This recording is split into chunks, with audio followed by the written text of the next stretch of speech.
Hello, welcome to the stream. Today we're continuing the Trailblaze mission in Plain Arcadia Part 2. Can you guys hear me okay? Is the volume okay?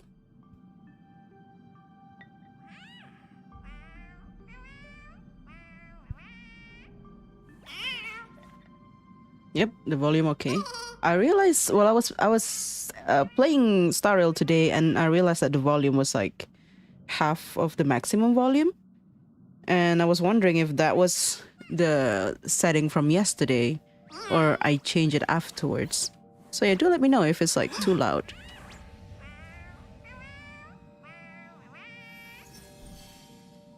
Good morning, Len. Good afternoon, good evening to everyone.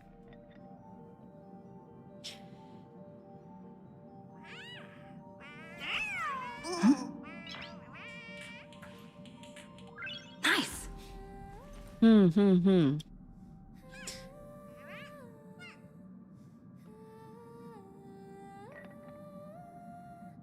So I opened the page to this quest on the wiki. Apparently we're part 5 out of 6, huh? It's actually close to the end.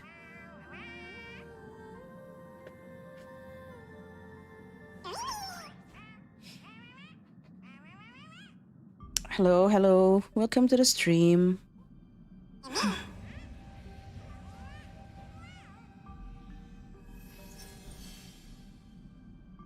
It is close to the end.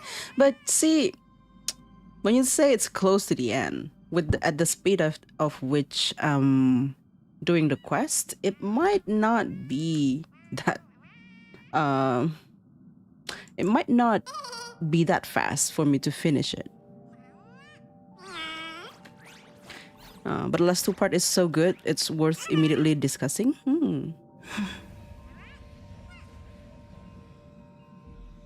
I see. Then I guess we will discuss it. And I do feel like Plain Arcadia has been... there's been much improvement in terms of the writing. So I feel like now, despite it being shorter in comparison to Amphorius, I feel like we got more. If you know what I mean. And we don't have like, you know, just specific character focus in each patch when they're released, that kind of stuff. Like the other characters who have been released before, they would have their spotlight still in the following version and stuff like that.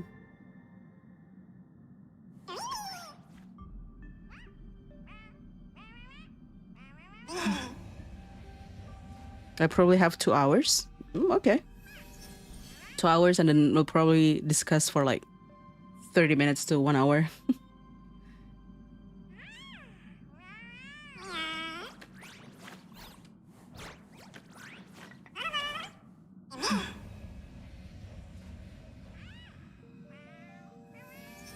Alright, then I guess we'll just continue from where we left off from last time. You'll probably just fall asleep. Have a good rest in advance then. So yesterday we got up to... Where were we? Yes. Asheville was confronted or trapped, I guess? Trapped by Asad Pramad. We met Grafia and we learned that Murata is the Astral Express. And now we are accompanying Blade into the world in Canvas, where he would bury the Shuhu inside of him. Basically let Voracity eat Shuhu. Hopefully just Shuhu and not him as well. But we'll see how he'll survive that, right? Yeah. But judging from the trailer, something bad is definitely gonna happen on the road there. Good morning, Sano-san. I'm never telling jokes again. My humor simulation. primeval and other times. I saw it, that existence, that blue maw. May you find a resting place you desire, Blade.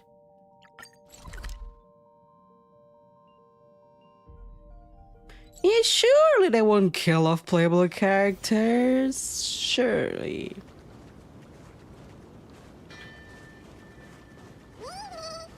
Yeah, but they did that with Amphorius characters, so I guess now it's just a matter of like how they execute it. He finally smiled. I'm actually the one who can't even smile. This sucks. Oh, Silver Wolf. They killed all the Crisis heirs in their own patch, almost all of them. So, but they have like a way to bring them back. So I guess it's just a matter of like how, if they kill Blade alongside Shuhu, it's a matter of how they're gonna bring him back and leave Shuhu dead, I suppose.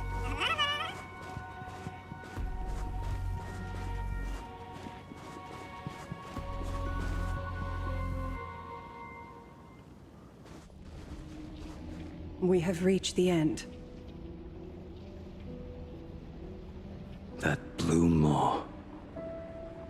So, this is it. Oh, what is that? Correct.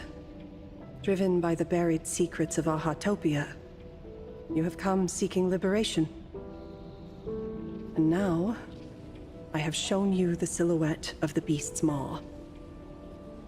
If you should find a way to get out, I ask that you swear to keep this secret. My lips are sealed. I will keep the secret. That blue maw, can it truly consume the abundance? Only a beast of insatiable hunger can end a plague of eternal growth. I have stood watch in this realm for a millennium, beholding the eternal conflict where the veracity and the abundance remain locked in strife. Oh, undying soul, the fate that awaits within those depths lies far beyond the reach of our conjecture. Perhaps you will vanish into nothingness in a mere heartbeat. Or perhaps you will endure a millennium of gnawing, constantly regenerating only to suffer once more, with liberation remaining an elusive dream. Endure a millennium of gnawing, constantly regenerating, and only to suffer once more. Oh, so they're not sure what's gonna happen. Okay, that's fun. Beneath that calm of yours, I can feel an old friend lingering. Agony. This is the price I must bear for becoming one with the canvas. What does that mean?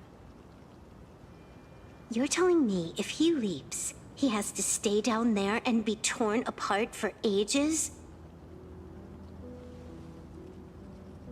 I'm not okay with this. Yao Guang never said anything about this when we went over the plan. I have lived for nearly a millennium. I stopped wishing for a swift end a long time ago. If the Leviathan does not consume me utterly, then I am still alive. And until that moment comes, I will pin Shuhu to the anvil and swing my hammer once, twice, and again, and again. Oh, goosebumps. Oh, goosebumps.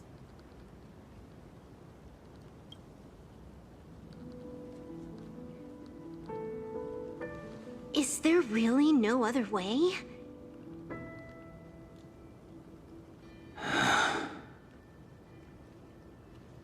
Silver Wolf, I was never one for sentiment.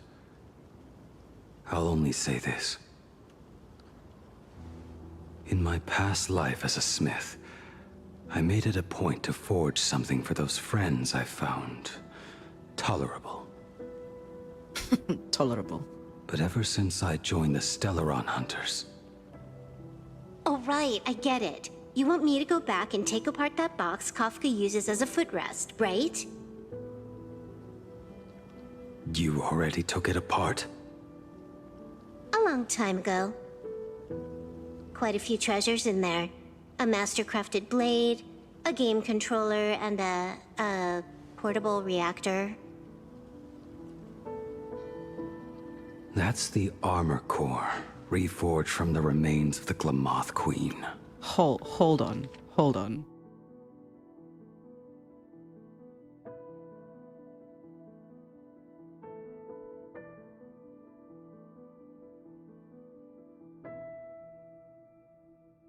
He keeps things that reminds him of his friends.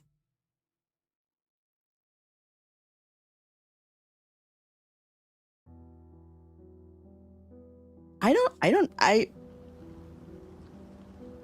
need to be tearing up right now. Oh, and a cat scratching post. I don't. Shut up. No. When did you find out about these items? You? You mean we. We all found out. Think you hid it that well? Please, give me a break. We're a pro team, you know.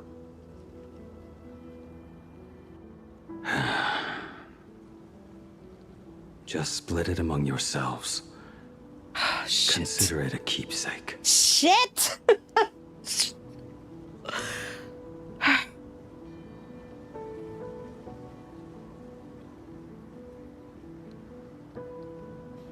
It's reminding me of that time when they had the, fake Tingyun funeral, where they went through Tingyun's belongings and they found stuff that she was like meaning to give to her friends, stuff like that.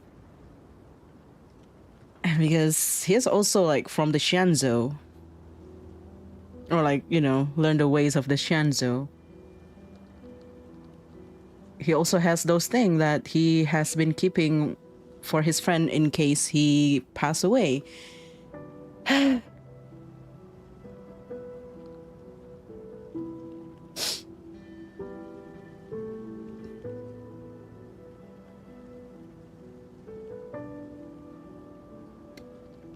No, the funeral was fake because the one who we saw with the neck broke, it was not Tingyun at all. It was Fantilia. It was not Tingyun to begin with.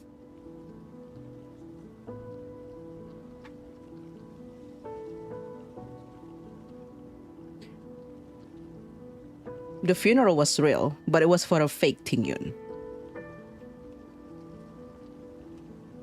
But also the cat scratching pose, right? I know that we know it's for, there's like a cat amongst them. There's a cat amongst them, and we know that it's like part of like Terminus's divine corpus or whatever. But is that really it? Why is Trailblazer not getting anything? What if the cat scratching pose is actually for Trailblazer, and Trailblazer is actually just a cat? Because the cat is Terminus.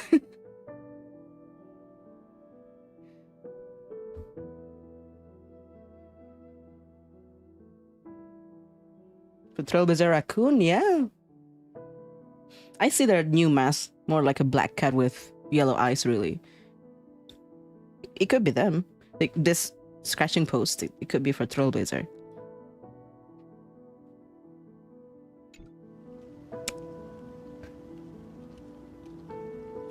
Anyway, depression hour.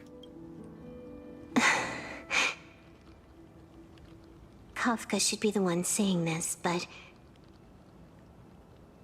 you are the most perfect blade the Stellaron Hunters could ever have.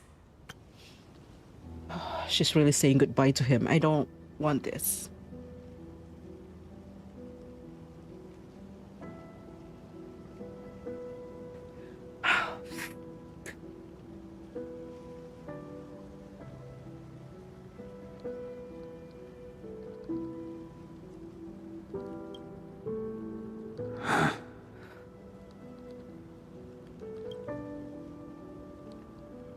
Just a broken blade. That is all. Wow. Wow. I have tissues. Close it up. Thank you for asking. Blade, you're actually quite gentle and kind. Silver Wolf, I didn't know you had a sentimental side. May you find the ending you seek. Oh, man. Thank you.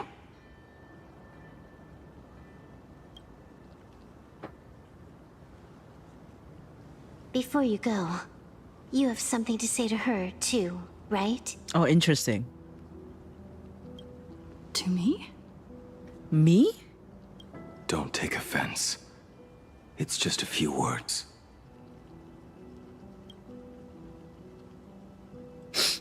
Before joining the Stellaron Hunters, I once lost myself. Unable to see the future, yet unable to reclaim the past. Just like you when you were first reborn. Unable to see the future, unable to reclaim the past.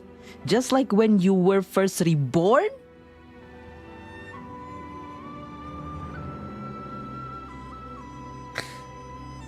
I thought we were being sad for a second, but why suddenly there's a lore bomb? Whether we chose this path, or were forced onto it. Leave no room for regret. And never deny the path you've traveled. Trailblazer was reborn.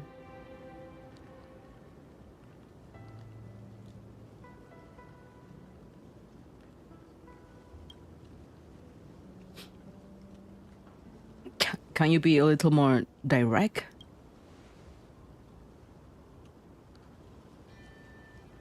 We use the script to interfere with the future. But some things, once spoken aloud before their time arrives, will never come to pass. Spoken aloud before their time arrives will never come to pass. So, I must head into this unscripted path alone. To witness that final, solitary truth for myself. Oh, Kafka did say Trailblazer's body was modified? Recreate by an Eon or something? Is that their rebirth?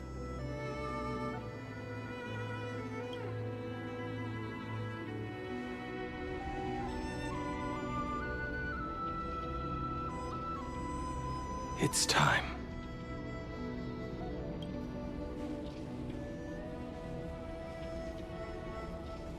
Do you still remember that passphrase?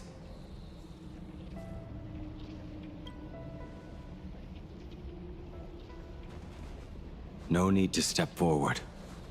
Just recite it in your head. Bro, I'm not ready. No, don't do it. Don't do it. No. Oh, are they gonna do the catchphrase, the Stellar Hunter and Express Crew retreat signal thing? 3 of a kind. They are. To pair. Shh. No. Ace. Go. No. He's smiling. Farewell. Oh, shut up.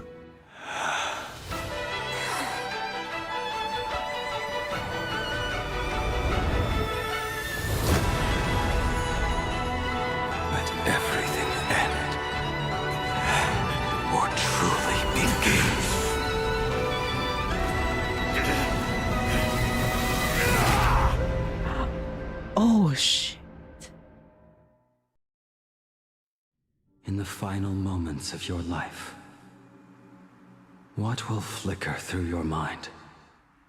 Oh, The devouring. Has it begun? How much time has passed?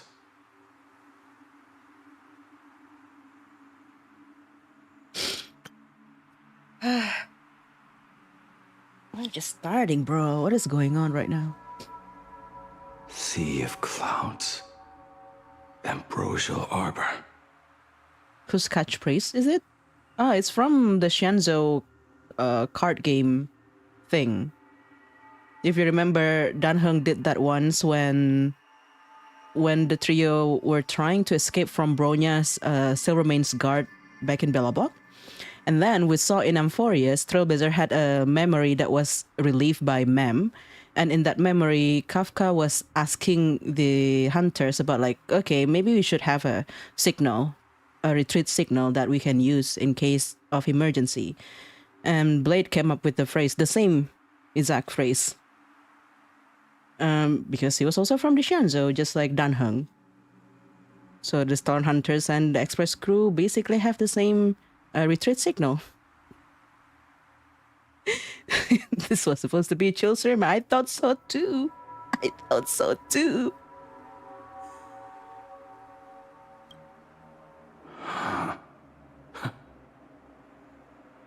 To think that with death so close, this is the scenery my dreams would conjure.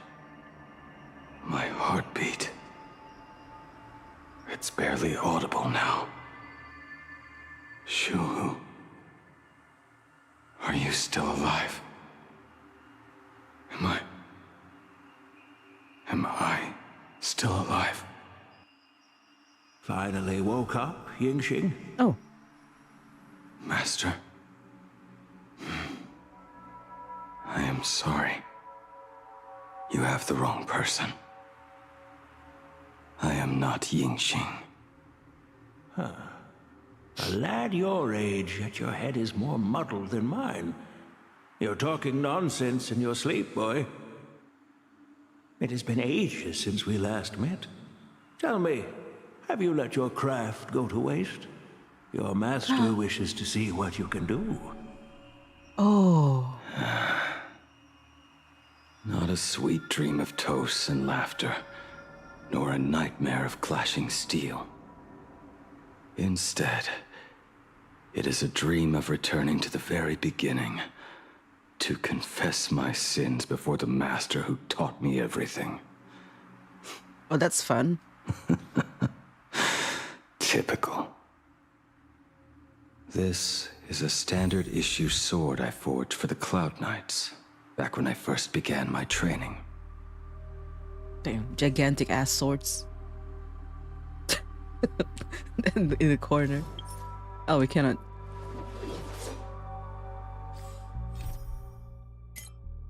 All dreams are like ashes, washed clear by blood and fire. The blade shatters, all form dissolves and return to stardust. Dream of death. Cool.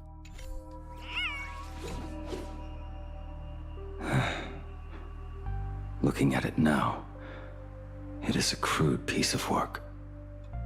Senior Frater, are you truly from a short-lived species? Why do you ask?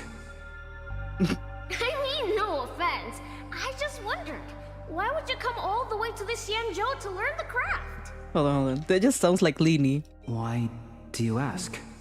I see. Younger Yingxing is just Lini of the House of the Hearth. My home became a grazing ground for those boars and beasts. My parents, they're fertilizer. Unlike you, I won't live to see them wiped out. But my blades will. Look at this blade. Fresh from the forge today. Yeah, they do share the same VA. That's why I said that. That is so cool!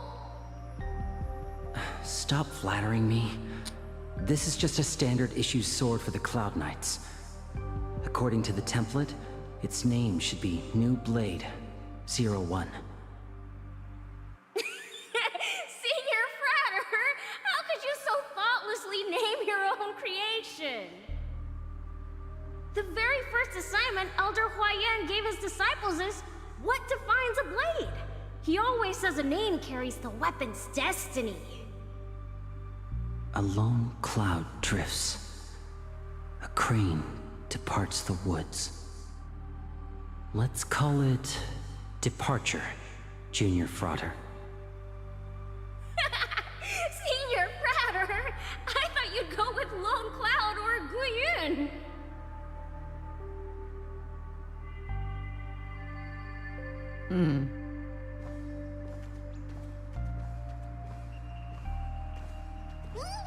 Wait, the And that bow I forged for her.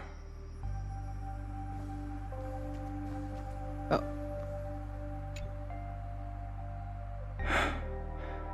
In the end, it was I who forged the greatest sin. For me? Thank you. I told you, didn't I? As long as you set your heart on what you love, nothing can stop you. Hey, did you give this bow a name? I named this bow Lure after a mythical steed from the primeval Imperium. Legend says it was one of the Emperor's finest mounts, a divine beast that could tread over any chasm and lead its master back from the brink of death. How did you get so off track? Why pick a name meant for a horse?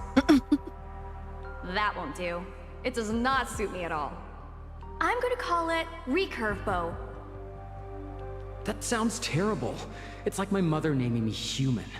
At least change it to something elegant like Winding Stream. Fine. Have it your way. Look at you! Skilled with both the pen and the sword. You really should not be trapped in this flame wheel forge for the rest of your life. Hey, perfect timing! I have a few friends getting together on the Luofu.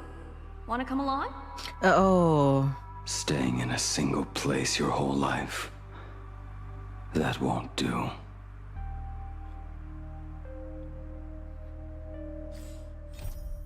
this is fun. This is fun. We're just going through the memory lane. Fun. Jing Yuan's Devastator Glaive. The weapon I promised to forge for him all those years ago.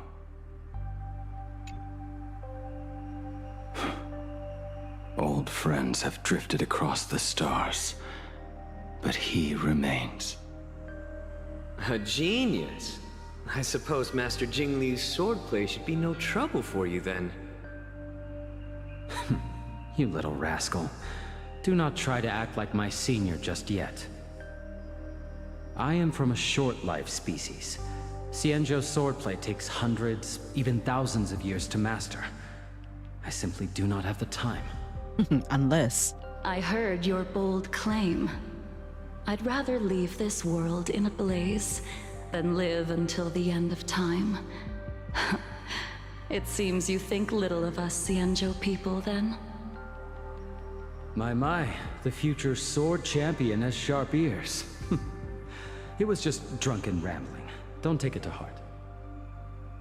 It would be a waste to throw my skills away on the battlefield. You go to the front, and I will forge the divine weapons for you. It is a promise. Yeah, Jingli sounds so happy. All right, deal. Then I want a Devastator Glaive, 4 meters long, decorated with green silk, and you should engrave the blade with cloud patterns. Or maybe lightning. Wait until you have grown a bit taller. Then it is settled. When the time comes, you shall arm each of us with a weapon of our own.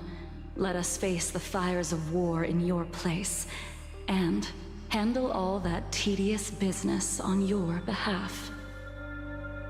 Come, friends, drink up. We 5 come from all walks of life, but here and now, we are one. Together, we shall bring glory to the Xianzhou, and peace to all who dwell beneath the stars. by the rainbow and the 10 lords, if I betray our bond, let all of existence hunt me down. Damn.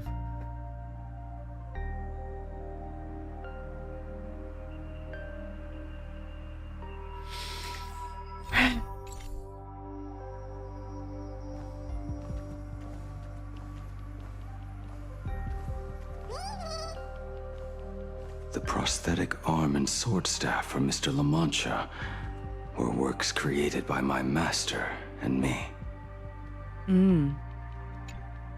He came to visit me even after I was cast into the shackling prison. Yingqing. No. Yingqing. How did you end up like this? The shadow has tasted the flesh of abundance within you.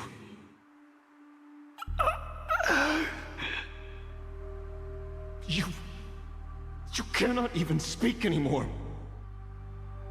Yingqing, look at me. Lift your head. It was only thanks to you and your master that the shadow of veracity was sealed. I owe you both a debt of gratitude. So I have but one question. Do you want out? If so, just nod. There is always a way out. Just give the word, and I will carve a bloody path to get you out, right now. Oh.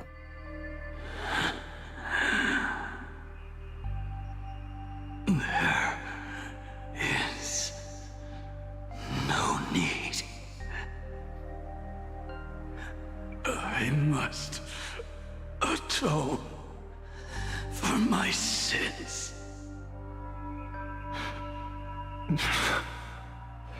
Perhaps if I had taken you away from Flamewheel Forge back then,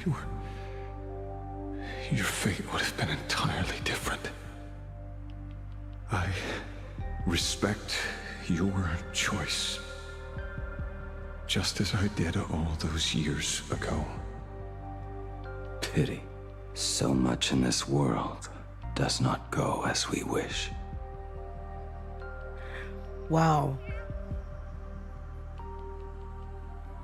The anguish in his voice? Damn. Asheville.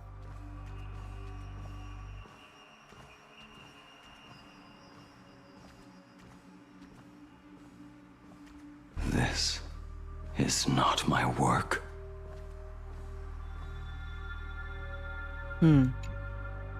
Insane VA, yeah.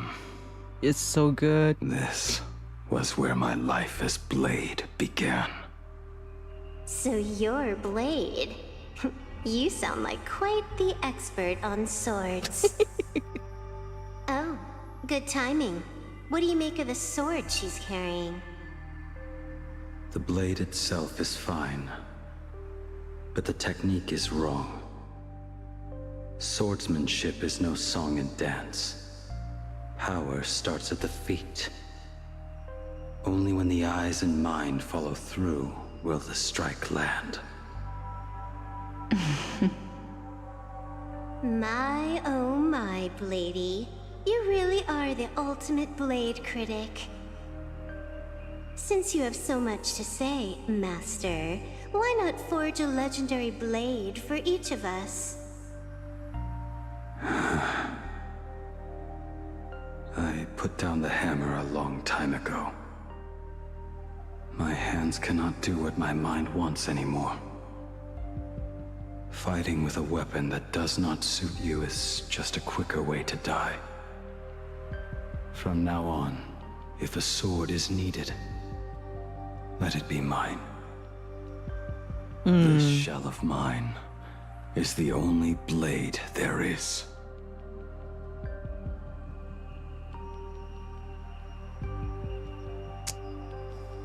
Goosebumps. A weapon given by Yingqing to an old friend. An old friend. But we are no longer who we once were to each other. Who I am does not matter. What matters is, do you remember this weapon? I don't understand what you're talking about. All that happened. You think you can just walk away from it all? You would do well to keep Cloud Piercer by your side. Or...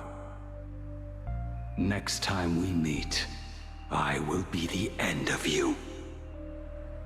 What a pity. In the end, we still cast our weapons aside.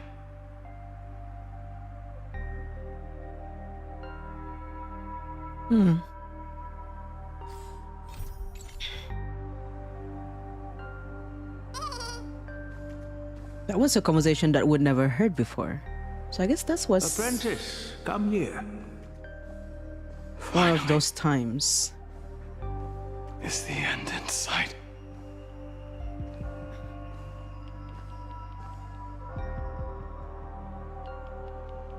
I am here, Master. Good. I have waited a long time for you. You have seen every blade I have forged in this life. Fine work. Somewhat flawed, perhaps, but their edge is undeniable. The marks of a true master. Gazing upon the weapons I forged in days past, I can only feel a surge of endless regret. The hammer falls and cannot be undone, yet I have spent my life taking one wrong step after another. I betrayed my friends and broke my oaths. Even with these divine blades, I failed to protect those I held dear. My hands are stained with blood. I loathe the reflection it casts back from my blade. Oh shit. But what weighs heaviest on my soul is the debt I owe you, Master. In this life, I fear I will never have the chance to repay it. Wait, that's so sad.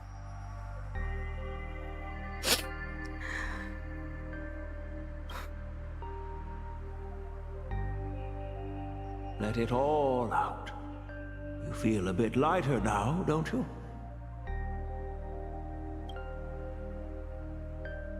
But isn't there one last piece you have yet to show me?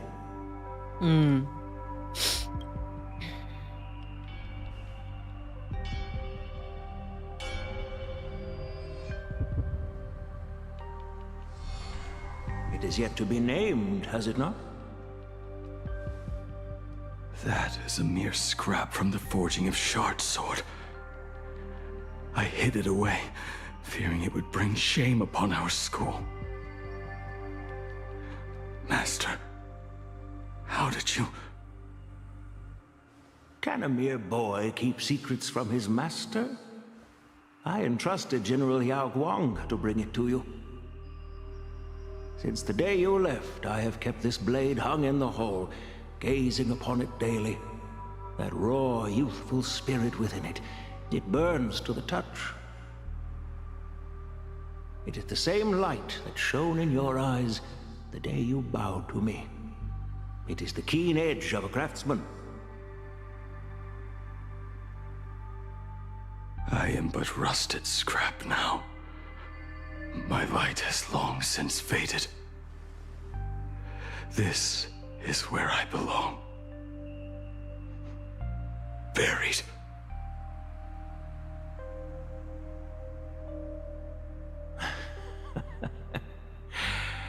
Crushed ore, old materials, rusted iron.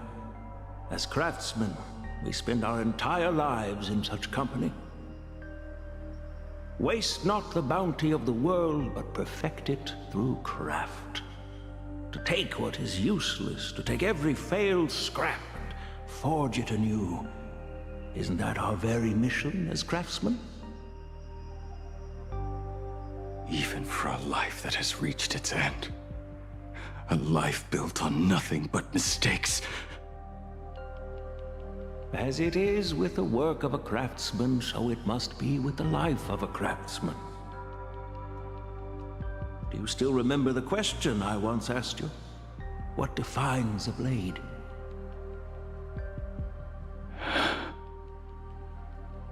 The answer already lies within you. Go now and forge it anew.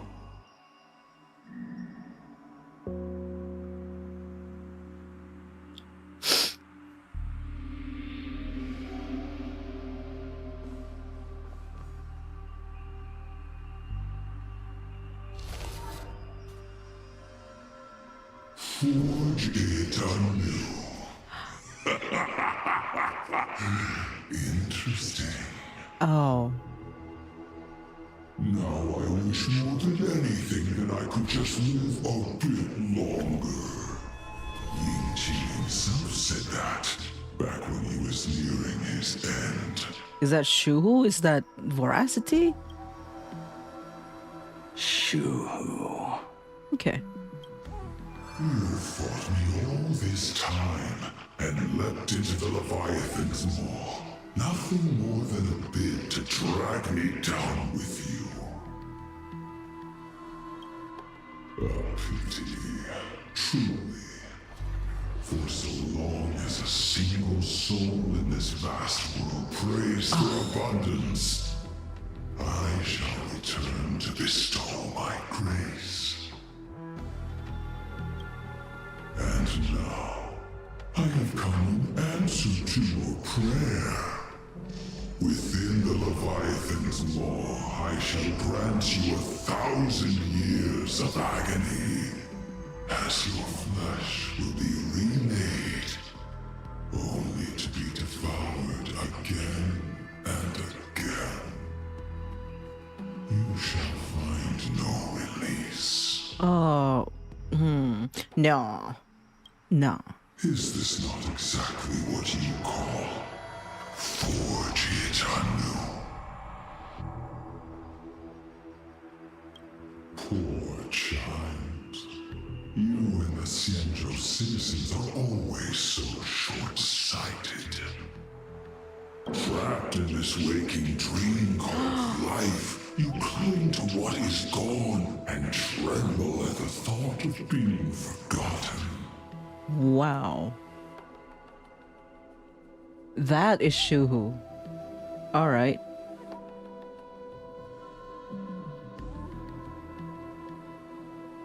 This is so good. Talkative cabbage. Hey man, it's a tree. Okay. It's a tree. Yet when I come to carve through your flesh and awaken your minds, you spurn my beautiful gift.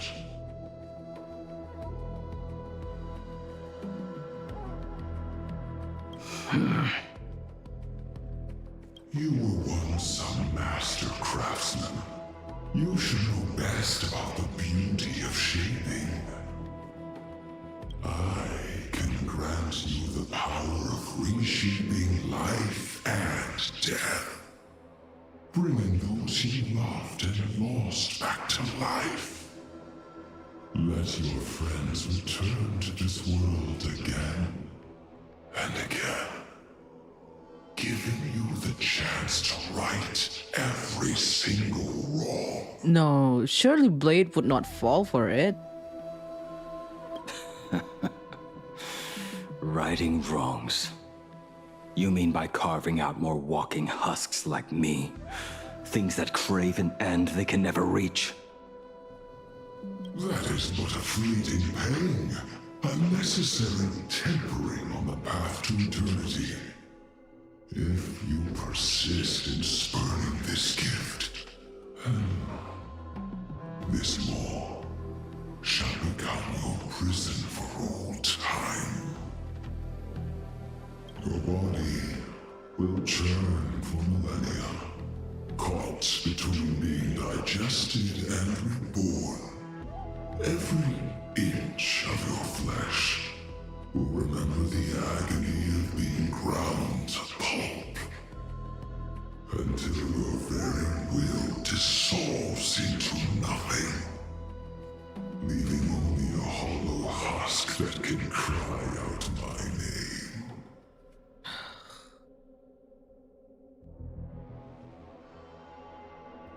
Are you done talking? Heck yeah.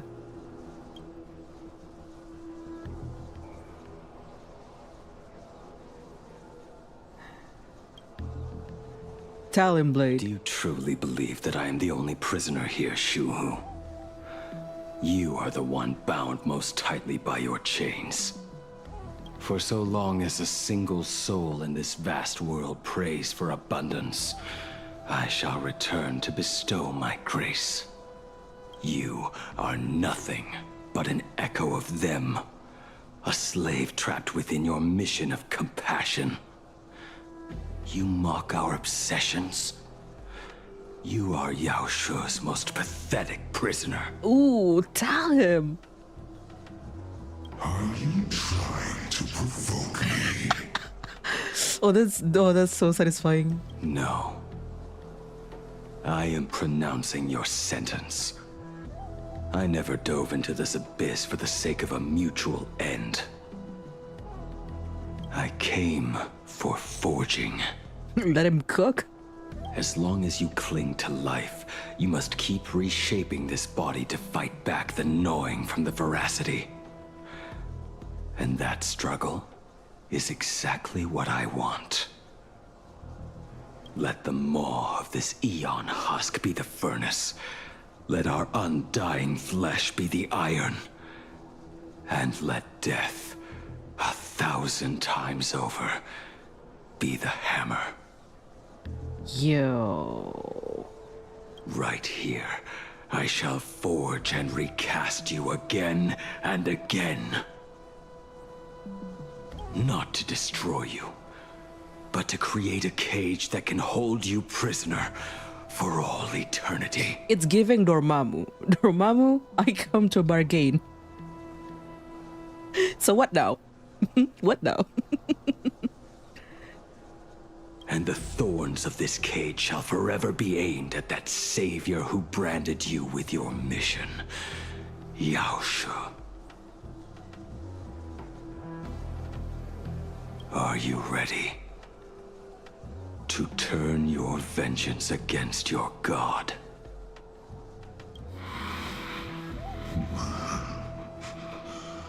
I see now.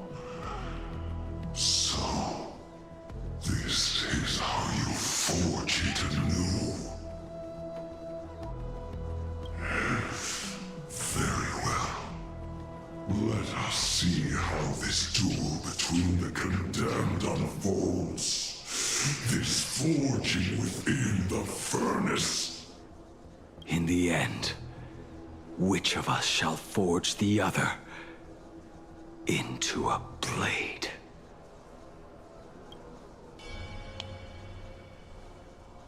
Okay. Oh. Oh no, this is the last part. When reunited with family after a 15-year separation, 22% of organic life forms will weep and embrace, whereas 59% will exhibit indifference or outright rejection. Yet, choosing to conduct a covert investigation instead is entirely unheard of. I see. So she's actually suspicious of Ryusuke. You harbor suspicions regarding Mr. Ryusuke. There's no gap to stop. Yeah, Why I see is it that, now. Miss Himiko? Because that man is related to the abundance. Before Star Rail Fest began, I stopped by his office to look for the family's records on the Phantom Moon games. Out of concern, or perhaps curiosity, I leafed through his portfolio. The artwork was magnificent, with each piece serving as a microcosm of a different planet. That was when it suddenly dawned on me. 5 of the worlds he captured in these paintings are now gone. Oh. Lost to the fires of war waged by the Antimatter Legion. Oh, that's fucked up.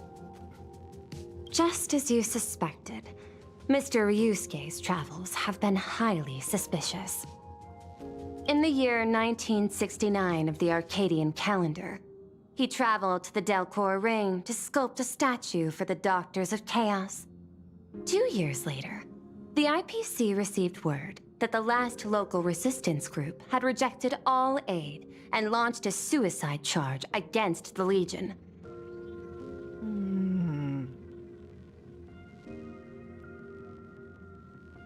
That was 15 years before the last Phantasm Moon games. Also, in 1984 of the Arcadian calendar, he traveled alone to the planet Goliath's Shepherd. After a century of resistance in the fires of war, the planet was officially declared dead 9 years later. Both incidents point back to a single culprit. The Lord Ravager Asat Pramod. However, there is also evidence suggesting that Mr. Ryusuke was still in plain Arcadia when Asat Pramod appeared. Additionally, the IPC recovered a commission he received. It read, "Please carve a trace of our lasting glory, just before the world meets its destruction." A commission he received? He accepted the commission, even though he knew the Legion had surrounded the planet? Legends of the Graphia clan abound within plain Arcadia. To this day, many believe the Weathering Curse is a scar seared into your very bloodline from Graphia's struggle against the Legion. Conjecture. Mr. Ryusuke was tracking the demon from beyond. He likely believed that finding him was the key to breaking the Graphia clan's curse. Or... Any other conjectures? There is another possibility. Please forgive me if this sounds out of line. There is a 52% probability that Mr. Ryusuke was being used by Asat Pramod. He might have even chosen to work for him. Wouldn't be the first Ryusuke. I'll have a word with him. I'll leave it in your hands, Miss Himiko. Dad? Do you have a minute to talk? I do. I'm 1000% free for you. What brings on this surprise call for your old man? I was worried you were too busy, so I didn't want to bother you these past few days. That foolish didn't hurt you, did she? Actually, what am I thinking?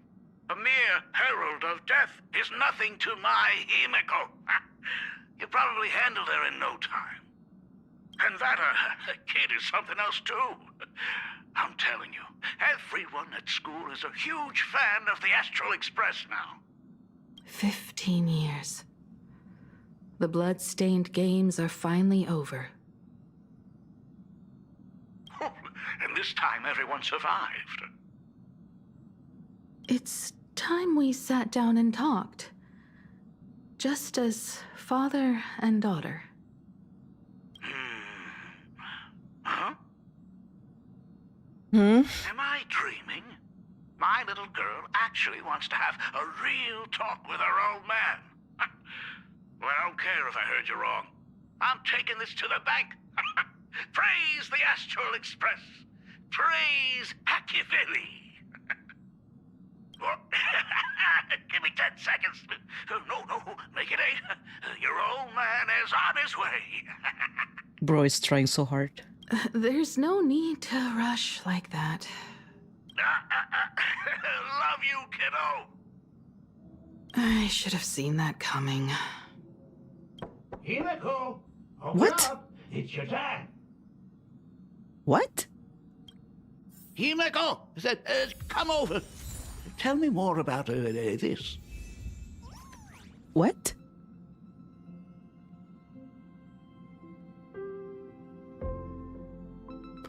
Where did he come from?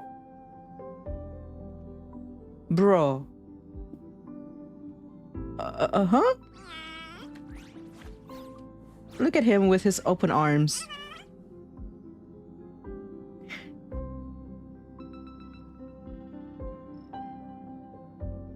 He's like, it took the express to the express. I cannot open the mission. I cannot. Oh, I want to. There's no quest description, I guess. I don't know. I don't like this. I originally planned for us to meet at the school, but since you're already here, let me show you around the express. You know, he's probably like already around. He's been eyeing the express for a while. Oh, I would love that. I was in such a rush last time. I really want to get a good look at the place where you spent the last 15 years. Who could have imagined it? The thing that connects this nearly infinite universe is not some distant godlike sheephead, but a single express. I have met many artists who dreamed of boarding the express just to get a closer look at the legacy of trailblazing.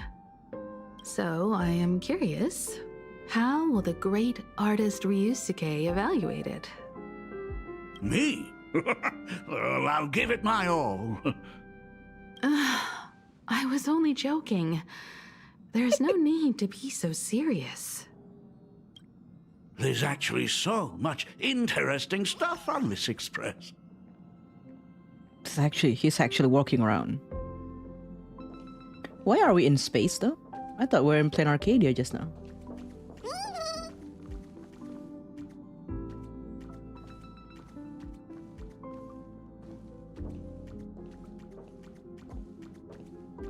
Is this a bug? Is this a bug or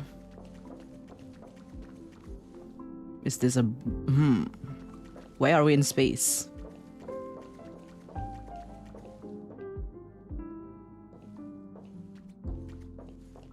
This table is kind of different from the others, isn't it? I mean, they all look alike, but this one doesn't seem authentic. A lot of old furniture was destroyed when the express crashed. Pom-Pom and I spent quite some time picking the right replacements. Ah, out with the old, in with the new, huh? Well, the express has been running for years, so it's only natural to have to patch things up every now and then. You must have had a hard time keeping it running. It's not that hard. I'm used to it.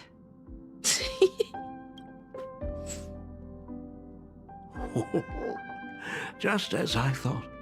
The Astral Express looks amazing inside. These chandeliers. Pretty sure I parked at Pen Arcadia because I was farming material for Himeko Nova. The designer used the skeleton of a void song whale as a reference. They say it's been here since Dolly's days on the Express. It catches the eye of many people who board. But the light seems a bit dim in here, doesn't it? It's always been this way. He's trying to say something, but Himeko keeps rejecting him. Like, no, actually, you're wrong. Oh, well, have you tried swapping in a polarized conductor? Or rinsing the light units in an alkaline solution? Are you an artist or an electrician, Dad? I am just speaking from experience. Don't forget, your dad was once the one who set up all the lighting in those classrooms. Is it there? Oh, let me see. Oh, he's really running around. It's bigger on the inside. Oh, the phonograph also has music from all sorts of worlds, just like the versions I've heard before. Oh, it's a shame I didn't get to see the legendary infinite ice cream machine. Hey, Adam. Welcome, welcome. Dad, you actually believe something like that exists? I thought only kids would fall for it. She's so tired of him. A long time ago, such a thing did exist on the Express. When the Express passed the desert planet Talon, Granholm left the machine there. Now, it has become a popsicle planet. What? Conductor! Long time no see. Your fur looks a lot smoother than last time. Really? Thank you very much. Hey, my daughter Himeko finally opened up to having a heart-to-heart with me. Oh, shut up. What a special moment! Pom-Pom will leave you to it then. They say family is one of the most precious treasures. Pom-Pom believes we should cherish them. Oh. See? I told you. This time, Dad wins. Oh, Himeko, you may be a fully capable navigator now, but sometimes experience still beats youth. Sure.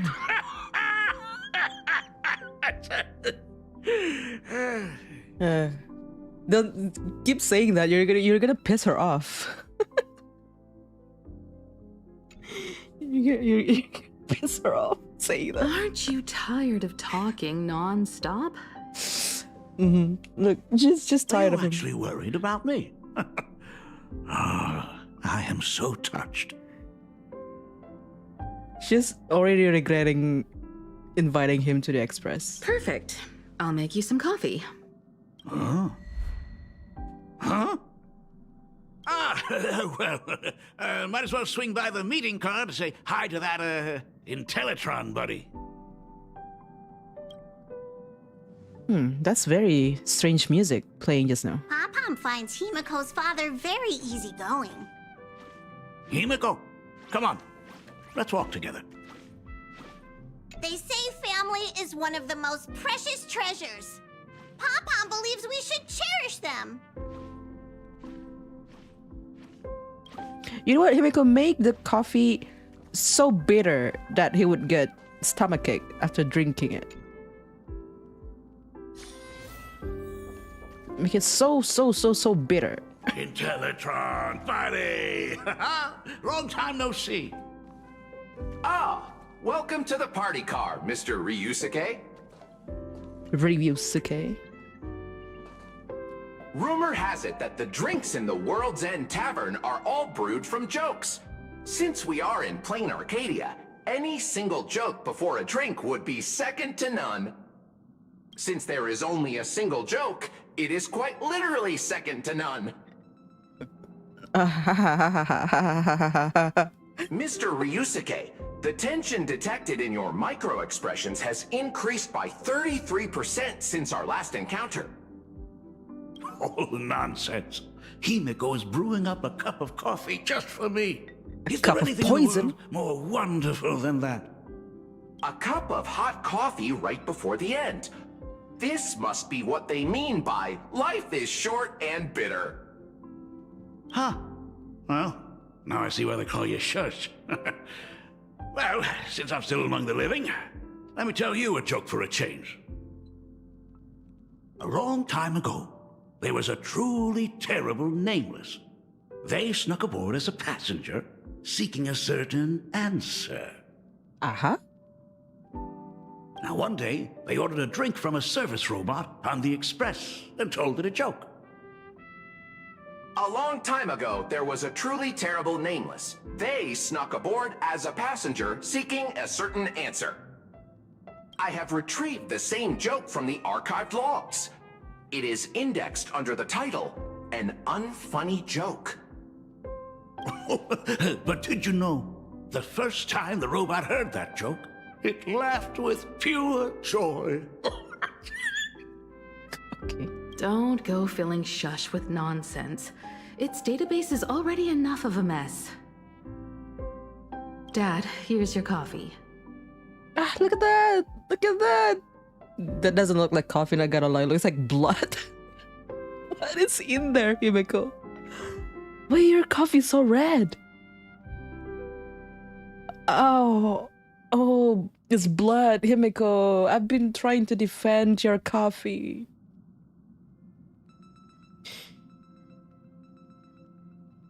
Oh no. Maybe her actual coffee is actually like good, but this is like a special one made for Ryusuke, you know? It's different, probably. This cup is huge. Himeko, tell me, are you still holding a grudge against me? What are you talking about? Now drink up while it's still hot. Drink up, drink. Analyzing components.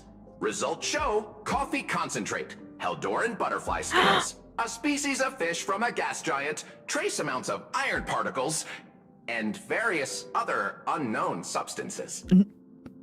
For real? Mr. Shars, you must be exhausted after telling all those cool jokes. Oh. How about a nice hot cup of coffee to warm you up, huh? Oh. My inspiration circuit is vibrating. My radar indicates that the conductor requires my immediate assistance. Good luck, Mr. Ryusuke. Oh. Oh. Oh. Ooh. And a drop of my enemy's blood or something. Put it in there. It's not coffee at all. Oh. Yusuke gazed at his coffee cup with steely determination, as if the liquid swirling within were molten magma from the core of a planet. It doesn't look like coffee. Oh, Himeko, if I do not make it out of here, please deliver my resignation to Miss Dolly. Tell her I will not be coming in tomorrow, which is really no different from any other day.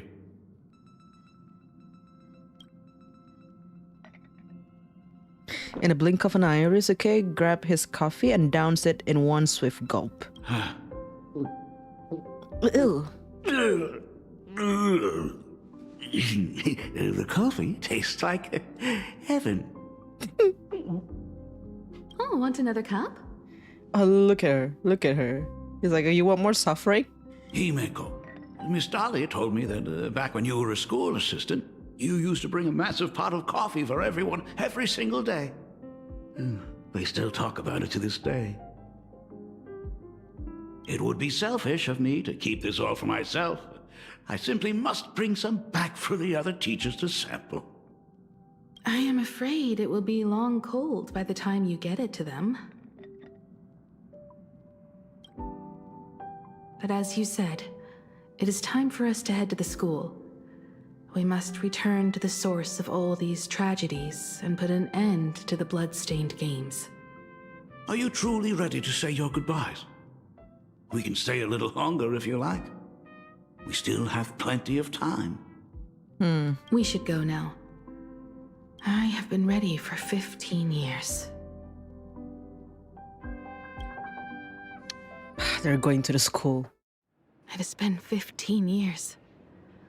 Those ghosts have been repeating their final day over and over, trapped inside the classroom you imaginated. Even if they are merely shadows of the past, they deserve to be set free. Oh, you're right. Let us use one final goodbye to close the chapter on the Herald of Death incident. Whoa. Senior, you are back! We're all waiting for you. Sorry I'm late, everyone. It's okay. Thank you so much for coming. Himeko, we don't have enough time for the lobby. Could you please use your amazing Imagenesis skills to decorate the stage for us? I am begging you. Mia, stop bothering Himeko all the time. If you and the others hadn't slacked off on the rooftop, we wouldn't be in this mess right now. But the school anniversary is tomorrow. If I do not get this done, Ms. Dolly is going to skin me alive. You should start by tidying up those ribbons. Once we are finished with the classroom, we will all come and give you a hand. Oh. Laughter fills the classroom, but the living know the truth. It all happened again, just like every single day for the past 15 years. Wait, did you hear that? It's him. He's back again. Everyone, hide! Don't let them find us! Run, Senior! The Herald of Death is back! Don't be afraid, Belle. I'm here. No more running away. We don't have to face any Herald of Death anymore. Really? When have I ever led you astray? Look, even the Dean has arrived. Let us run through the anniversary program one last time. Right now? But we still have so much left to do. The decorations are nowhere near finished. This is so sad. Looking at Belle and then Full Wish, just like their younger self, not yet tainted by the Herald of Death. Remembering what happened and like what's happening to them now. It's kind of sad. Oh, it is all right. Excuse we have me. plenty of time. This sunset will linger for a very long while. Just long enough for us to finish our celebration. I hereby declare that the Graphia Academy anniversary and the graduation ceremony of 1984 has officially begun. Since the other grades are not with us today, we shall keep the proceedings simple. According to our school motto, every student must truly understand their purpose before they depart from these grounds. Students, have you all discovered who you wish to become? Why so serious? It's only a rehearsal. Well, in that case, I'm going to be an artist. And not just any artist. I will be even better than you, Senior. I plan to study at the Intelligentsia Guild. I want to learn how to create even more interesting imaginae. I want to study cinematography and become a director. I want to capture every single moment of happiness in the Arcadia. I hope that in 10 or even 20 years, you will all still hold these dreams close to your hearts. This is so sad. And now, please welcome our distinguished graduate representative, Himeko, to the stage to offer her final blessing to the graduating class. Our senior is doing this? That doesn't happen a lot. Himeko? Are you nervous? Relax. Give us a smile. I do not know what to say on an occasion like this. All I know is that this is a comfort the living leave for themselves. But take that step forward. Go and embrace tomorrow. Become someone that the person you are today would be proud of. Congratulations to the class of 1984. Man, this is so sad. Senior, don't miss us too much. Himeko, see you around. Himeko, what's with the sad face? It's not like we'll never see each other again. Farewell. This is reminding me of Arlecchino's story quest, if you guys play Genshin Impact. When she was saying goodbye to Clairvy's ghost. Oh.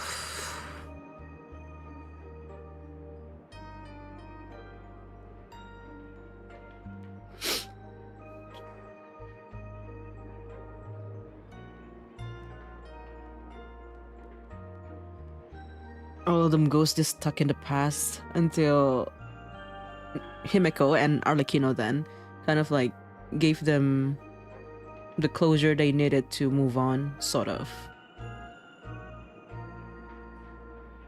You don't know what I'm talking about? Okay, forget whatever I just said.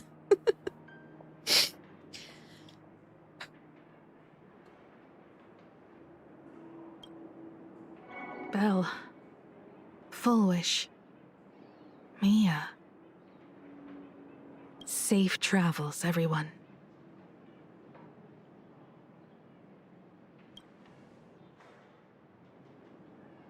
Okay, what now? 15 years.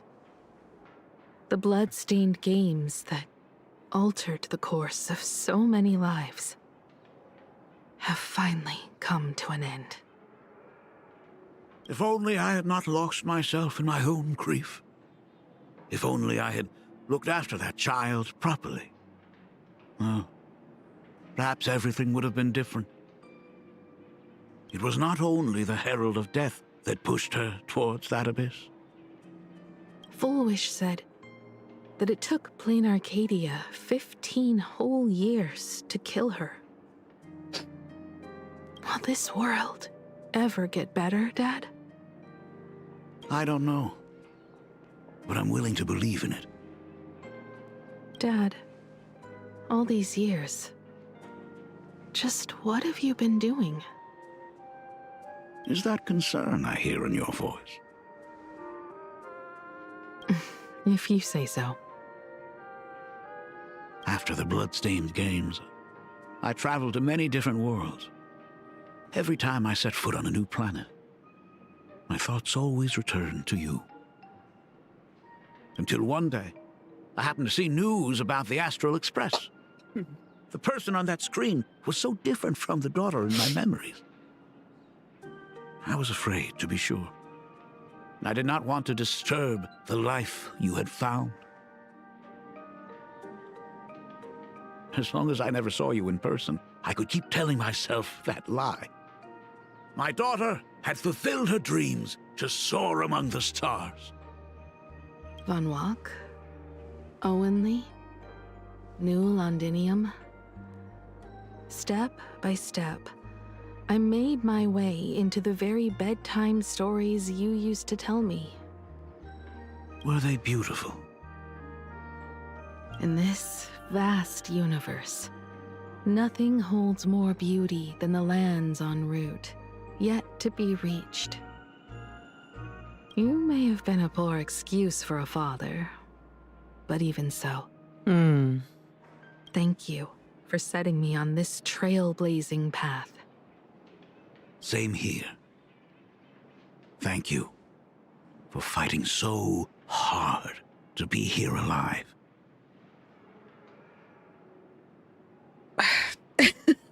I'm just scared. I'm scared to press continue.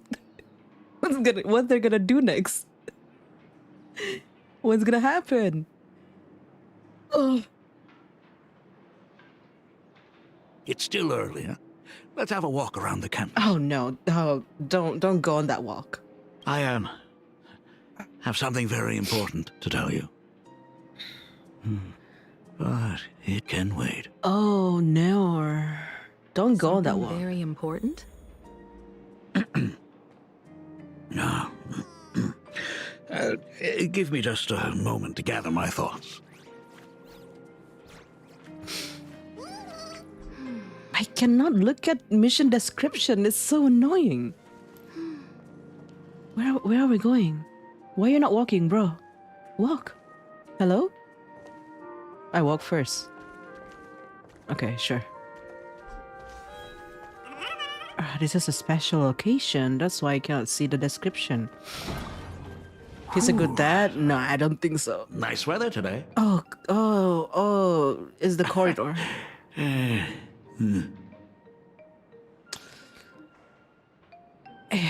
Okay. Fine. Let's just walk. It's gonna be fine.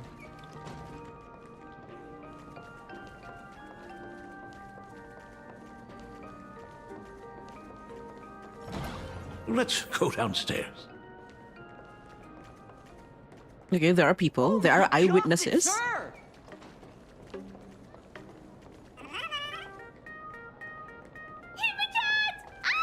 my gosh, I'm such a huge fan of yours! You fakers. Oh, go on. Keep those compliments coming. I could listen to this all day. Goodness, they are not talking about you. Senior Himiko! Oh wow, she actually looked at me! They're gonna push Himeko down the stairs. Shut up! No. Incredible. No. Eyewitnesses. I mean, oh, we're alone now with him. Oh shit. Oh, let's. Why are we going to the dark corridor? This is the. Oh no. Okay. This is. There are nobody around. Okay. Oh, there are people. Okay. Hello. Astral Express, I love you! Like a love song, baby. Baseball Raccoon didn't come? Oh, Himeko is so pretty. That's me. That's me talking. It gladdens me that my daughter is so popular. But you're all supposed to be in class right now. The Herald of Death incident just ended. It is only right to let them breathe and relax for a while. To think that it all happened only yesterday. Young people really do have a way of returning to their carefree selves so quickly. I suppose it is because they believe the Astral Express will always be there to save them. It brings back memories of you as a little girl. Whenever you heard someone mention the universe, the light in your eyes would outshine even the brightest supernova. That is true.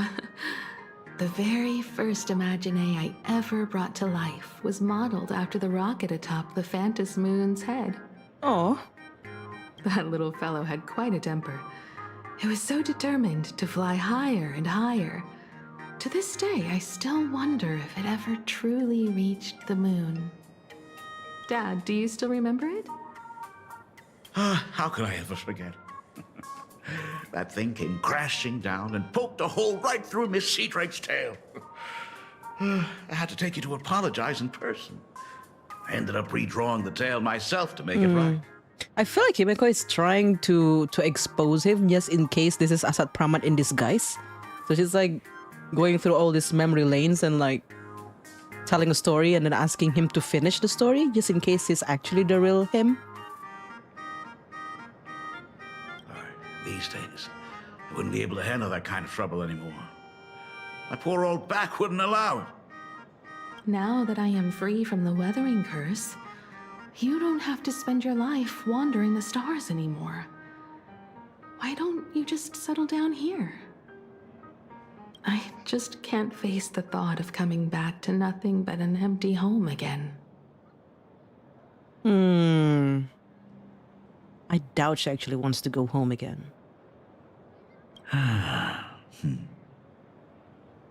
Don't worry.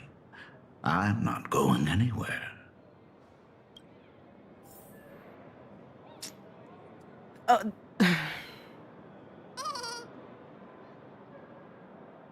That's kind of creepy. You should Himeko, slow down a bit. Your old man's arthritis is acting up again. I can't go there. Himeko, slow down a bit. Oh. Your old man's arthritis is acting up again. Why can't I go there? It's just people. Oh, Himeko, are we sure about this? Oh. I don't like where we're going. The Imagenesis classroom is ahead. So nostalgic. Ms. Dolly? She might have taken the day off.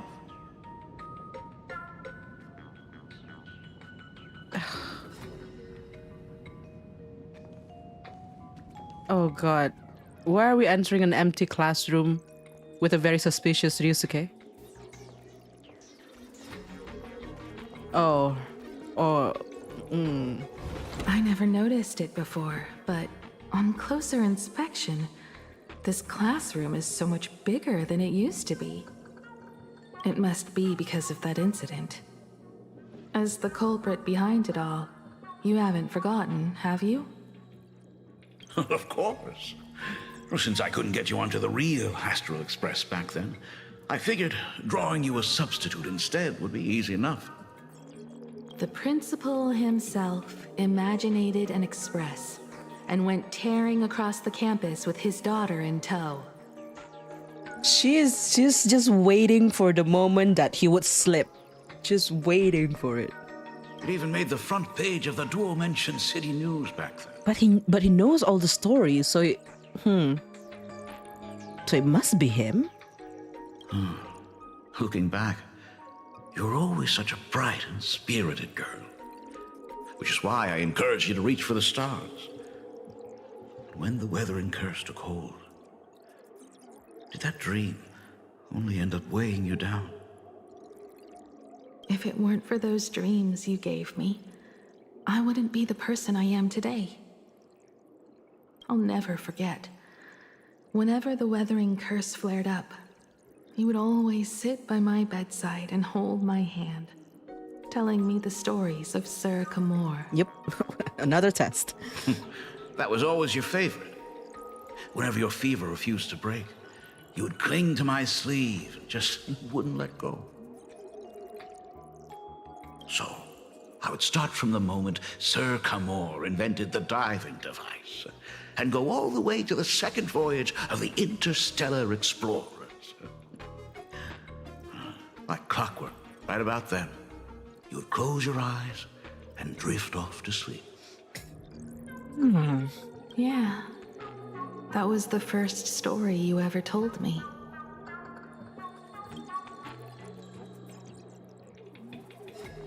And the very story that helped me make up my mind. Even if I could never leave this place, if fixing the Express meant sending just one soul to the stars, that would be enough for me. Yet before I knew it, I'd already traveled far beyond anything I ever imagined as a child. I think I understand how you felt back then. Perhaps one day, I'll set down my duties as the navigator and come back to this place too. What about the Astral Express? A crew of the most incredible Nameless will keep the Express sailing on. This doesn't sound like Himiko. Like a teacher watching their student, or a father his daughter. I understand that feeling. Then your dad will always be here at home waiting for you. So, what is this important thing you need to tell me about? Yeah. That important thing.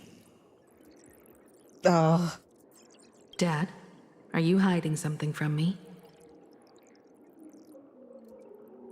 What do I mean? It doesn't sound like Himiko? No, I just mean like she's thinking of like retiring from being a navigator. When her character story is basically like her saying that she's gonna go all the way until the end of the journey while saying goodbye to her nameless crew.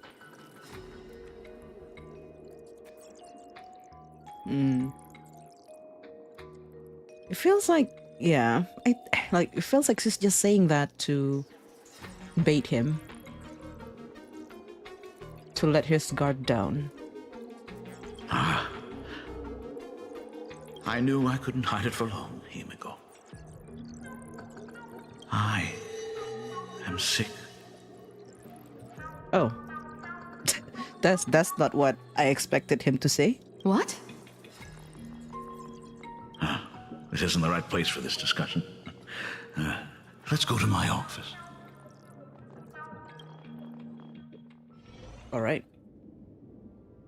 So... Sick in the head. It's the weathering curse. Huh? Huh?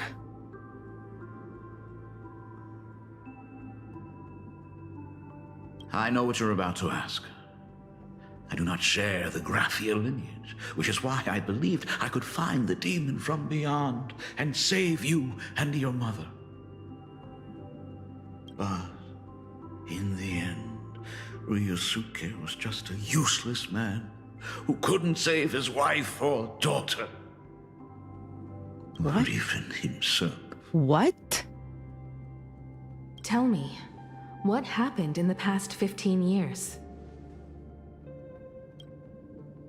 You've seen my portfolio, haven't you? Those worlds are just like plain Arcadia. Every single one of them has fallen victim to the demon from beyond.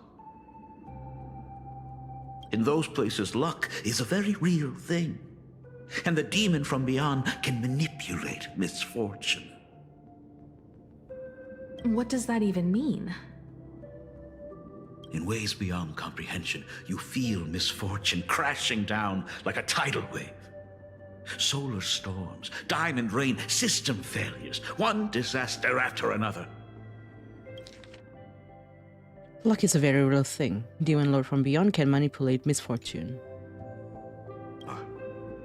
If you make it out alive, bizarre strokes of luck come swarming back to you. And so the cycle repeats, washing over the world, tearing it apart. If you make it out of the planet alive, is it talking about escaping the planets? The cycle repeats, washing over the world, tearing it apart. It sounds more insane than the Phantasmoon games. The universe is sheer madness, beyond all reason. I survived over and over, yet my body has become as fragmented as Graphia once was. What are you talking about?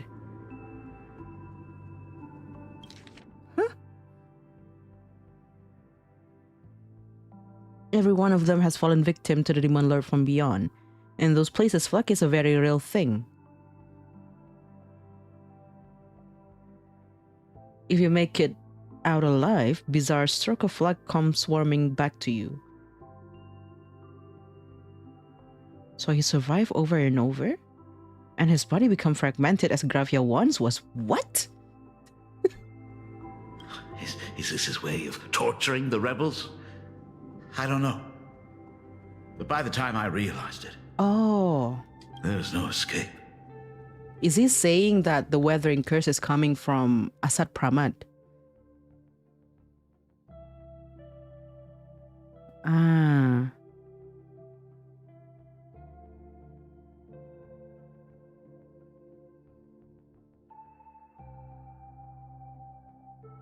Feel fortune crashing down like a tidal wave. But if you make it all alive, then the cycle repeats, washing over the world, tearing it apart. He survived it over and over, but his body has become as fragmented as Gravia once was. Is this his way of torturing the rebels?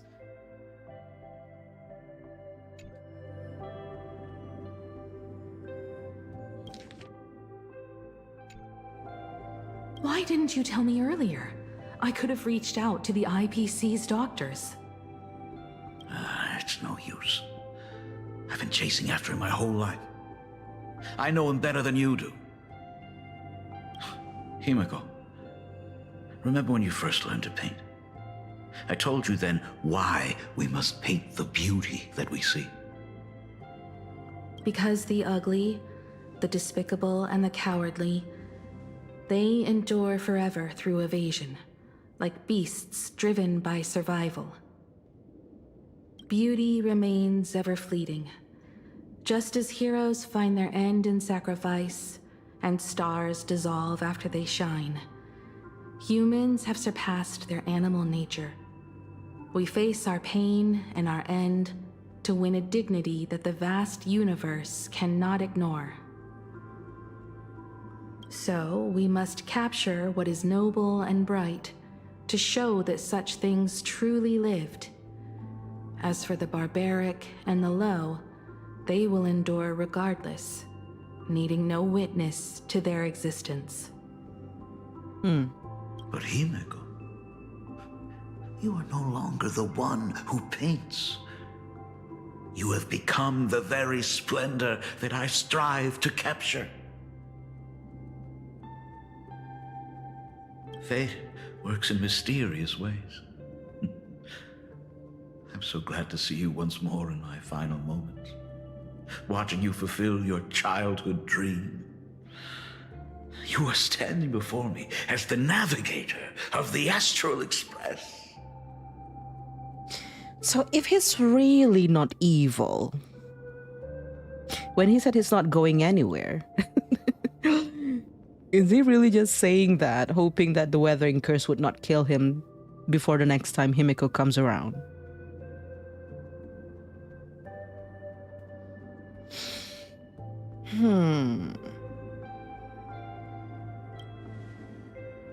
I should have come back earlier.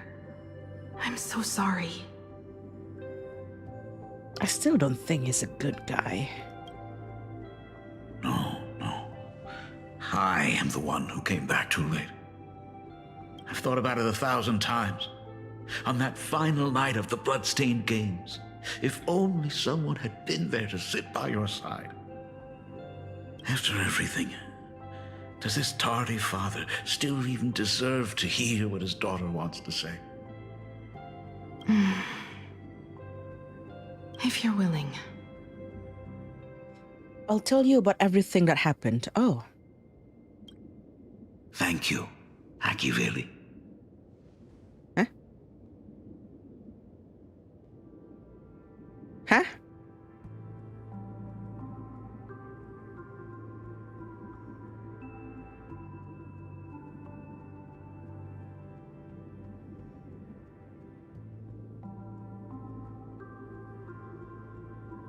Huh? Wait. Wait. No. He's just like, yeah, thank you, Akivili. Praise the gods. Okay. Thank you, Himiko. That would be crazy.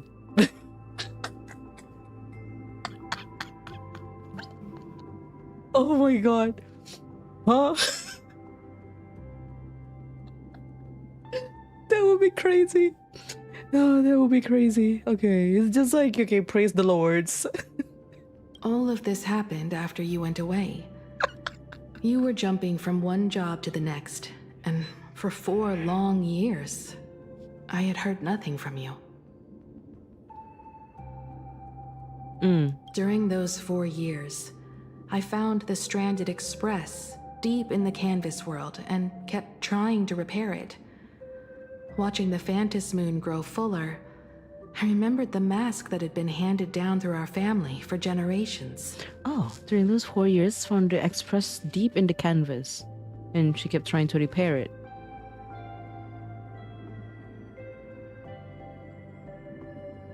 If I could claim victory in the Phantom Moon games, then perhaps by harnessing the divine authority of elation, it might just be possible to set the Express in motion once more. But the Herald of Death was a complete madman, and he smashed every dream to pieces.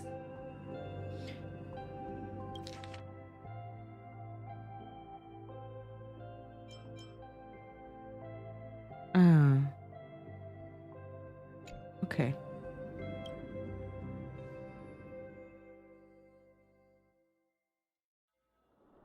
So almost left my body. So true. Suddenly Himiko is that incarnation of Akivili. It would be so crazy.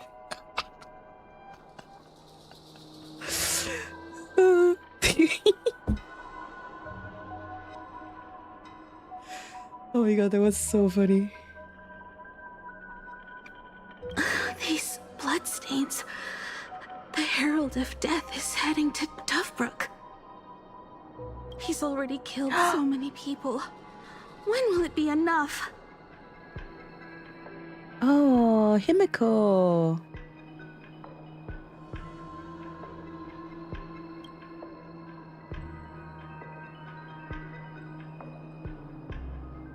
Yeah, but it looks a lot like, what's her name? Graphia.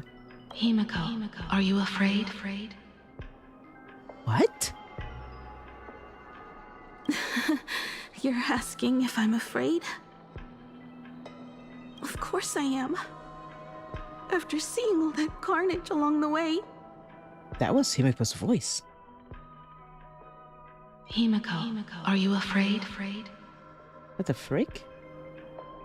Belle, Mia, everyone was splattered everywhere. Like spray paint. Twisted and crushed. They watched themselves turn into... while they were still alive. But Himiko, I'm here for you.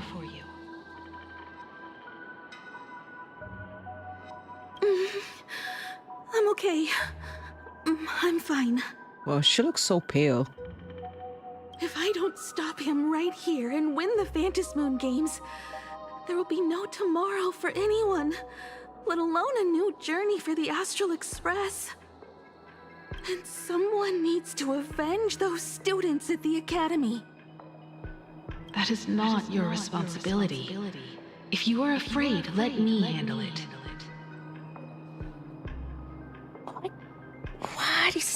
What is going on? I know hunting down the Herald of Death isn't my responsibility. If I turn around and walk away, no one will blame me. But I am already here. I can't let him get away. Yeah, I'm not really scared anymore, really. Look, all the bandage. Is that why Ryusuke has bandages all over his body too? Because of the weathering curse? Yikes. Heartbreaking. Ryusuke might not be an evil man after all. Wrong way. It's over there. Aberration threat level. Okay. Aberration name, Herald of Death. By order of the Department of Aberration Defense. All units must begin evacuating. Oh, look at his mark. Surrounding area immediately. Warning. Don't run. If I turn back now, there's no one else to hold that demon back. Calamity. Aberration name, Herald of Death. Department of Aberration Defense. All units must begin evacuating civilians from the surrounding area immediately. That's so fucked up. Wow. The suppression squad sent by the Department of Aberration Defense. They're all gone. Completely wiped out. They struggled through the pain as the Herald of Death dragged and smeared them across the ground. But these stains... Is he really so far gone that he's using himself as paint? Even so, he still managed to break through the blockade ahead. That's terrifying. To take down a monster like him, you need a single perfect strike. Overwhelm him before he can even react. Is this like a case of Himiko just now talking to the imaginated version of her juniors? But how does that make sense? I think I've got it. But first, I need to buy some time. Let me handle that for you. All right. But buying time is easier said than done. It's too narrow here. We need more room. The best bet is to pin the Herald down on that bridge. I'll take all the wish power I've gathered since the Phantasmoon became full, and use it as fuel to paint it into existence. The mecha? The sheer destructive force unleashed from creating a massive object will break him and leave him completely incapacitated. But by doing this, even if we defeat him, you would be giving up any hope of winning the Phantasmoon Games. Yeah. By burning all the wish power, I will be forfeiting my victory. Right, and that's why she didn't win the Phantasmoon game. But even if I did win the games and restart the Express, what would happen to this city? To my friends, my teachers, and everyone else? Where would they have left to go? To set the Express in motion with Aha's power, while standing by as innocent people are slaughtered by monsters? To soar into the stars while turning a deaf ear to the screams on the ground? Someone who does that has no right to call themselves a nameless.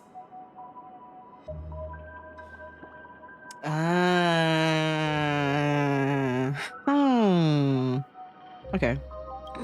I knew I should have stuffed an orbital cannon or a molecular saw into the case. Using that bigger on the inside Trailblaze tech, just like the Astral Express. Remember that for the future, then. Right. When this is all over, I will have to give it a try. She eventually did. Another body.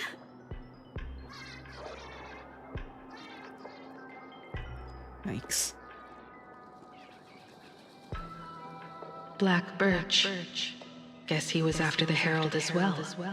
A supplicant? Black Birch, the masked fool? The one who turned Gotham City upside down not long ago? Only 2 supplicants are left in the games now. In other words, we are the last hope for victory over him. We?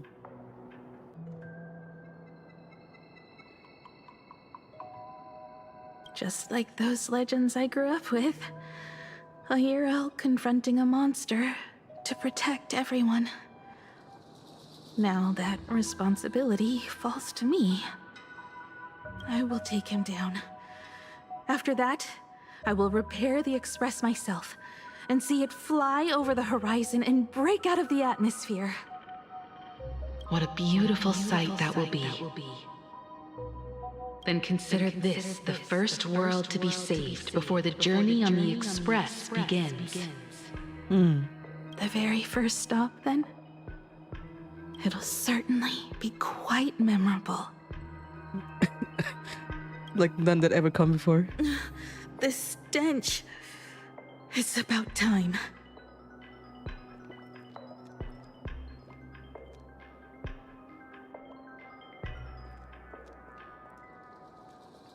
Wrong way. It's over there. Yeah, okay. I just want to see. That's the Herald of Death? So exquisite! These flowers blooming in plain Arcadia! Ooh, I can hear them dancing at the tips of my nerves! What is that? You say this is not enough? Still not enough! I need more pigment! I will mix my colors with screams of terror and pray for the catecholamines to drown me! Department head, I shall show you the error of your ways! This flesh is the culmination of life! Its own king is right here! The giant tree running through our heartopia! I shall become her! We will be as one! No, I will surpass her. I will devour her and become the one and only existence. You know, after 4 patches talking about the Herald of Death, seeing him in an NPC model is so funny. It's giving Fagusa in 3.5. This is the Herald of Death? Where's all the plans coming out of him? This is not supposed to be like very human. What is this? It's so pedestrian, so true. What the heck? Another new shade, dazzling, shattered crimson. Are you perhaps the color I've been missing all along? All budget goes to Himiko's NPC model. Not enough for him. Also like young Finon, exactly. Yeah. Step into this masterpiece! Become one with me and lay the final cornerstone for the future of humanity! Right. Stop right there. Oh. So, you actually conquered the Herald of Death and set the Astral Express in motion once more at the end of the Bloodstained Games.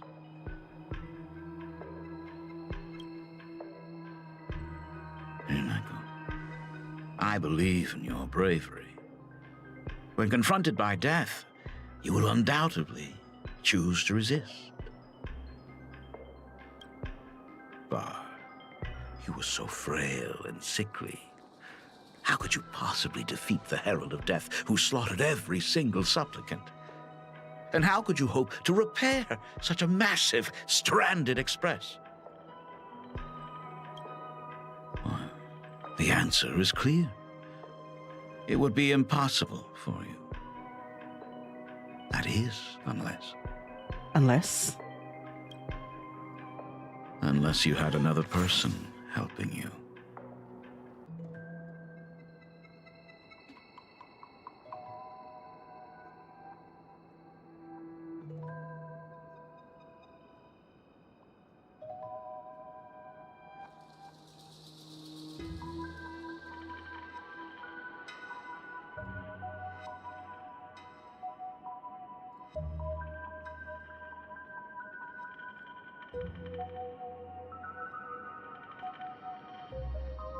Let me go ahead and twin.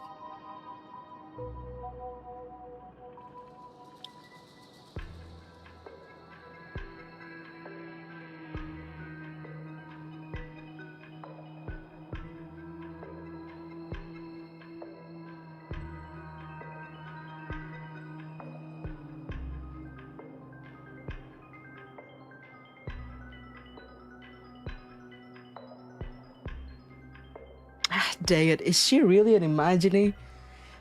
Ah.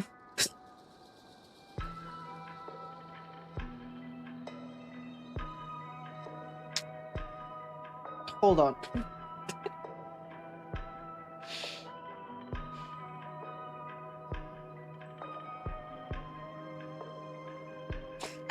I need to take a break. I'm gonna take a toilet break.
So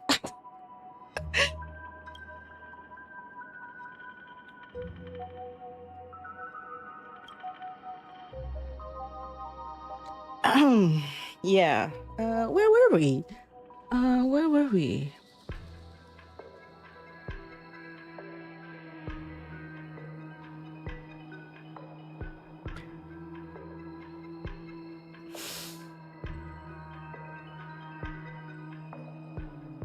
two Himikos, right? Thank you.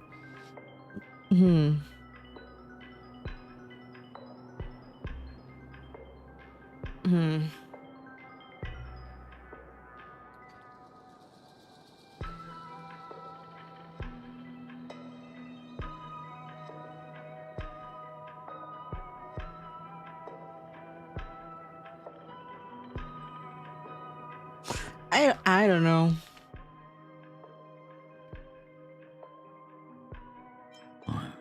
The answer is clear. It would be impossible for you. That is, unless you had another person helping you.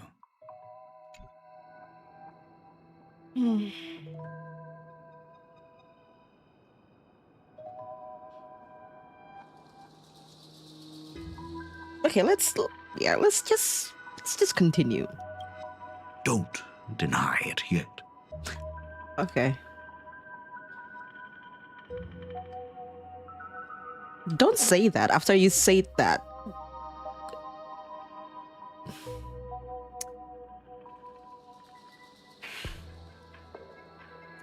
Bro, you're so annoying, bro. You are back to being annoying. I've been tested by you enough along the way. So now, give your father a little room to breathe. He knows. While I was gathering your belongings, I found some of the manuscripts you left behind. There were two distinct sets of handwriting upon those pages. Every trace in that house proves that two people once shared a life there.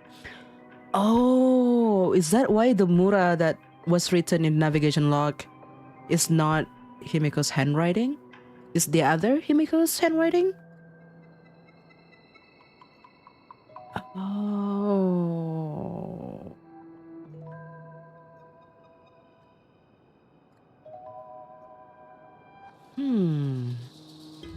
Legend says that during the Canvas Age, the grand artist Whitebow painted his late daughter onto a scroll and breathed life into her.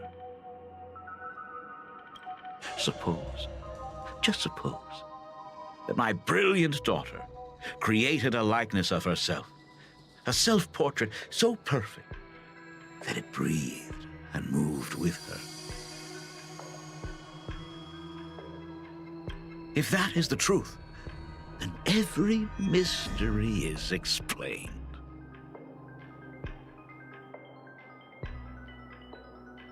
The music is so banger right now. Do you guys know the title of this track? Is it already in the album that we have right now?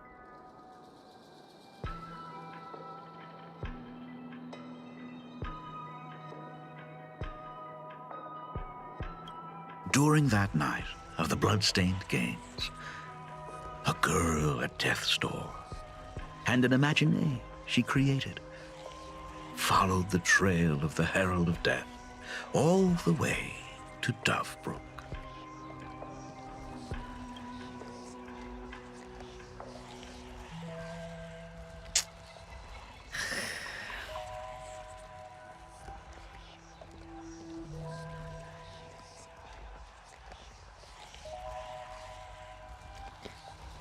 Man.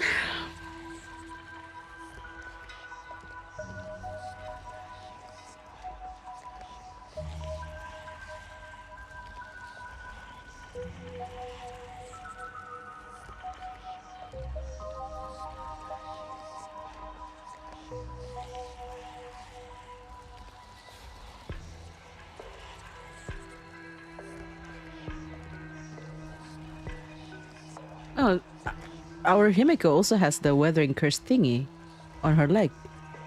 Am I saying that right?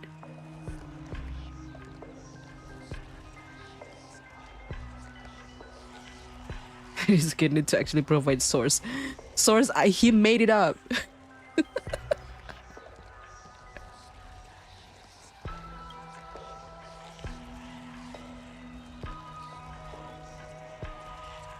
as a monster bearing Shuhu's flesh and a supplicant lost to madness. Marcus and Tali defeated the pair before him without lifting a finger. Defeated the pair before him without lifting a finger?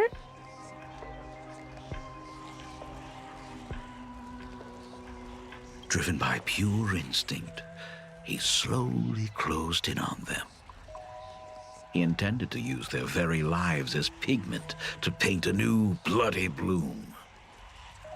Little did he know that he was walking straight into a trap of their design.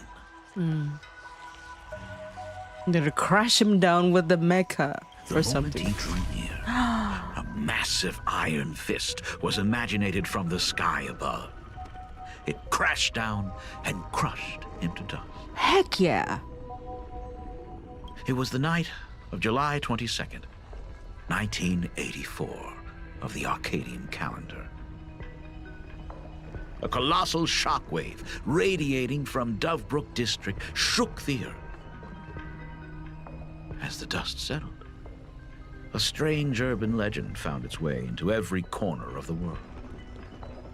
Over 10,000 sightings reported a giant arm descending from the sky that evening.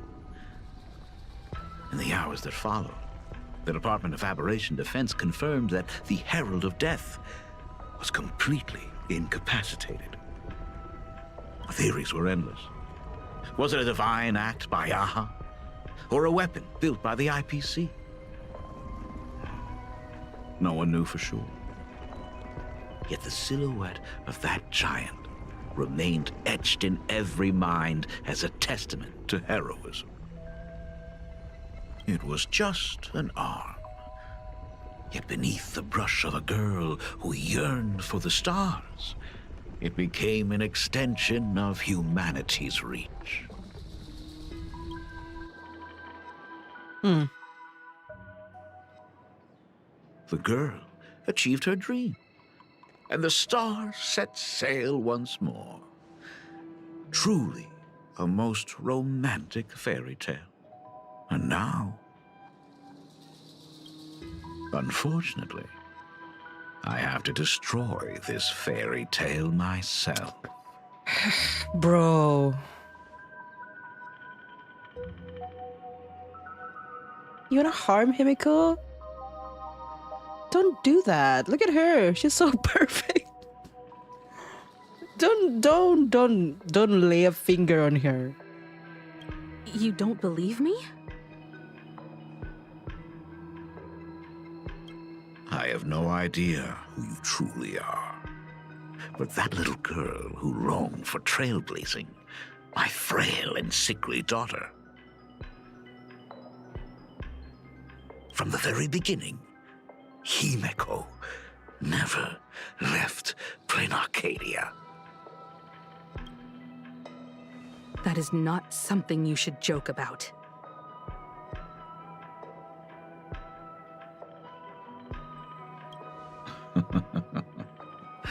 You know better than I do whether I'm joking or not. He doesn't sound like a father anymore. He sounds cold now. I'm scared. What is he gonna do? By the way, things outside aren't looking good. The Arcadia is drowning in problems. Is it really wise to stay here instead of helping the younger crew members? Oh. Those kids are all grown up now. They can handle their mission. And as for myself, I am staying right here to deal with the biggest problem of all. Ho ho ho.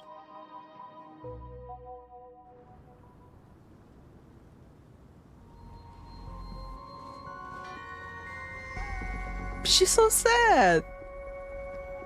No, she's leaving her dad behind.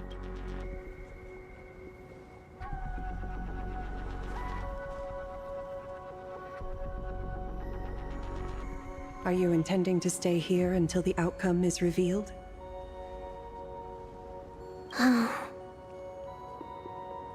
It might take forever for him to return, or he might never come back at all.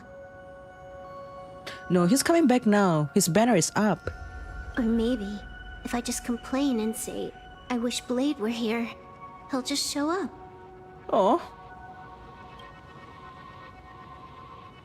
Anyway, it was his choice. We already said our goodbyes. Thank you for staying with him until the very end. Now, it is time to deal with your matters. What was our matters? Oh yeah, Asad Pramat. Yeah, yes. Gray-haired girl. You seek me out with her token in hand.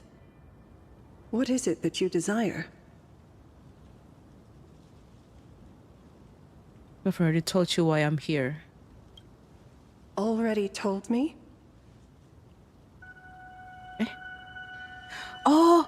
Oh! Oh! Oh! What do you mean? What do you... What do you... Oh, what do you mean?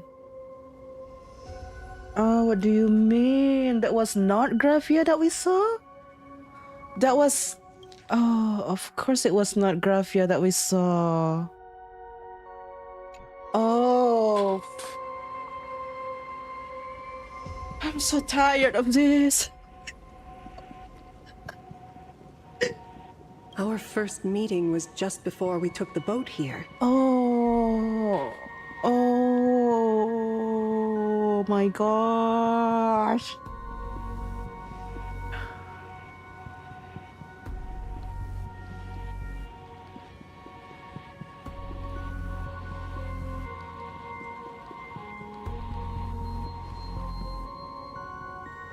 I only answered the call of wish power because of that mask. The one painted by Evanesia. Without it, I would not be here.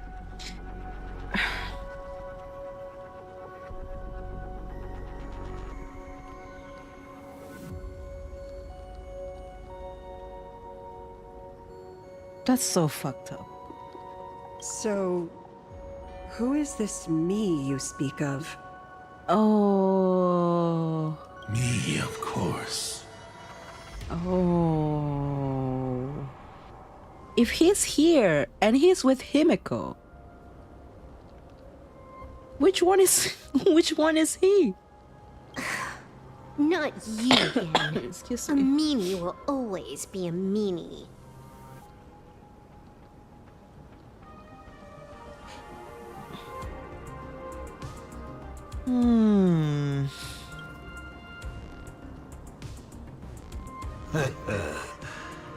Misfortune and I share one thing in common.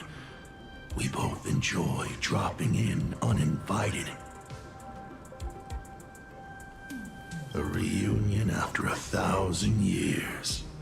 Graphia, it has been a long time.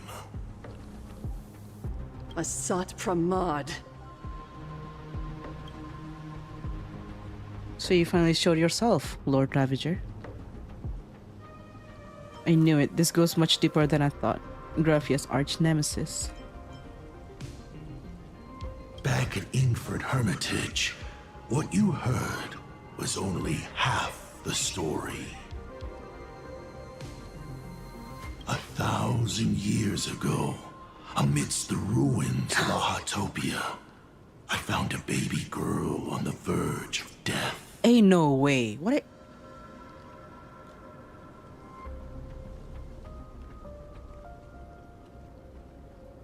What the f...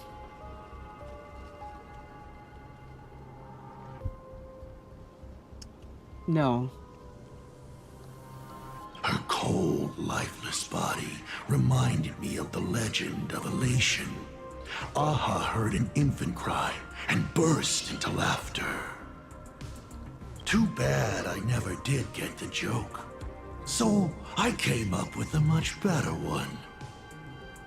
I infused that child with the power of destruction, giving her the rebirth of a Void Ranger. I taught her to paint her monstrous beasts using the life of the veracity as pigment, all to carry out the Legion's divine will.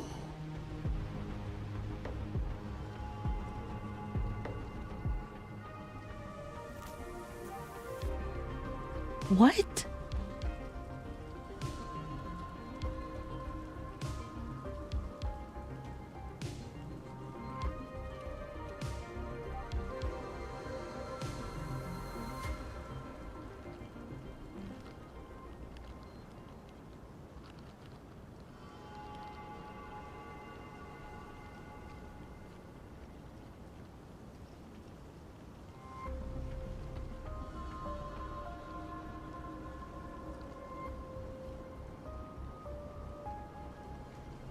Infuse her with the power of destruction.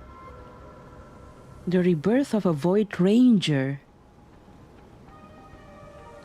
He was the one who taught her the art of imagenesis? All to carry out the Legion's divine will. And then the toilet break time, no.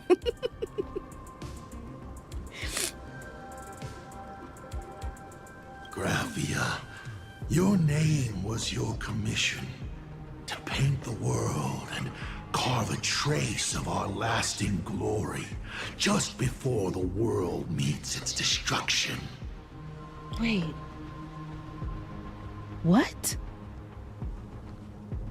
But she was fighting him. You were doing so well.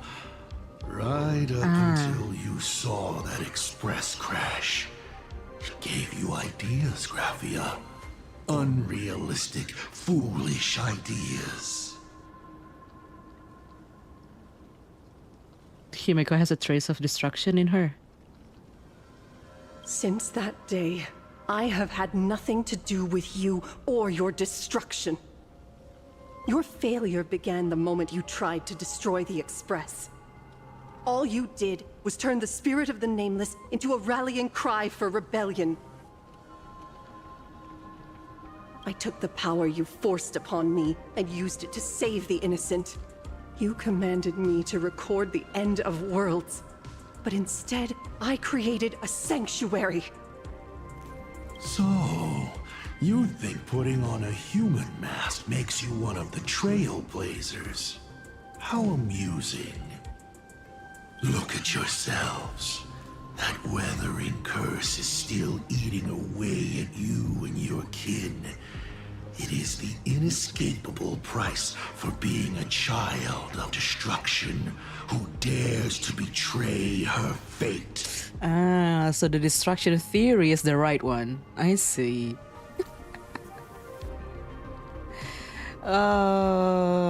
Man, everywhere we go is always the destruction.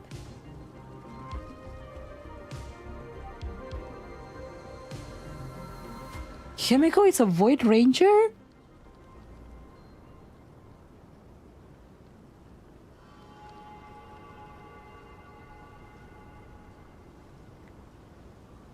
Yeah, they do have golden colored eyes, but then again, Evanesia has golden eyes too, and she is abundance.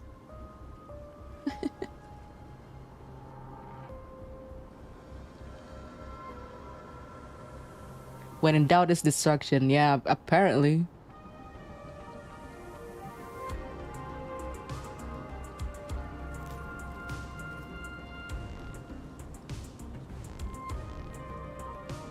So Aha cannot meddle with it because it's from the path of destruction.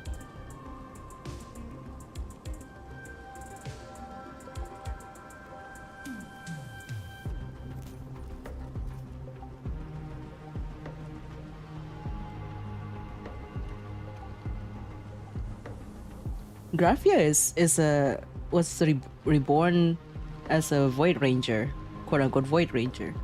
So that makes Himeko a Void Ranger, in a sense, if you think about it.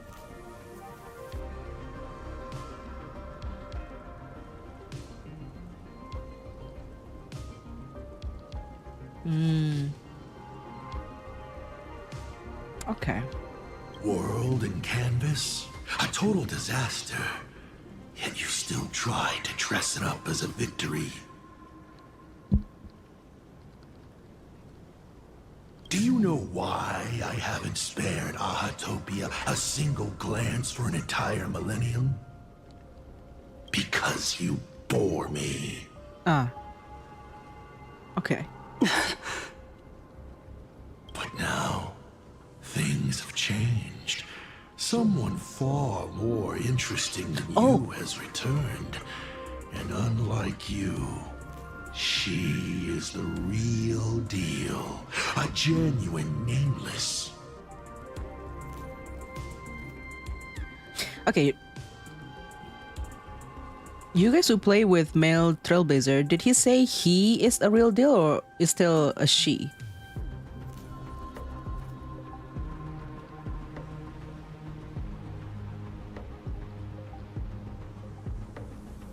Okay, Himeko then.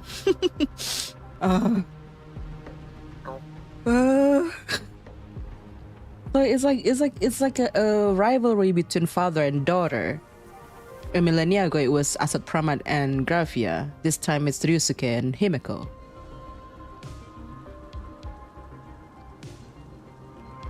That is why I have returned. Simply to tell you all this. That genuine nameless. Himeko? I've had my fill of this drama. Now, I'm dying to see how your face handles my fist. For 1,000 years, I have painted them over and over again. Every innocent life you extinguished during the Sind Earth Age. Tell me, Asat Pramad, are you prepared to face their fury? I have more important things to do than linger here. But this little parting gift of yours? Why not let them have a taste instead? Come forth. Demonstrate your defiance.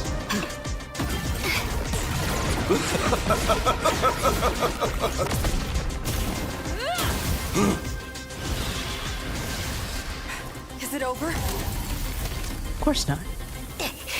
Watch out! Pity. Such a clean strike. But the odds of success are 0.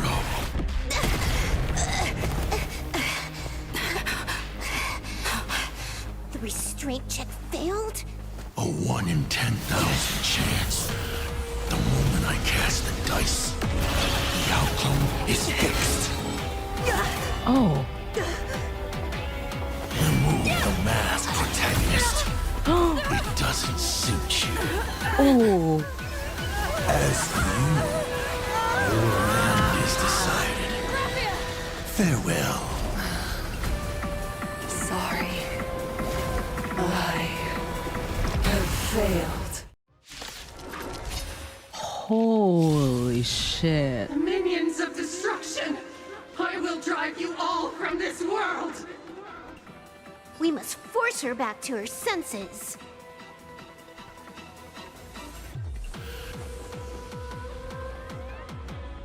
Wow. That line? Telling Trailblazer to remove their mask? Damn.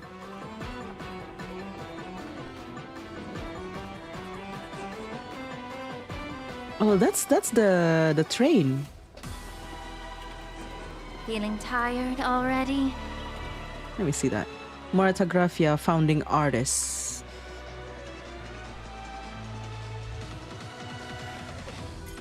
The ancestral I don't know how to pronounce that, of the painters of Benzai Tengoku and a remnant of Moratagraphia. So he wants to utilize the power of veracity to imaginate phantasmal monstrosities for the Antimatter Legion. Okay. After witnessing the crash of the Astral Express, a vision of ascending to the heavens took root within her, leading her to turn against her own creator alongside the Nameless. Ultimately, to protect this realm, she sought to canvas all of existence. Within her lonely sorrow, she depicted the vengeful spirit fallen at the hands of Asat Pramat over and over again. until that very resentment finally drove her to madness.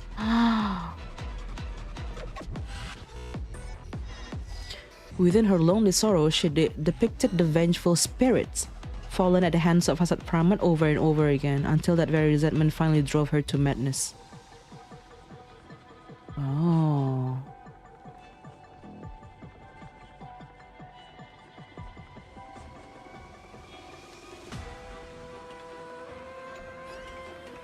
She looks so good though. Right? Yeah, she's serving. Absolutely. This is mother, yeah. Yep. Look at that. She has the train. No, she was the one who made that train in the beginning. Maybe.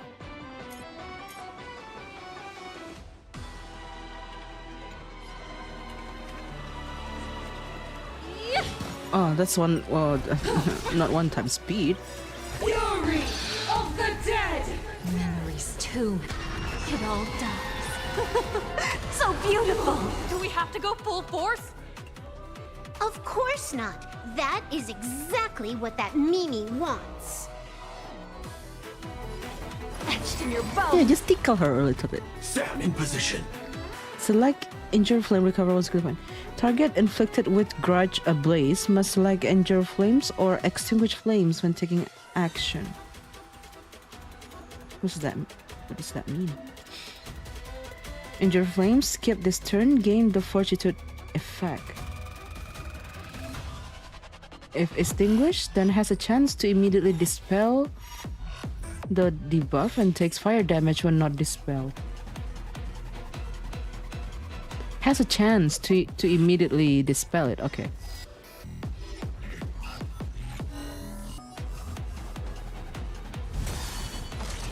Okay. Like fun till everything burns to ashes! Fight to live! Can't wait anymore. This is more than a battle. Set the seas ablaze! It's nothing. Stay in step. Dreams do come true. Fight to live! Devour offspring! Fight for me! Attack detected. Oh, those are the same thing that was in the tavern.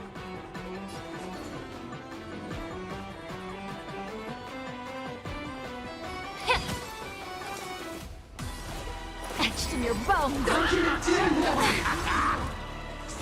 Attack detected.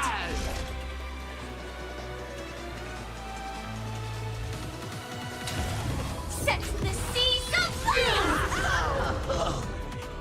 Absolutely cannot let you touch this place. Depart once more!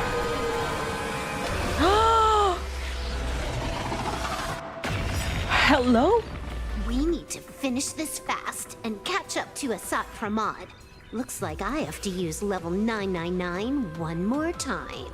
No need for that.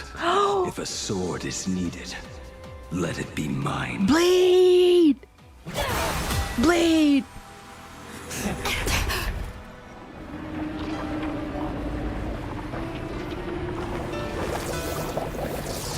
Have you thought it through? What defines a blade? The self-chess is continuing. The sharpness that endures, after all has worn away.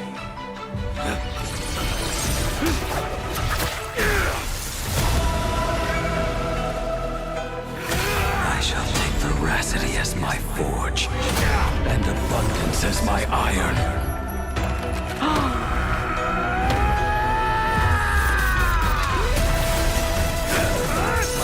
Die a thousand deaths. Tempered into a blade!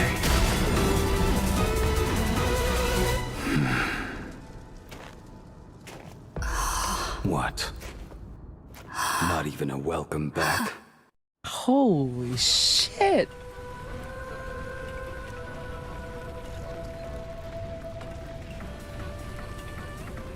It's a rebirth. It's a rebirth. Don't miss the best timing for an attack. Ah. Wow. We were so busy gagging Blade. We forgot to say welcome back. I don't know. We were mourning you just now. Wow.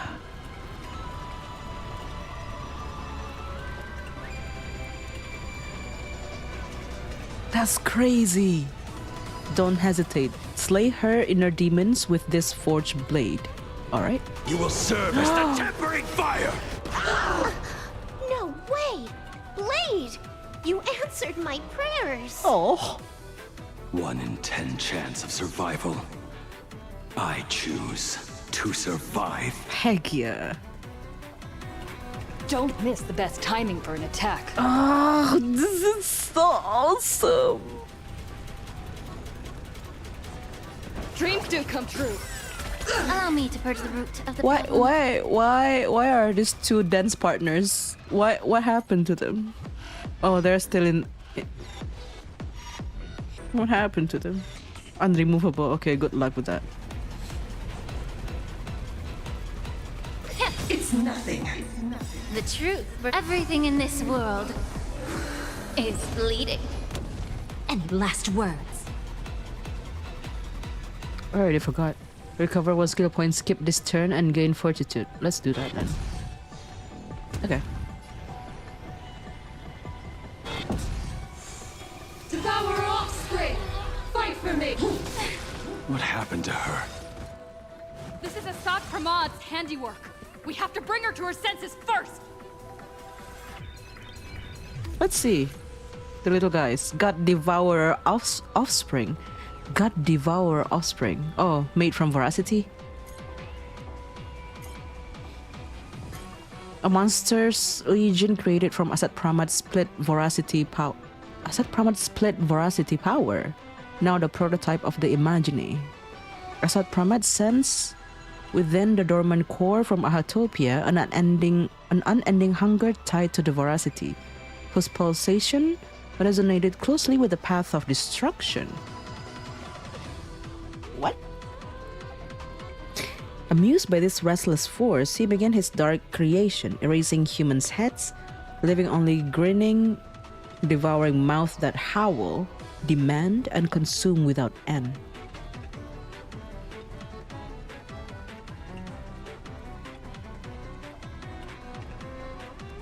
What?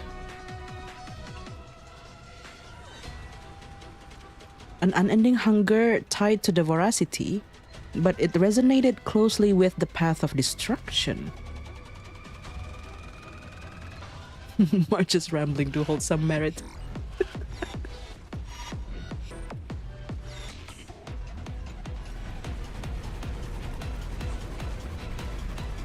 Cool. You will serve as the tempering fire! The mood is set just right. Let the show begin.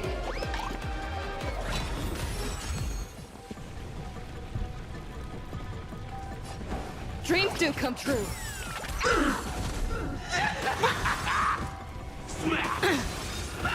Joining the battle. Detonate! You want to betray me? Like fire until everything burns to ashes!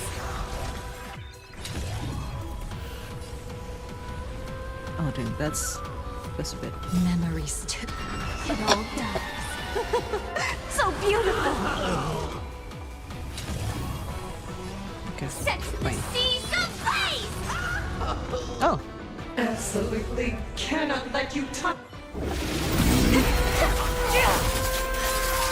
That ended so quickly.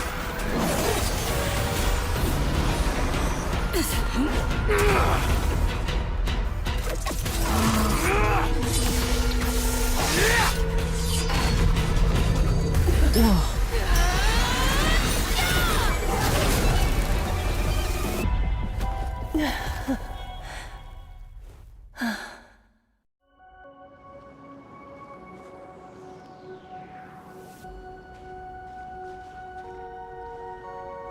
I hope I am not too late. Look at bro. Look at him. Look at him. So, do you still have Shuhu in your body? What's going on now? Are you kidding? Your timing is impeccable, Blady. But isn't this a bit much? How did you even change outfits? What happened down there? I used the Leviathan's maw to imprison Shuhu. But that doesn't matter. Are we sure about that? What matters is that you made it out alive and got the job done. Not yet. I have made a decision. This time, I will stay and become a supplicant. Ah. I am joining the Phantom Moon Games. So the mask finally becomes his. What? You're going to stay here and poke your nose into this world's business too? Let us settle this first. Are you okay? Thank you. All of you. We will stop Asat Pramad. I will do everything I can to help you. As long as the canvas remains, Asat Pramad cannot kill me. You have fulfilled what Evanescia entrusted to you.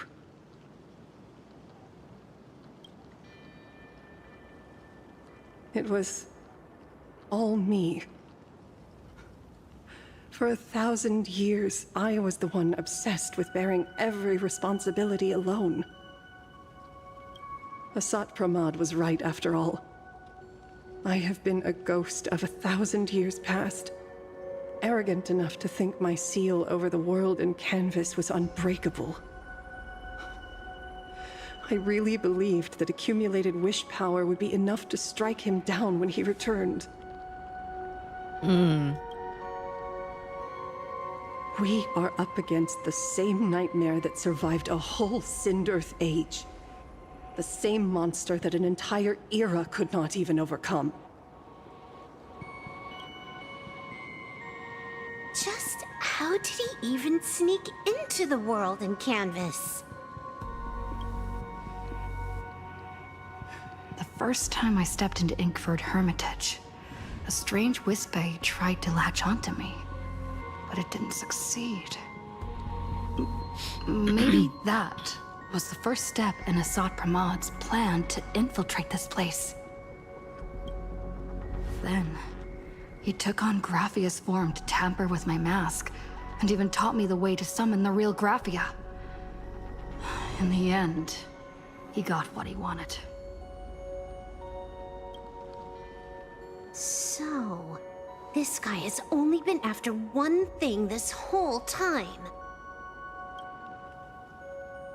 To weaken Graphia, to break the barrier of the world in canvas.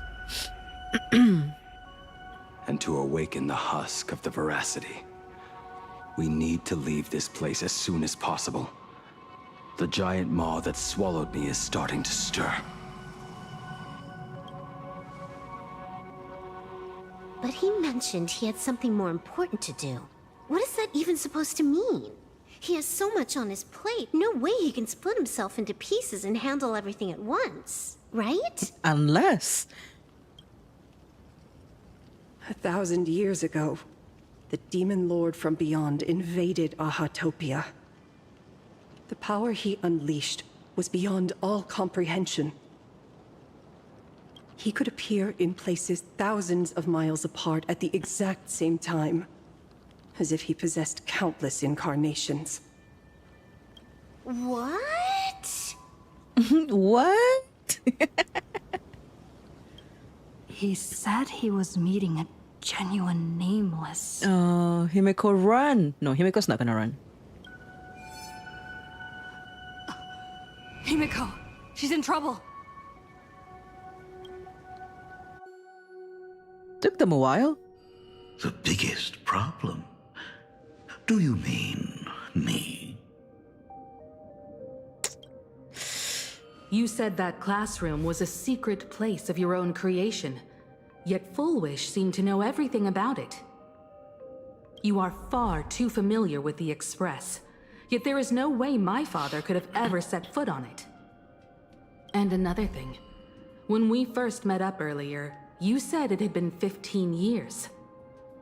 But my father clearly left much earlier than that. Your story is riddled with holes.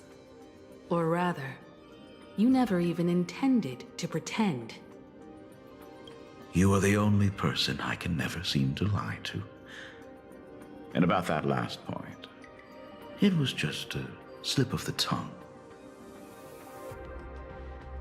Stop this pathetic act. You are not him. You who dare to impersonate my father, show your true self. It seems our pleasant little father-daughter chat has come to an end. Oh, I just wanted to like scratch his face. Wow. Buying time. Keeping me pinned down. Oh, you played your part well along the way. If I proved to be more dangerous than anticipated, you would be right there to shield your companions. But, Navigator, you still overlooked one possibility. The most fatal one of all. Why don't you try to guess at what exact point did I take Ryosuke's place? Yo. Ho, ho, ho, ho, ho, ho, ho.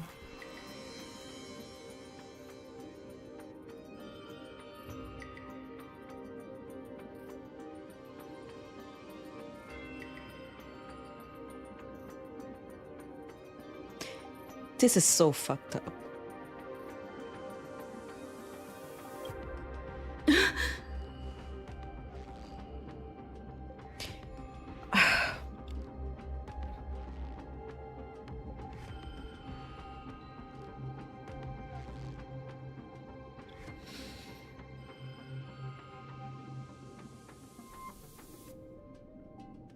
Did he take over his place?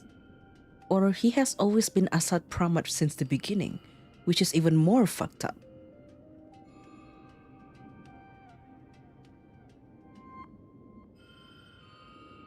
A dead Pramat.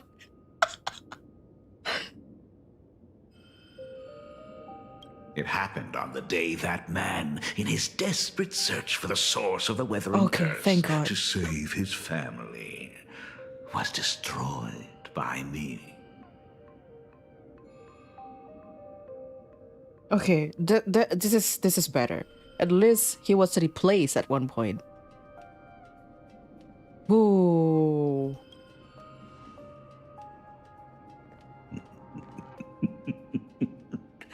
That year, Himeko was sick. At her mother's funeral, she met her father for the first time. Oh, shut up.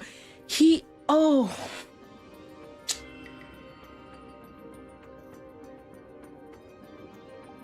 Bye. I don't like this.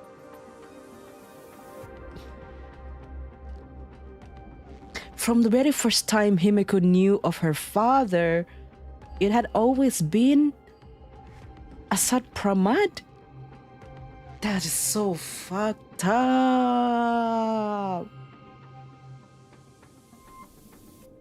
That is so fucked up.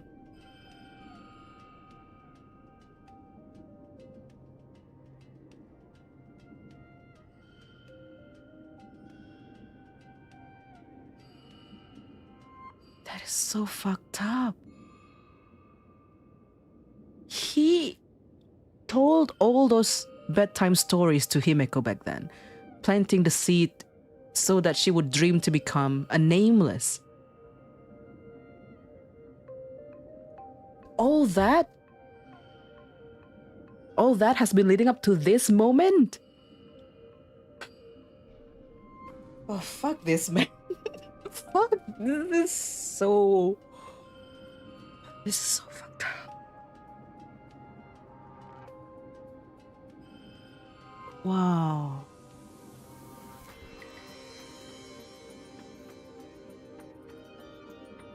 This is so fucked up.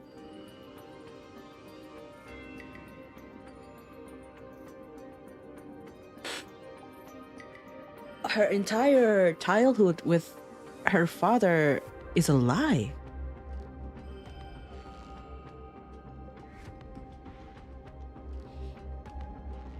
Himiko was thinking like, stop pretending to be him. You are not him. She genuinely thought. She genuinely thought at one point there was her actual father.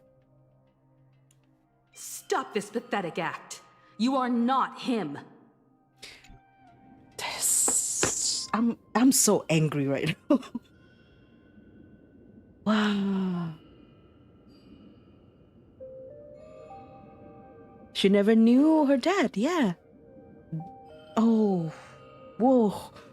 Wow, that is so twisted.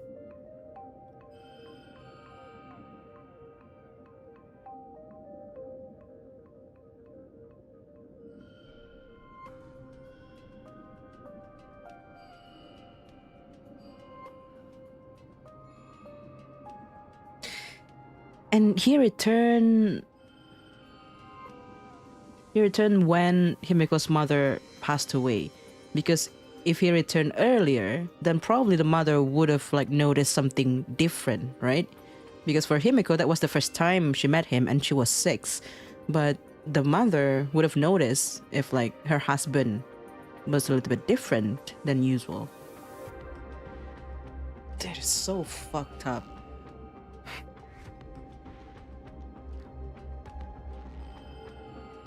Check for world news after the quest. Okay. He killed her dad before she even got to know him, yeah. Like at one point, she was so sad that her father was like abandoning her. But even the dad that was abandoning her whole life was never her father to begin with. Oof. That is so...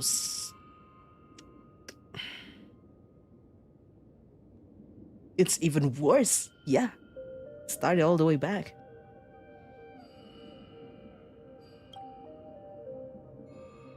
You are lying.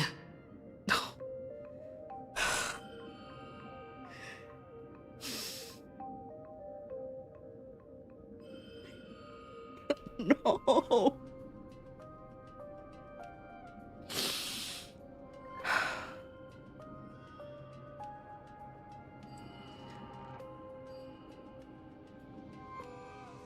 I have told you only one lie in all these years, my dear daughter. Nice to meet you. I'm your father, Ryosuke.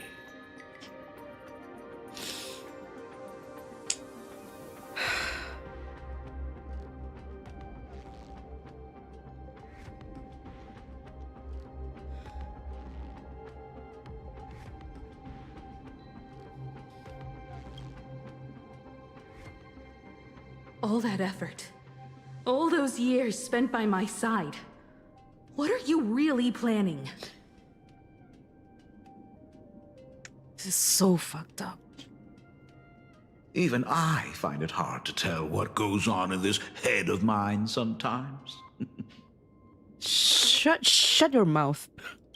But now, as I look at your face, at that exquisite expression, it all makes sense. I had so much fun playing a father. Oh, wow. Wow. Wow. Shut your mouth. Wow.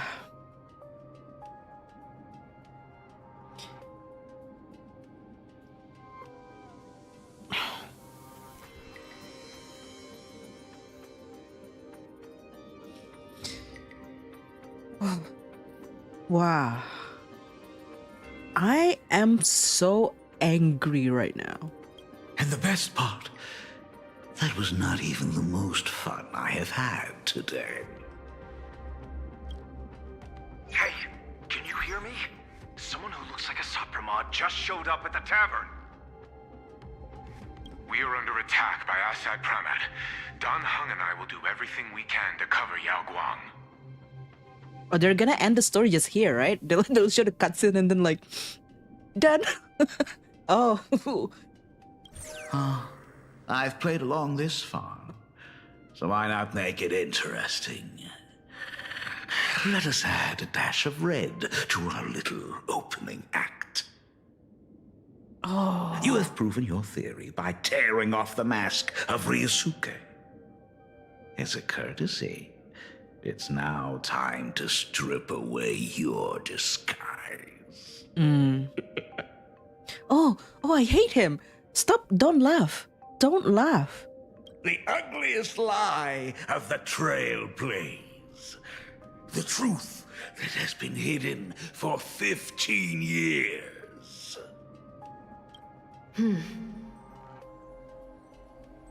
Oh.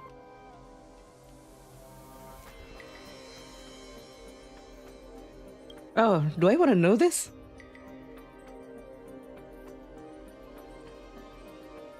They both have the weathering curse. Look at Himiko, so pretty.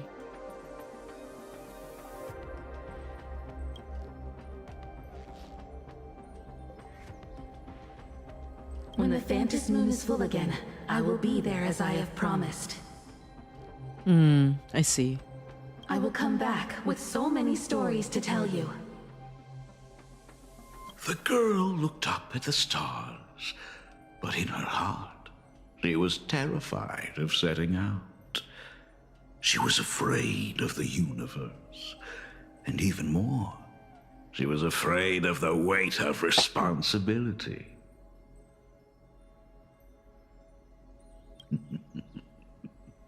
In the end, she'd left her wishes to someone else. As for her, she chose to lie in a grave and stay in the Arcadia forever. What?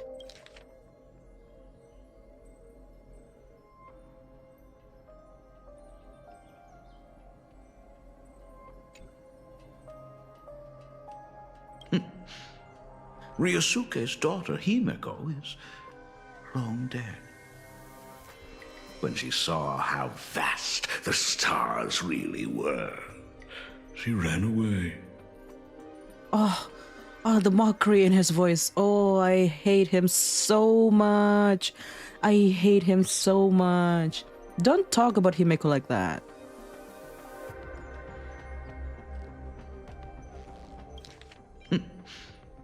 Ryosuke's daughter Himiko is long dead.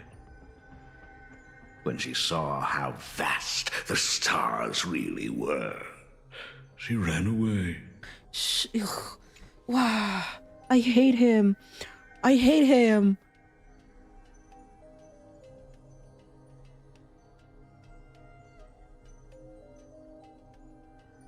But if this Himiko was painted by younger Himiko and she's supposed to be perfect and everything, why she has the weathering curse?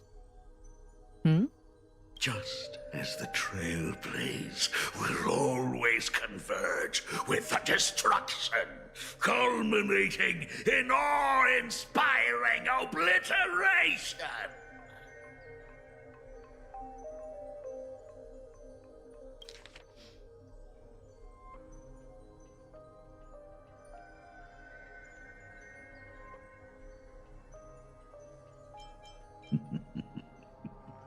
In the end, she'd left her wishes to someone else.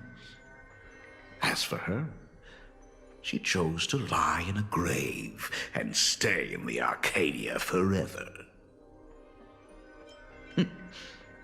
Ryosuke's daughter Himiko is long dead. When she saw how vast the stars really were, she ran away. Just as the trailblaze will always converge with the destruction, culminating in awe-inspiring obliteration. Huh.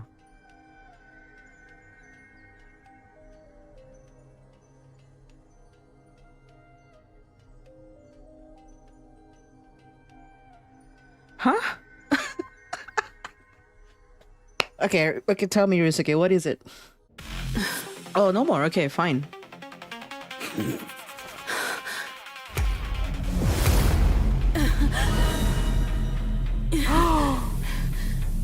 Aura? So, you really are a fake. Right back at you. Holy shit, she looks so beautiful. O denizens of this Arcadia, lost in its splendor, once I beheld the Astral Express rise again towards the stars. Since then, you have known 15 long years of unbroken peace.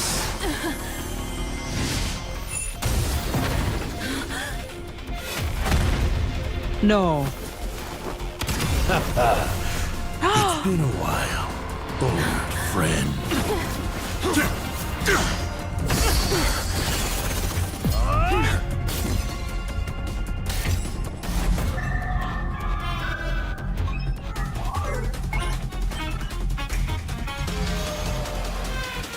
For 15 years it was I, Hassan Khan, who delivered every promise of beauty to this Arcadia in advance.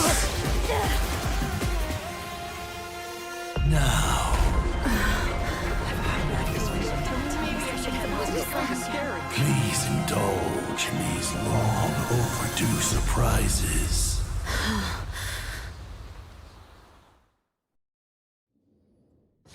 No. No. Oh, they actually did that. Oh, they actually did that. Oh, they actually did that. Oh, they actually did that.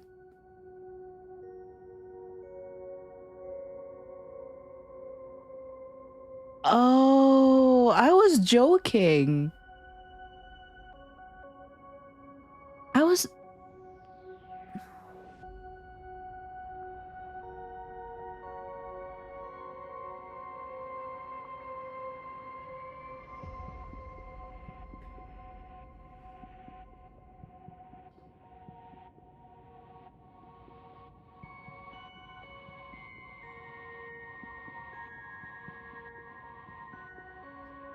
I was joking. Why did they end it like that?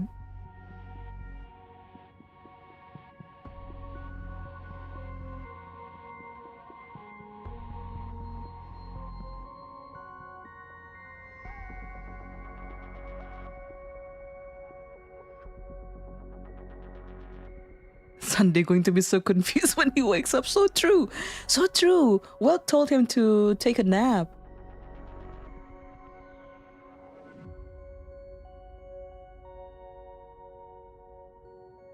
Oh. Oh.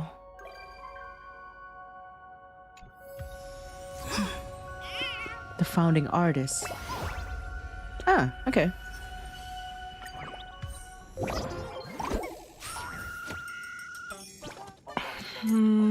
Is it this one? Oh, it's not this one.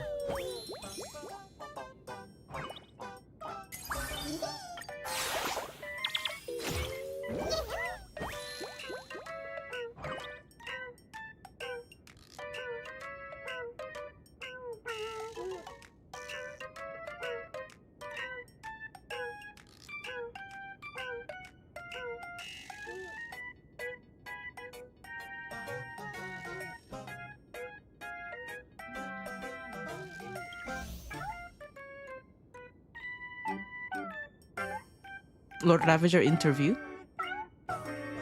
This one. Universe-wide exclusive, the one and only interview with Lord Ravager. Introduction. Delighted to arrive at Plain Arcadia and bring destruction to you all. The fuck? Please enjoy the impending apocalypse. Struggle with all your might, resist to the bitter end, and finally embrace a glorious death. Right. You didn't actually fall for that, did you? To be honest, I'm not a fan of Ark's Forger. He never replies to my messages. Even Zephyro at least sends me a cursory... ... Fantilla is pretty cool.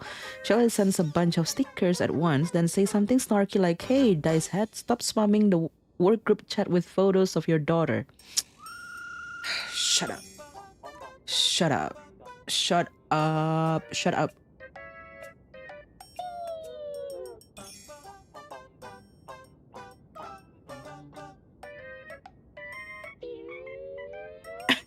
That's cannot. Oh, you, all this while, Himeko. Freak, yeah, exactly.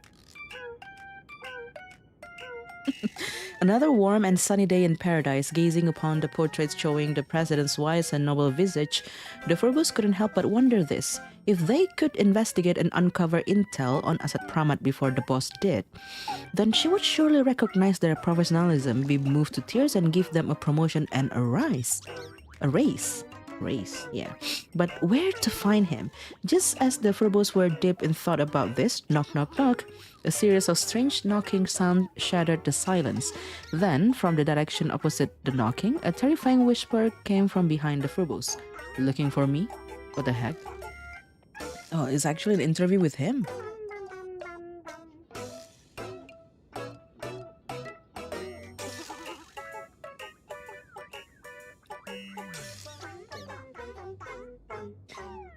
When a junior newspaper wants me as a guest, of course I have to show my support. Even if I'm just pretending, it's good to at least feign excitement.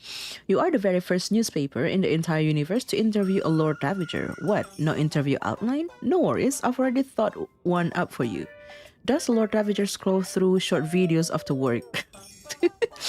How does Nanook calculate employee KPIs? Bro, if you sprain your neck fighting the IPC, does it count as workplace injury? The Antimatter Legion's latest recruitment policies. That's probably more Archforger's department. I shouldn't overstep.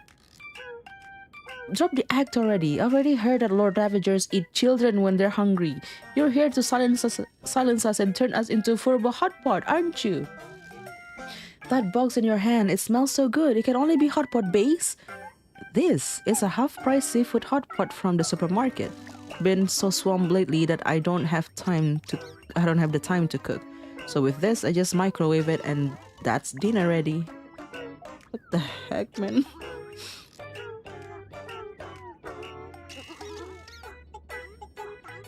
Lord Ravagers eat microwave meals too? You're that busy at work? So that's the thing. The business trips are constant. Last time we were hustled to Amphorius to welcome some new hire who didn't even stick around for probation and immediately switched jobs. Does that even make sense? Talking about Iron Tomb? Every time I go back to Plain Arcadia, there's a tons of work waiting for me at the academy, but I can't leave. I depend on Graphia Academy's medical insurance for my tendonitis treatment. Now that I think about it, neither Akivili nor Nanook ever gave me any kind of insurance.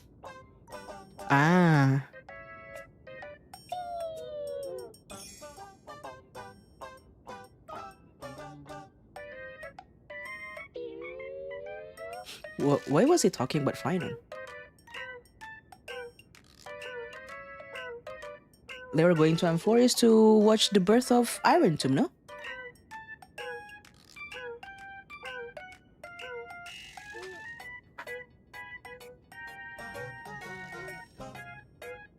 The icy relic, yeah, that's the next one.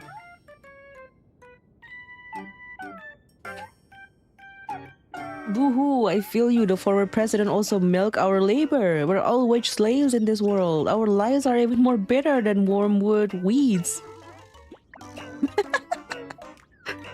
Would you be interested in working for the Legion? Selenova and Archforger are both hiring right now. I can get you in. Huh? Furley, could you elaborate on which overlord is best suited for slackers? Para Prince, beep bop. You're so lazy, Furley. No overlord's gonna want you. Boop. for Belitzer. Also, how did this turn into you interviewing us? Mr. Asad Pramad, weren't you in a rush to get home and hit it hot pot? Maybe we should wrap up the interview here. Oh, no rush. Setup's all done. I'm just killing time with you guys before the show starts. It's alright if you can't think of questions. Why don't we chat about everyday lives, hobbies, interests, that kind of thing? Got any consoles around here? Wanna play around? This is so unserious. What the heck? The dice on your head. Can you sleep comfortably with it? Easy, I just take it off before bed and everything's fine, no? Wanna learn? I can teach you.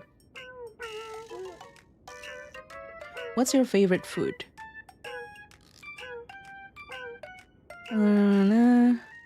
Okay.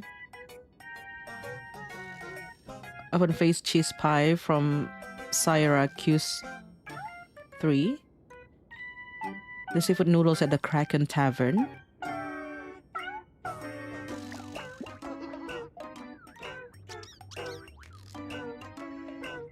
You've got so many friends here in Plain Arcadia.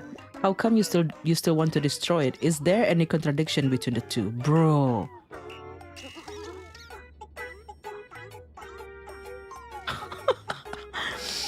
Because he got so many friends in Plain Arcadia that he wants to destroy the planet? Wouldn't destroying a world you once lived in with your own hands weigh on your conscience? No need to worry, my gym membership for the year has already expired. Shut up. Although getting insurance might be difficult with Graphia Academy gone. The daily life of a Lord Ravager doesn't sound so different from a regular person, does it? For me personally, getting promoted to Overlord doesn't really change my hobbies. In my downtime, I still read, game, take walks, yeah. But most of my colleagues are pretty shut in. Can you even imagine Zephyro kicked back in ergonomic chair, cradling a cup of immortal delight? Only Selenova and Fentilia sometimes play a bit of chess together, have tea parties and things like that. Oh, they're tea party buddies! No. No. Don't make me... No. No, he's not funny. No, I'm not laughing at his joke. No. Even Lord Ravagers can be a bit girly, huh? So do they chat about how to destroy the world over tea? No, because I just made it up. Okay. Okay, get out of here, Asad. Get out of here.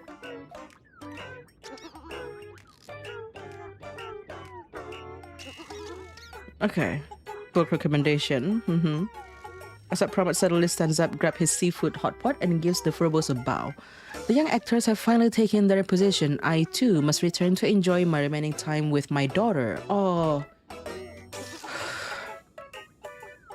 And with that, he spins his dye hat around and vanishes from the newspaper office. Scared the first of us, boss. We're filing for workers' comp. Laughing prawn, get out. Is that really you? It's not a fake, right? Take a guess. There's so many accounts. Asad Pramad, you just wait. I'm going to make a perfect die roll. In the room where it happens. Wow, this post is blowing up. I'm gonna jump on the bandwagon. What do you mean you interviewed the Lord Ravager? Is it too late to buy a ticket and bail from the Arcadia right now? Citizens, please do not panic. Following the evacuation procedure provided by the Department of Aberration Defense, please retreat to the nearest shelter in orderly manner. Wait, I think I was standing in line with this guy at the supermarket earlier. If I'd known he was a big deal, I totally would have asked for a selfie. The trembling little Furbo and the Lord Ravager, I ship them. Oh, don't! Pan shipper, don't be so desperate. Bro! Read the book recommendation.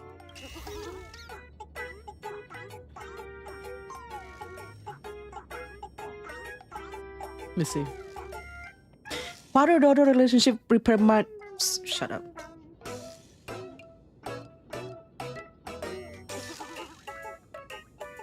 I hate this guy. I hate this guy.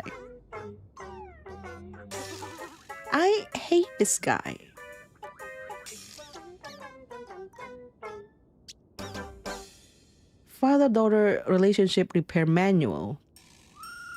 I hate him.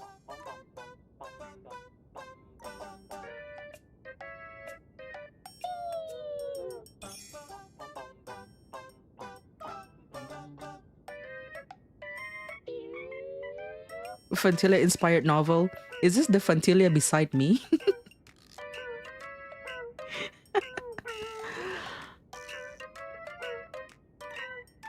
Oh man. I hate him. Oh. I want to see something.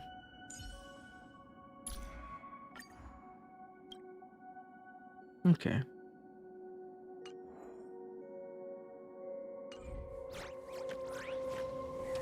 They're so fucked up.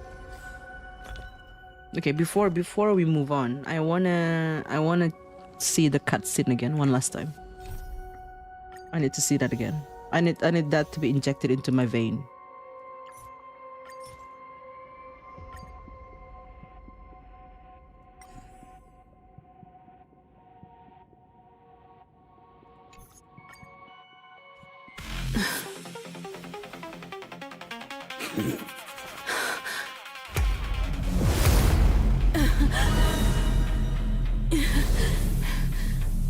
So, you really are a fake. Right back at you. Kimiko, look at her. Oh. O denizens of this Arcadia, lost in its splendor. Once I beheld the Astral Express rise again towards the stars. Since then, you have known 15 long years of unbroken peace.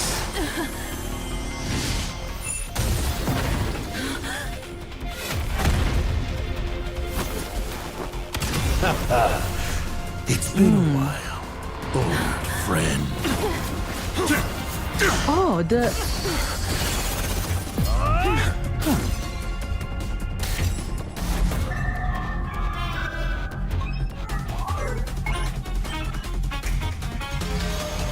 Oh, it's by a fake he meant like... Years it was I, Hassan Khan, who delivered every promise of beauty to this Arcadia in advance. Now... Please indulge in these long overdue surprises.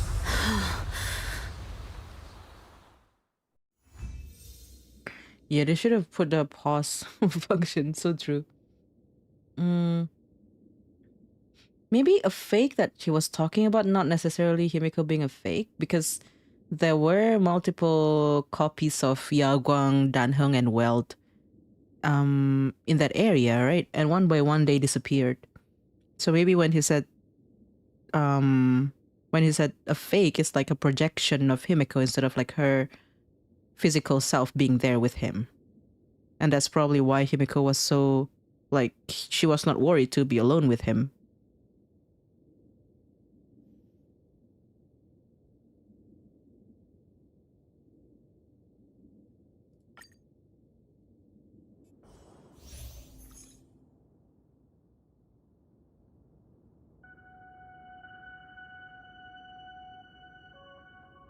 Those multiples are probability manipulation? Oh, really?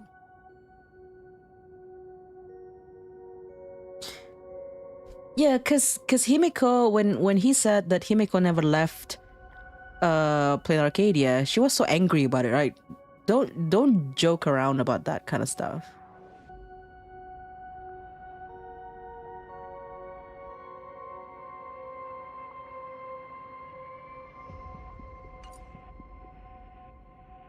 What is this ability to see probability you guys come up with? What is that about?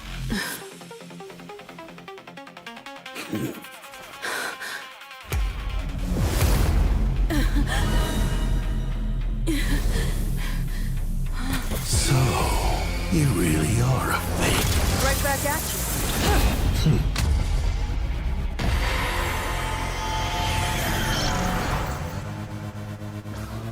O denizens of this Arcadia, lost in its splendor, once I beheld the Astral Express rise again towards the stars. Since then, you have known 15 long years of unbroken peace.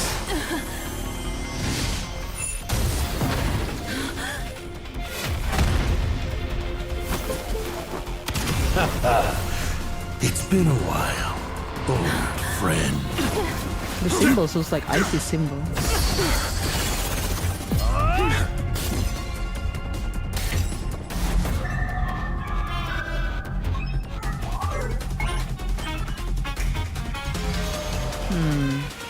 For 15 years it was I, Hassan Khan, who delivered every promise of beauty to this Arcadia in advance. Now,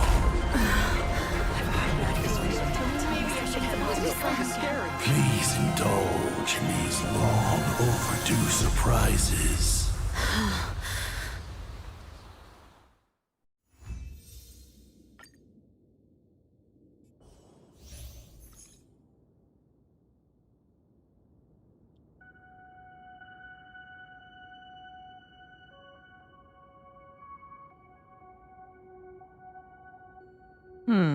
Erasing possibilities.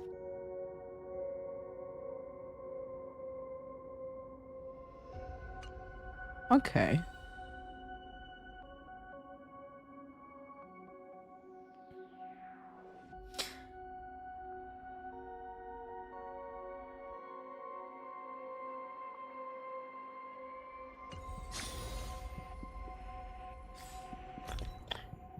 Let's see if I have all of this artifact. Not artifact, relic. So we can read it. Oh, we do. Okay.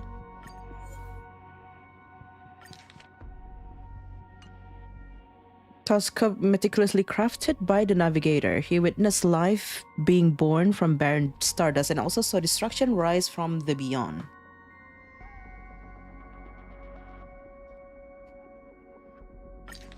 Stargazing log. Number 13049. Date, Ember Era redacted. Observation target, Akasha system, echoing lands of Ekoya. Liquid metal life forms have formed an empire ruled by a central consciousness. Due to the memory-retaining properties of the metal, this planet is capable of condensing and projecting three-dimensional phantoms of past events. A treasured divine fragment supposedly records the deity who enlightened the Ekoyans, but if you ask me, this is merely a seed casually tossed aside by elation. Pitiful primitive life forms, they have no idea that the god they worship is long past saving. Stargazing log number 14089.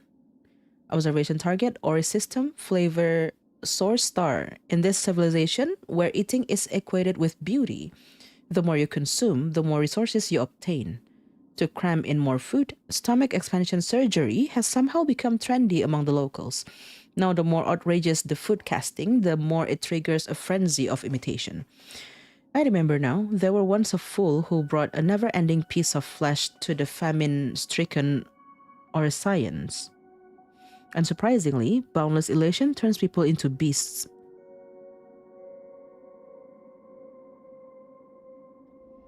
At Livin. Stargazing log number 14758. I witnessed the galactic arm crumble like fragile glass, countless stars extinguishing in silence, as if embers in the wind. Like a painting, all impurities wiped clean, leaving only silent emptiness. Golden, radiant flames cannot be gazed upon, cannot be spoken of. Golden blood, flames, destruction, birth, and sir appears. At that point, the stargazing log came to an abrupt halt. That day also left an irreparable crack on the lens. Oh, and the light in the eye behind that lens dimmed completely. Oh.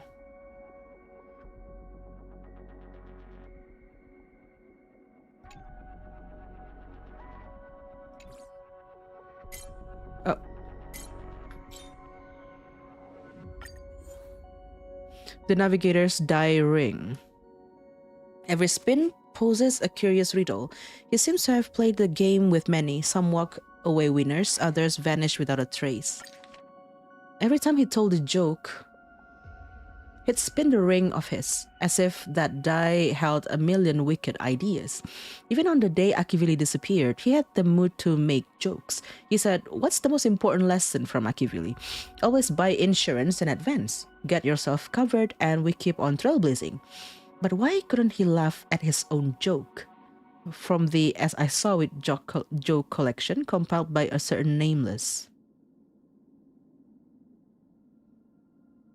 Everything has gone to hell, complete chaos. 3 Nameless left the day before yesterday. Yesterday, 5 companions fought after the candidacy for the next navigator during a warp, and a few others tried to dismantle the Express's core engine and take it away. And today, a murder on one of the cars. Finally, the navigator assembled the Nameless. He invited us to play a game, a test of courage, to settle the race to become the next navigator. Every time the dice spins, we would receive a random game mission. Choose between saving a comet ship on the brink of sinking and taking a 60% shot at winning a massive lotto. With 3 people stranded on a desert planet, try to reach the finish line on time with supplies for 2. At first, nobody took it seriously, but fewer and fewer Nameless came back from this mission. Those who broke the rules or lost the game, they all... Oh. Diary of a Nameless. Mr. IC, you were the one who led the Astral Express through its darkest day. I don't know if I can unite the Nameless the way you did. I don't have your charisma, nor am I as decisive. But I will do my best. If we ever meet again, please tell me what you saw when we approached that segmentum that made you step off the Express without hesitation. Even after all our time together, sometimes I feel like I never truly knew you. Falcon Amundsen's letter to IC.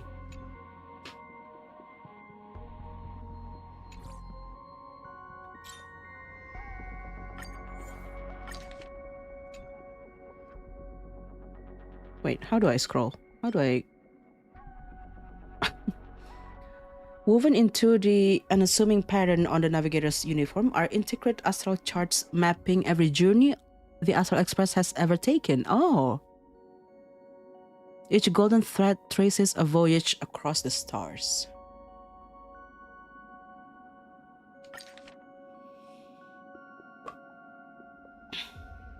In those golden years, following in Akivili's footsteps, the Nameless swept across the cosmos like a tidal wave. They shared strong drinks on the frozen plains of, Pagaseca? Sang at the top of their lungs in the meteor belts of the celestial comet system. They raced, they roamed, the silver rails became threads of longitude and latitude, connecting civilization once isolated from one another. He can still recall Akivili's silhouette, a figure that seemed naturally capable of pulling the trust of all the Nameless. Why is it that I seek answers, yet all I find is a life full of questions? He asked Akivili, for the confusion in his heart grew with each passing day. Oh, Akivili lore.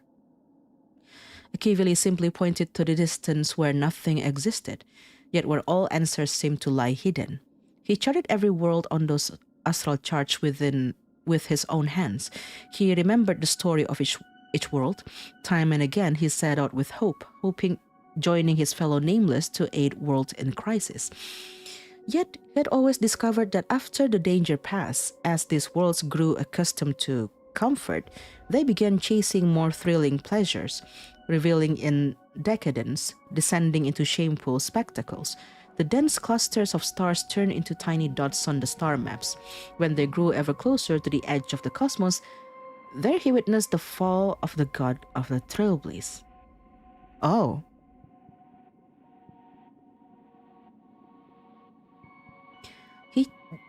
What? The dense cluster of stars turned into tiny dots on the star maps.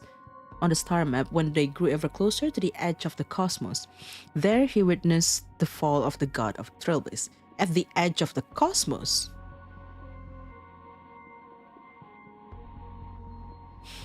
That being who yearned to transcend the universe and to venture beyond the path themselves vanished from sight, leaving behind nothing but a small speck of light. What was it all for? He wiped the tears from his eyes and laughed into the endless void, bile rising in his throat. Turns out they didn't have the answer either. Turns out this path leads to a dead end. What a sick joke. Absolutely sick. The astral charge on the uniform remained resplendent, but the destination that endowed them with meaning no longer exists.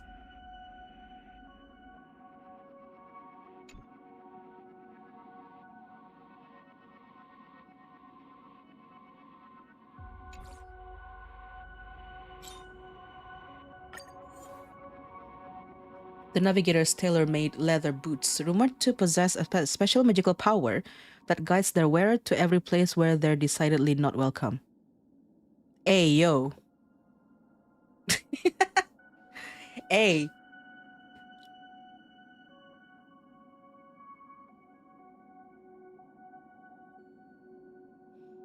Didn't we hear this description of a fool before? Unrude, going to places where he's not welcome? Ayo.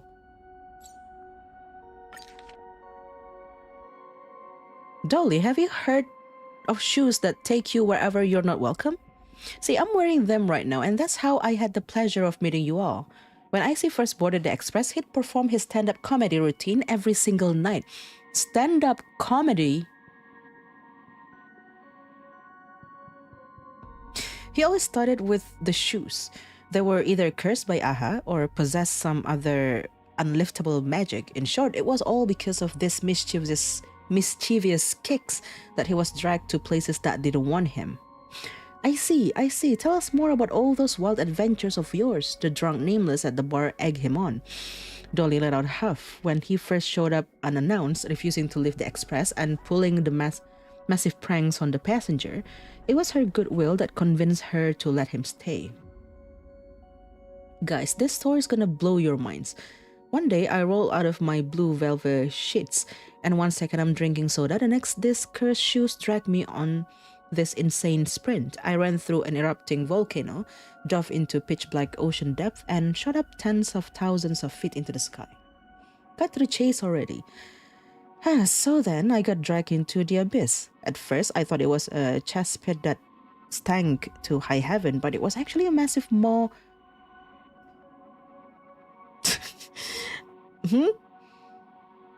But it was actually a massive maw lined with razor-sharp teeth.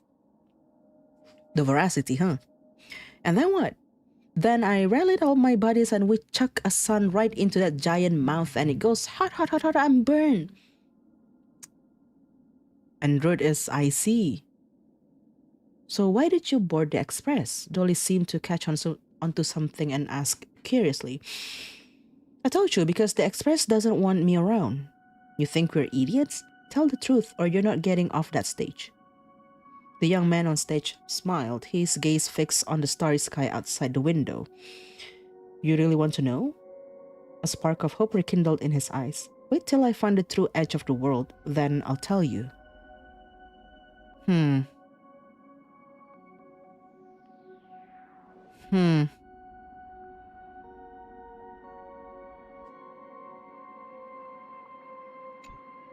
So I guess he is en route.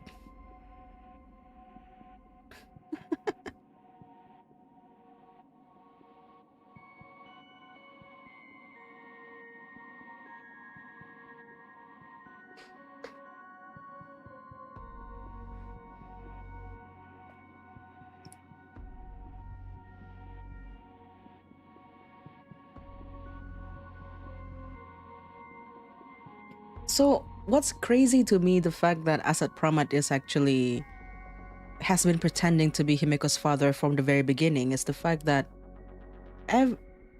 what was it? The Fables About the Stars, the Myriad trailer? He was the one who kept on complaining about like, oh yeah, but like no, Akivili is like embarking on a new journey. That's gonna, that's gonna mess with our plan. Like he's saying all that, but he was the one who kind of like set up Himiko to be on that journey to begin with. What kind of joke was that?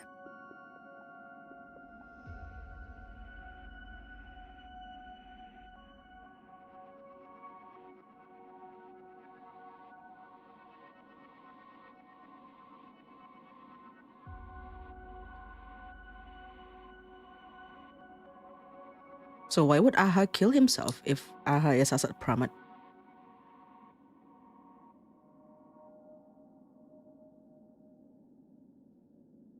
Unfunny joke.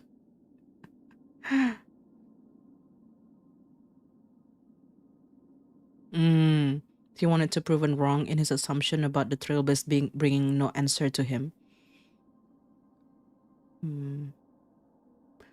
Was it a joke? He has the weathering curse. Well, he lies about that, no?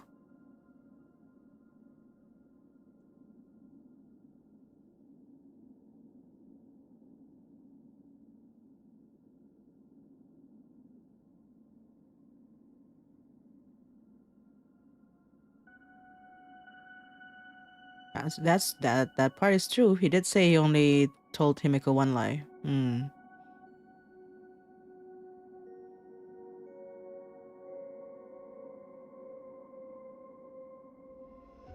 I don't think that part is true.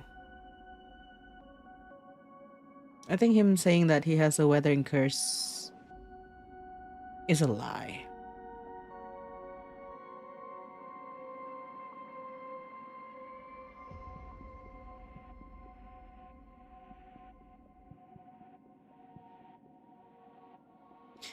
So if this guy on road is IC and IC is Asat Pramat, and IC also, like after his disappearance, then the Omen Vanguard started to appear in the universe. This guy has been busy. You kind of believe him? Well, good for you, I guess.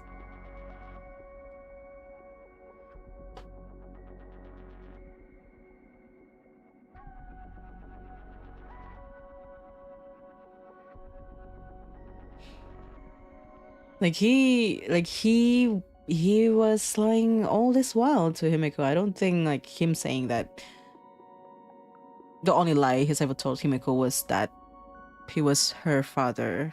It's the only lie. That cannot be it.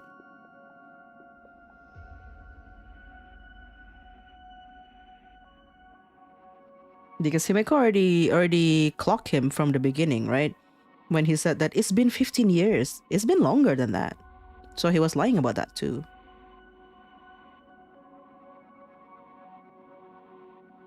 You came here directly after watching my Himiko video? Which one?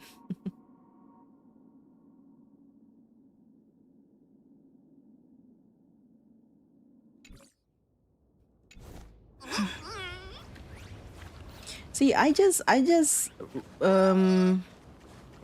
think 2 weeks ago or something, I was playing Star Rail, and for the first time I got the Ryusuke card while I was teleporting somewhere, and the description says that he is like someone who claims to be Himiko's father.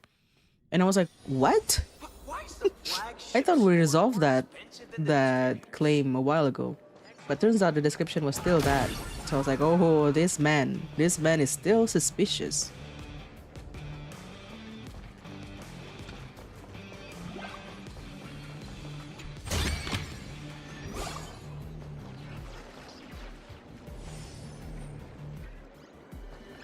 Why is the flagship store more expensive than the distributor? Yeah, I mean, if he was a mask fool before, can you really believe the words he says?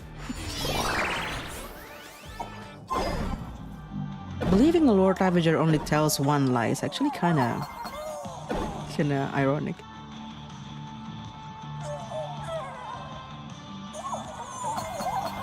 Also, I was kind of like, why is this game so slow? The revelation about Himiko, or like the claim, I guess, by Asat Pramat that Himiko there has always been two Himeko. It kind of broke my mind because I am not a fan of the Himeko is an imagining theory. I was like, no, let it not be true.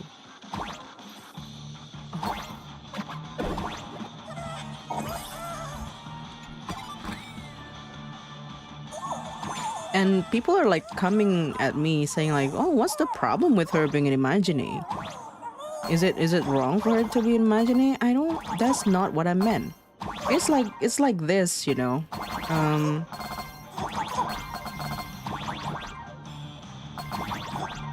Like when you're, what kind of,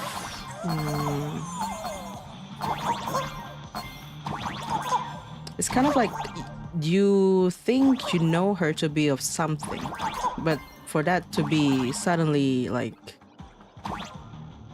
change, like, oh no, she's actually not that. It's kind of like you kind of break your entire perception of the character, if you know what I mean. I wish I could go inside and check it out.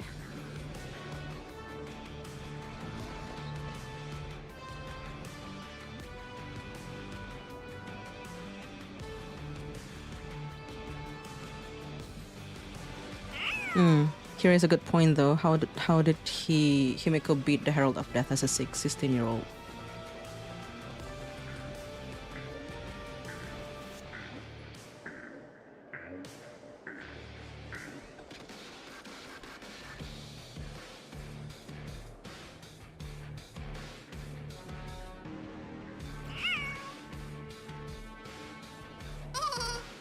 Yeah, we never met the human Himeko. There's not much different, but here's the thing. Here's the thing, right? It's kind of like when you've been looking at like a dish.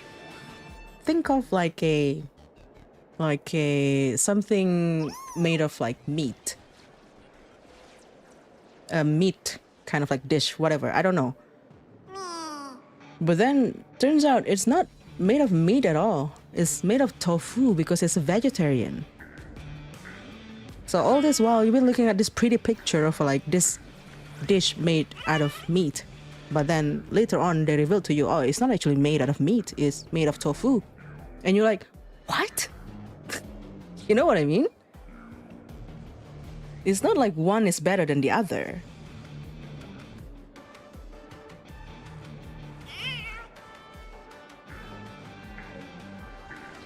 Yes, the same feeling as when Himeko realized that her father was not her father. Exactly. That's exactly a very good example of it.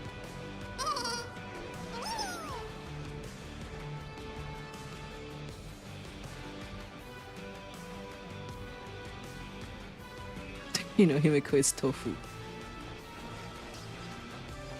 Do we eat the meat or are we just looking at it? Where all this while we've just been looking at it and we thought it's meat, right? But now we're getting into the dish right in front of us and we're like, oh my god, meat, I'm gonna eat meat. And then the chef's like, no, that's tofu actually. Psych, you know? Because now we're getting into her story in Plain Arcadia finally.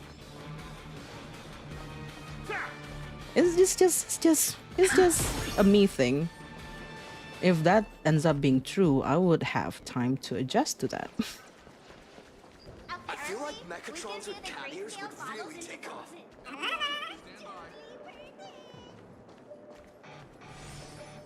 See,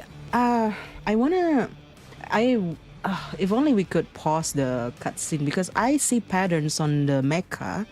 It looks like the pattern on Icy's coat. Nice.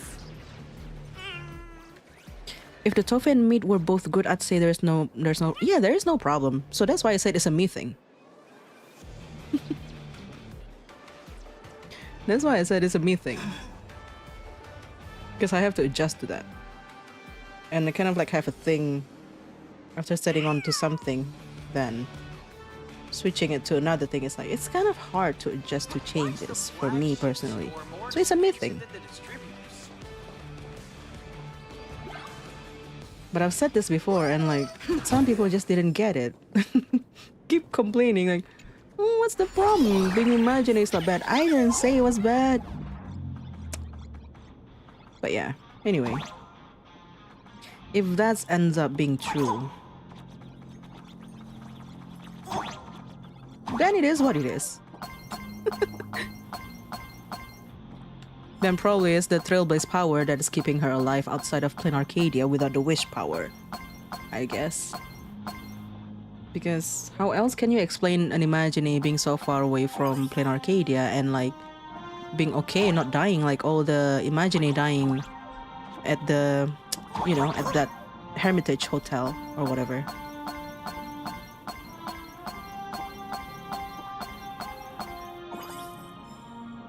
Like getting catfish? Yeah, something like that. Maybe something like that.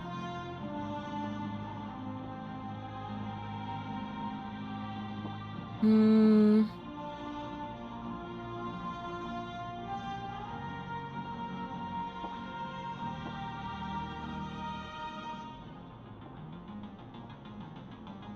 Yeah, I am quite attached to Himiko. She's the reason I played this game. So it's kind of like my whole world of like, this is the Himiko, the Himiko that I know. And suddenly the story's like, by the way, that's not the Himiko that you know. But you know of Himiko, you don't really know, unfortunately.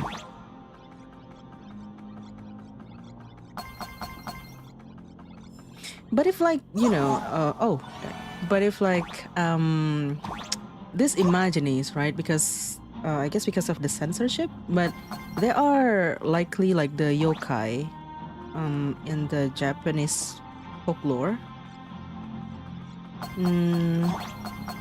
Sure, I guess it makes sense. Like if she's like from that planet, she can be that, I guess.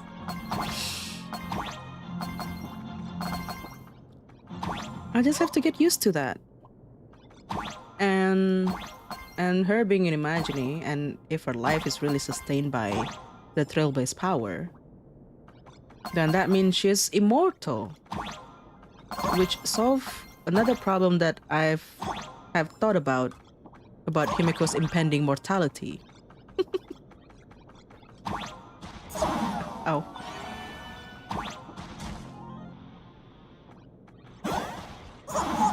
Because she's been calling the kids, but like those kids, they're like kind of like long-life species or like immortal, basically. And well, she's human. But if she turned out to be Imagine, she cannot die. So yay! That's the positive side, exactly. And all of them has this kind of duality going on with them.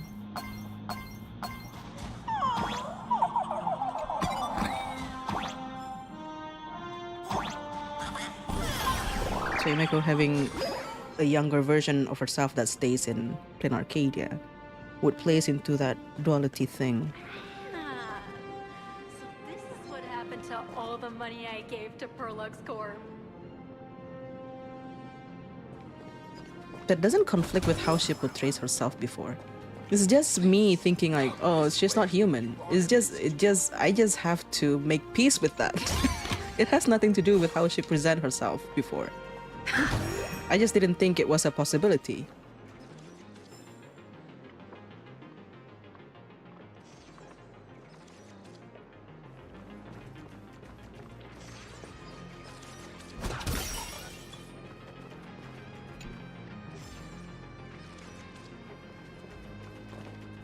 Speaking of Aha being Asat Pramat, I still think Asat Pramat is not Aha, but it's actually Nihilux.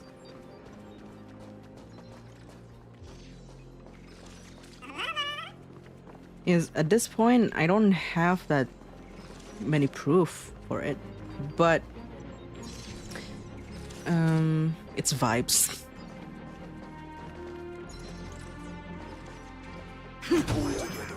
The expansion modules. We're gonna use it. Each of us only gets to use it for a day.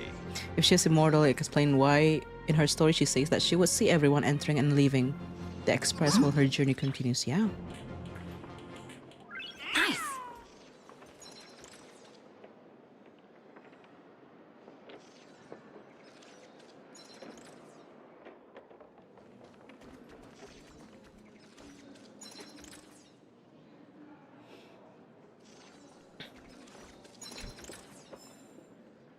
Because Aha is like...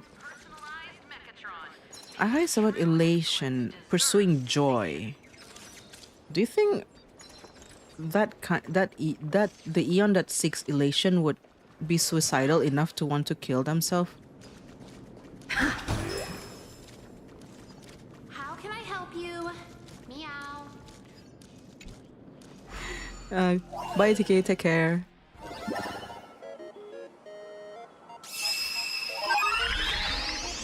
It does feel as if Himiko was the most human in the Express. Her engineering prowess is impressive because we thought it was a skill she cultivated as human, yeah. Yep.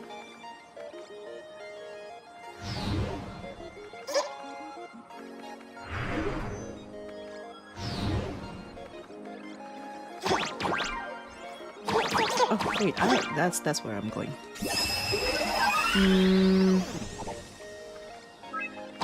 I don't know. I guess Himiko can be imagining. She can be whatever she wants to be. If she says she's not imagining, I believe her. Oh, I'm so bad at this. Restart challenge.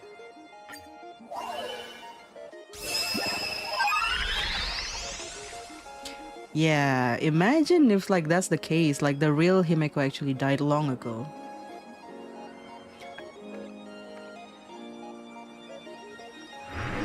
So it's like now he comes here to rescue the Himeko that was not who he thought she was. Don't think Assad was lying about elation? What did he say about elation? How do I get up there? Oh, I guess we can do that.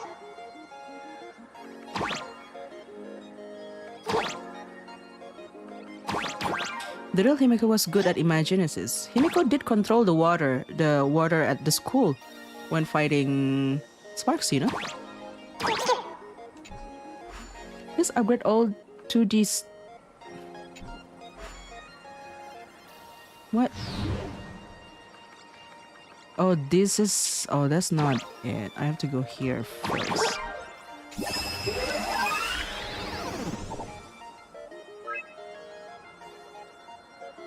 All right, when Andrud said that the elation has long been dead, right?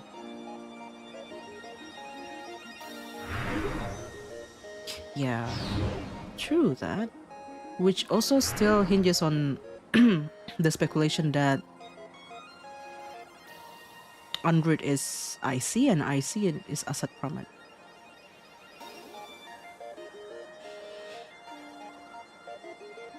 Yeah, I don't like this. I don't like this mini games in particular. How do I leave this place? Get me out of here.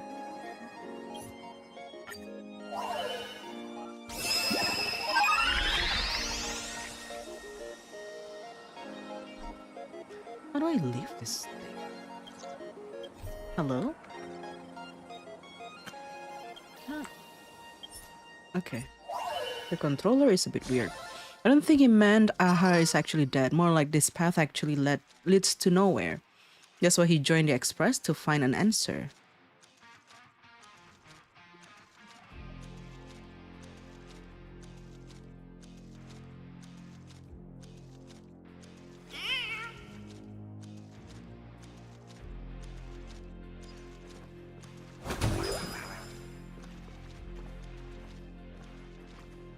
Recruitment Lord Ravager is Finon, but Finon rejected them.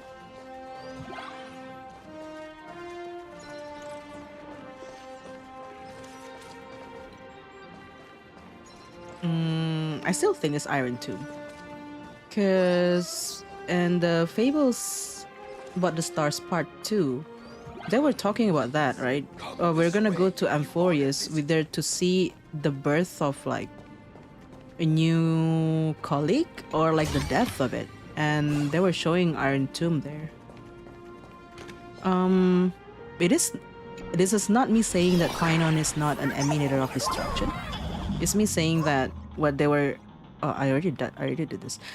They were They were going to Amphorius to see Iron Tomb instead. And I cannot leave. Wow, this is amazing. What the heck? Quit.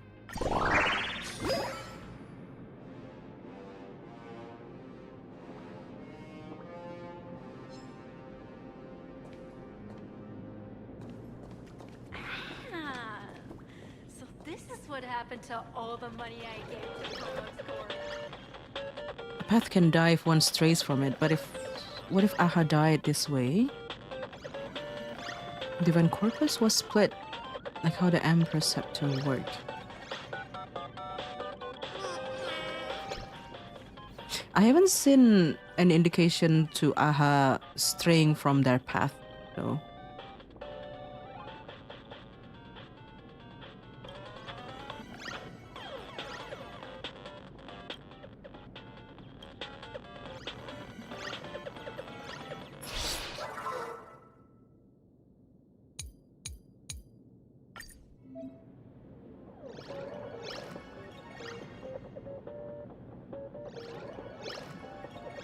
The Phantasm talking was them? No, the Phantasm talking, I think that was Asad Pramat. He was pretending to be Aha. This is the first time I play this game. What do I do? Start game. Okay.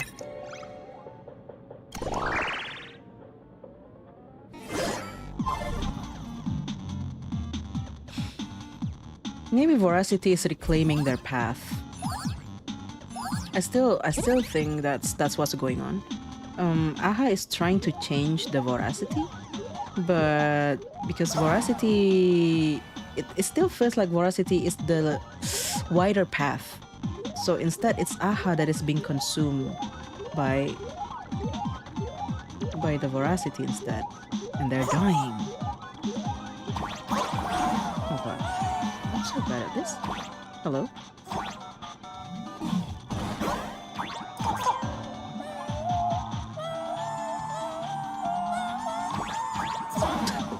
Hello?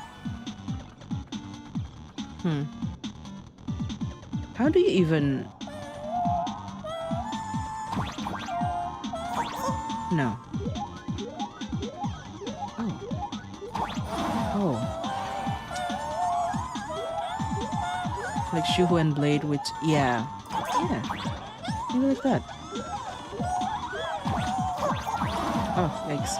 No! You know what?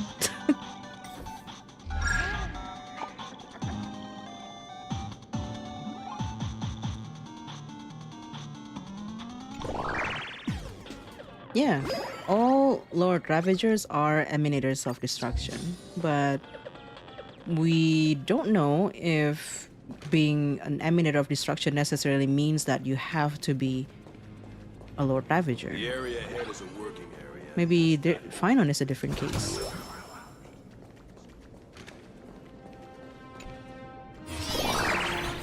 The challenges are not worth 30 jades. Hey, I'll take all the jades I can get for Himiko, you know?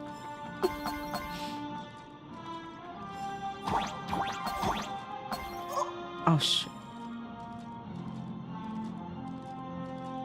Can shoot at the green balls to get extra jumps? Ah. Oh, I can shoot at it. I thought I have to reach it.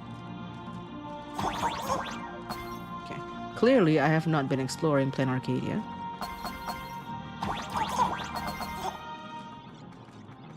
Looking for the Wispe? Really? You get easier? Okay.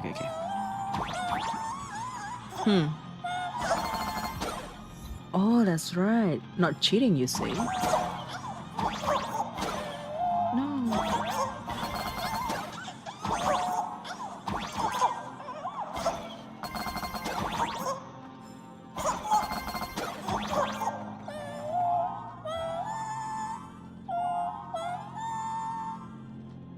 Yeah, Nanook is such a... What's the word?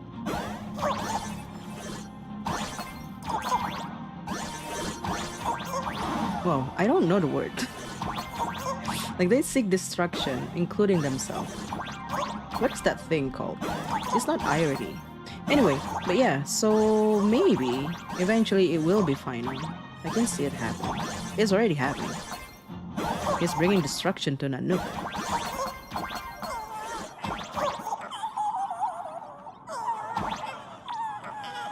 You know, it's the year 2030. We get a third SP of Finon, the Lord Ravager that will destroy the destruction.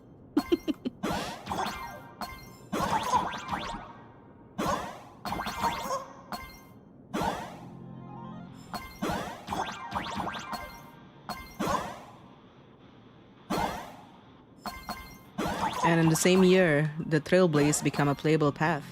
And then Himiko will be the emanator of Trailblaze. Oh, this is so difficult. But Final is already destruction now. If he becomes emanator of destruction, then it will be another destruction Final.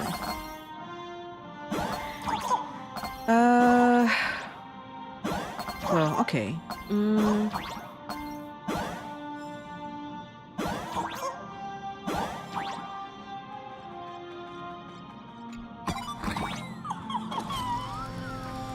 I thought it's done. It's not done yet.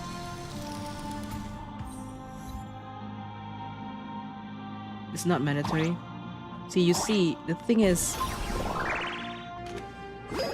I want to collect them. Oh.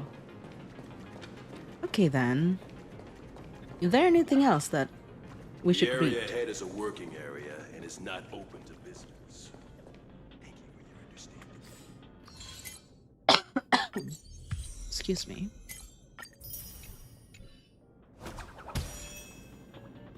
Where are we at now? Oh, we finished the quest. And I was trying to do some of these mini games and I cannot do them. Please, come this way if you are a visitor.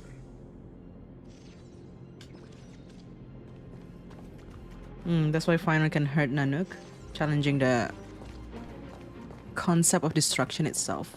Yeah, that makes sense. Penacony puzzles were awesome. I struggled with the spinning room and everything. All right, I want to see if the characters are. Just the toilet, no. If they are here, I don't think Asheville would be here. Maybe not. This is not Asheville room. Where did I find him? Oh, he's not here. Evanesia also not there. Maybe Sparksy would be there. Where was she? Okay, let's find these people.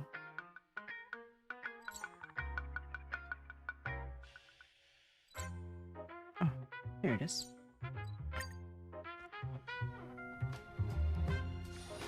It's still early. Yeah, I think he's stuck with Asat Pramat, so he's not around. Fair. Evanesia also gone. That's fun. That's not the place, is it? Wait, it is the place.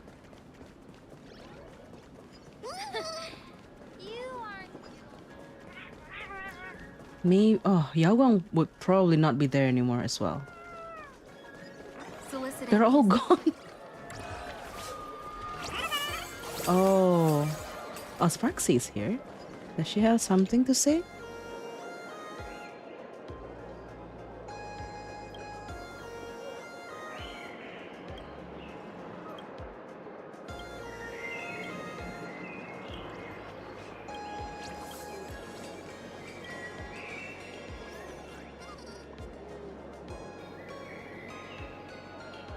Oh, nothing new.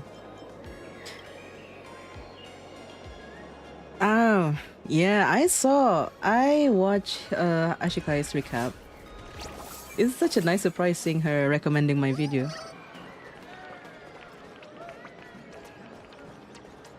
I'm exhausted. Soliciting is strictly prohibited in this closet. Who else is there? I think Pro. I know, right? Ashikai? The Ashikai?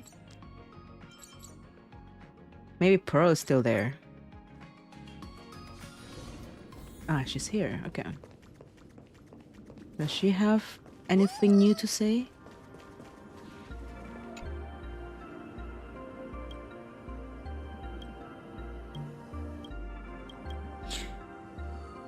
Ah, nothing new. It feels so empty now because all of them got stuck with Asad Pramad.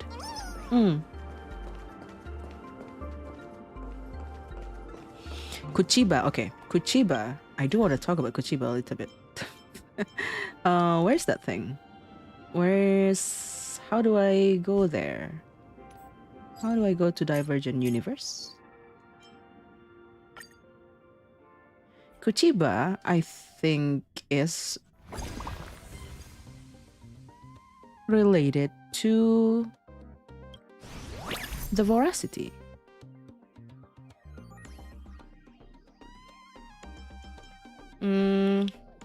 Yeah, you guys have played this, right?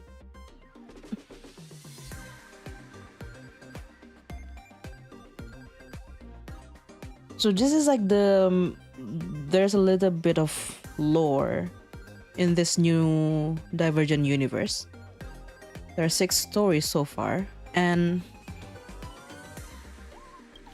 at first glance, it looks like they're talking about a story of a past Phantasmoon games. They're talking about like all the supplicants and everything. But then the more you read into it, all the supplicants represent the current supplicants of the current game. Like the misfortune, it represents Sunday, I think, because it's like this guy is talking about listening to people confessing their sins and like him lamenting about wanting to provide a paradise for the people or stuff like that. And futility, this is about Asheville, because his story is about like fighting a monster that is undying, which is the abundance. And then time is talking about Evanesia. We know that she is a supplicant. It's talking about like a pink-haired girl sitting by the tree, so it is her. And boredom is talking about, if I remember correctly, it's about Silverwolf. And then there's a mention about an Intellitron lady, which is Pearl. And then, so all of them in the story are like already sitting around the tree, right? They're sharing their story for the Phantasmoon. But then in Homesickness, there's like suddenly a person that joins in late. This person wears like black jacket and everything. Let me see if I can find it here. So they're like, all of them were talking, and then suddenly this newcomer, like a ninth person, come in, and they're like, the woman was burdened by a vast pack. Her dark clothes seamless against the dark night of Ahatopia. And didn't Pearl say something like that? Like, what is that mask? What are you hiding behind that mask? The ninth supplicant, right? And so this lady came in and like she started sharing her story, and she told the story about like something about her craving food. Primal hunger, the old instinct, she said. And she said she left her homeland and she came here to the world of humans. That's what she said.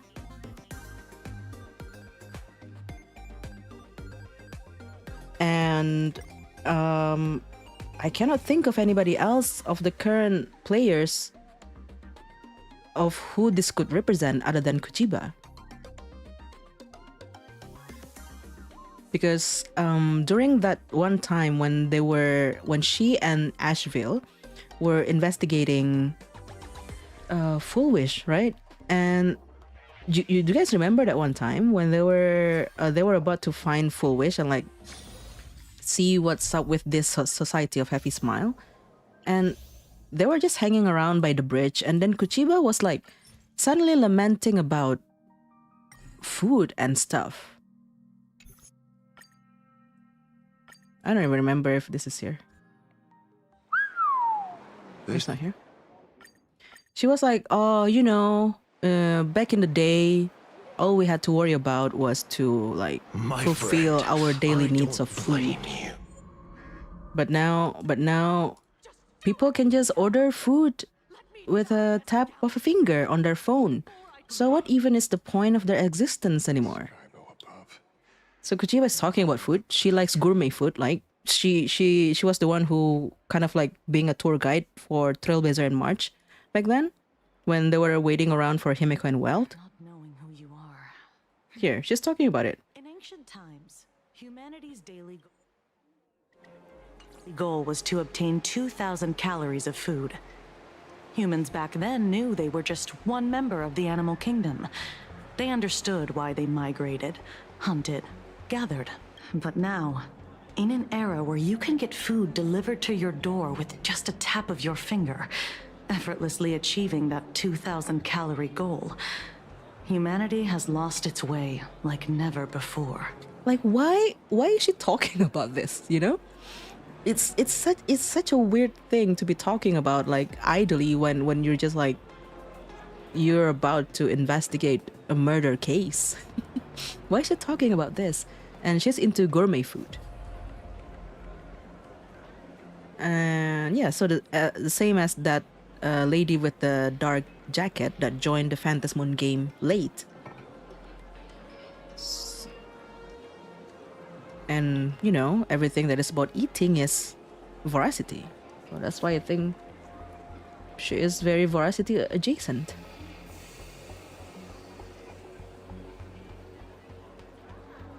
And all the eyes that was showing up when she was confronting Pearl. Like, of course, the first thing that comes to mind was Anna the Order, because right? I'm flattered I managed to slip into your blind spot. But the shape of the eye is actually similar to the shape of the eye that is in Asheville's jacket. And we know that Asheville has a shadow of voracity sealed in his arm. This is more a crack joke, okay? Don't take it seriously. But you know how Himeko kind of like got close to Kuchiba when they were fighting the Daybreak Squadron? Like, you know, you could see them like kind of like hanging out together.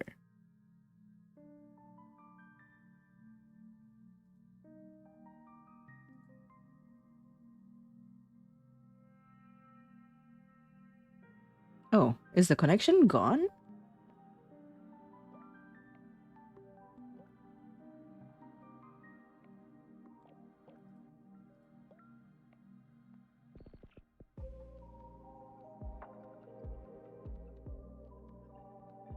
It's back now?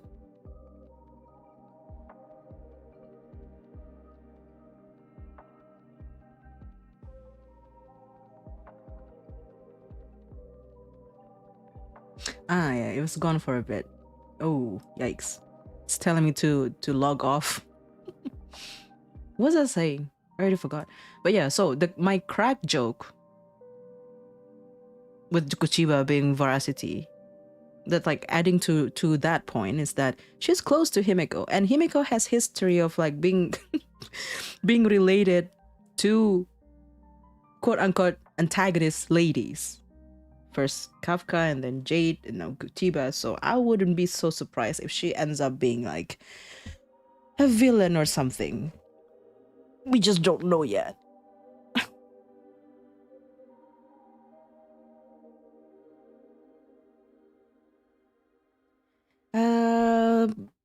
So yeah. And speaking of, well, we're here. Well, we're here. The reason, so Nihilux is gonna be, I think it's gonna be very important character. More Jade, Himiko interaction, yeah. See, another thing why I think it could like either Aha is Nihilux or like Nihilux is gonna be super important character in the future is because in all of this story, right, all of these supplicants, these people, each of them mention about them meeting a leader of the morning actor. Each of them. And the leader of this morning actor was the one who told them to be like, hey, you know, actually Aha shed a tear. You should go and see it for yourself. And that's how all of them ended up here, being a supplicant in the Phantasmoon game. And Nihilux was a morning actor at one point. And in this story, it was also told about like how Aha was poisoned by the voracity. And it was because of the performance of the morning actor that Aha was eventually cured of the poison.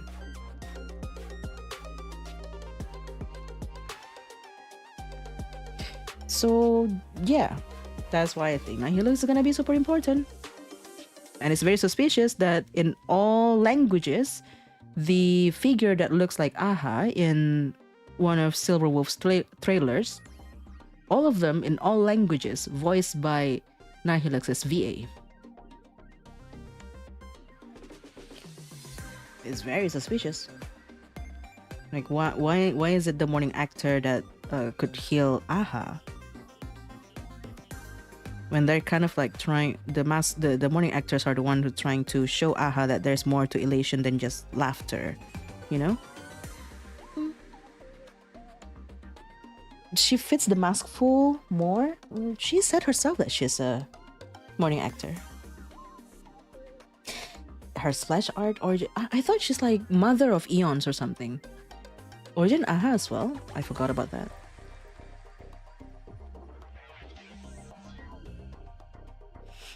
And we still don't know why did she go to Perlux Tower and pretend to be our tour guide? What was that all about? You know? Why did she do that? Why did she need to see Trailblazer up close? What was she trying to achieve? We still don't know. Nice.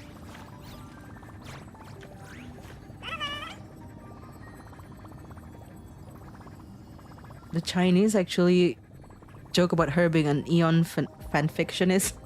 Okay, that makes sense. And Aha is like, there was this one time Pom Pom showed us a list of deaths of Aha, right? And Nihilux is someone that is deep in debt as well. I don't know. I think there are dots and they are being connected right now.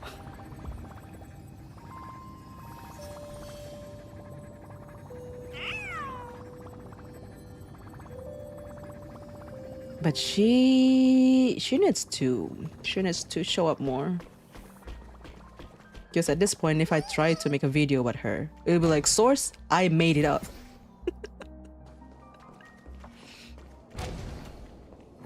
I don't need to be here.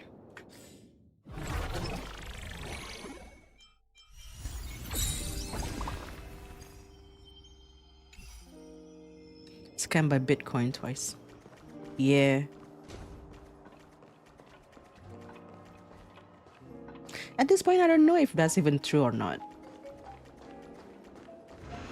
Learned coins. What services do you require? Oh yeah, Graphia. I was actually, yeah, that was actually too short, right? I was expecting we'll get more from her. Maybe we'll get more from her next patch because it's Himiko's patch.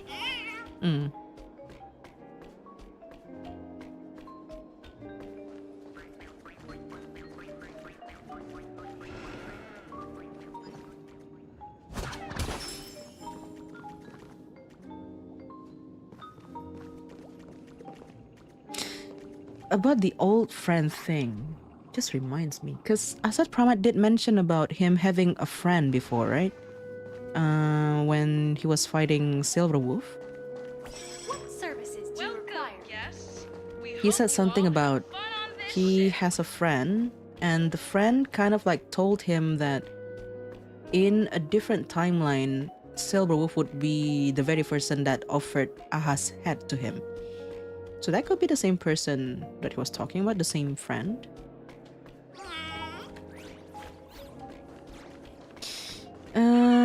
We thought it was Graphia in the character story, but I think it's supposed to be young Himiko now.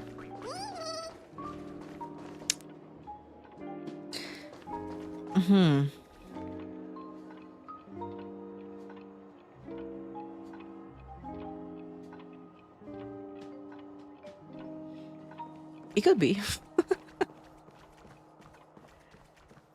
Even what Asad saying he basically created her, it felt too quick. Yes.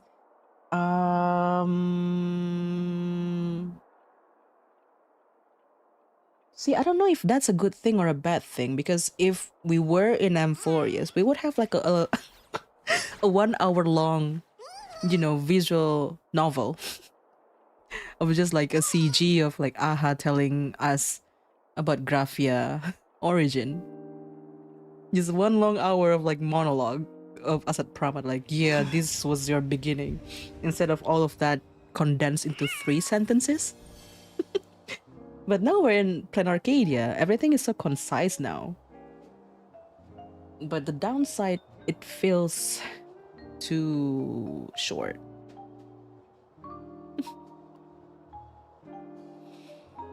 The origin of imagining our destruction in nature.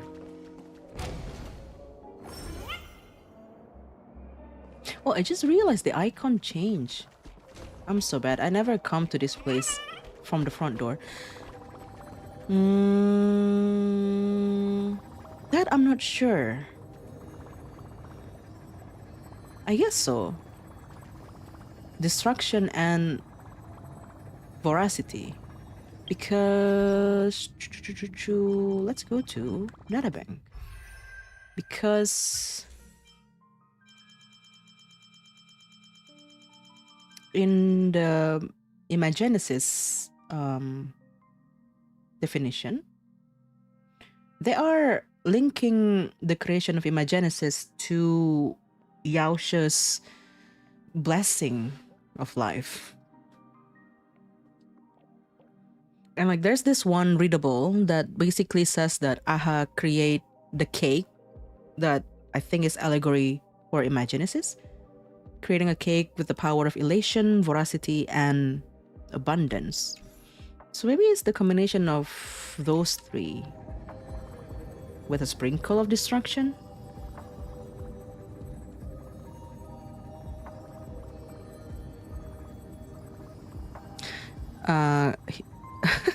Assuming the real Himiko died on Plan Arcadia with such a strong wish to explore the sky, wouldn't she leave behind a ghost?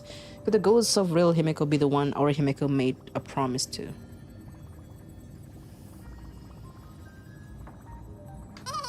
I thought she was still alive. I mean, assuming everything that Asad Pramat said was true, we actually don't know when the real Himiko died, right?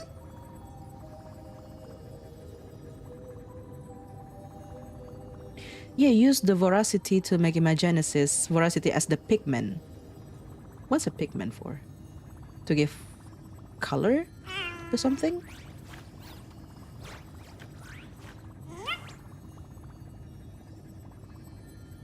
But the way Himiko's, speaking of that promise thing, the reason I think it was Graphia was because I think she was a previous navigator of the Express, and the way Himiko talks about it, it's kind of like she's talking to someone who have had the same experience as she has. She's like, I've experienced far less than what you have been through. But then the other person was like, I've never experienced the things you have. There are as many routes as there are pairs of feet. Like, they're experiencing the trailblazing journey differently, is what I'm getting from here. because I thought it was Grafia. But if it was the young Himiko, let's say the human Himiko, why is this Himiko is saying that she's experienced far less than what the other Himiko has been through?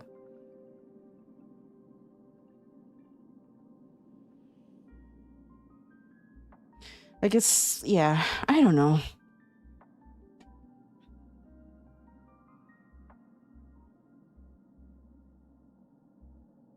And she did say it was a nameless that she made a promise to. Grafia has that nameless badge. Then again, Himiko, from the way she talked about Grafia, it's like she never met her before. But was young Himiko already a nameless 15 years ago?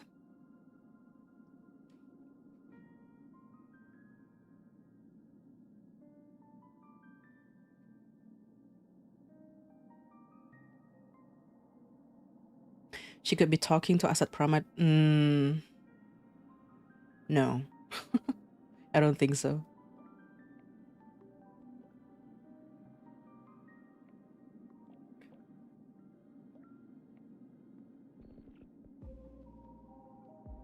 I think it makes sense that this to be the person that she made promise with.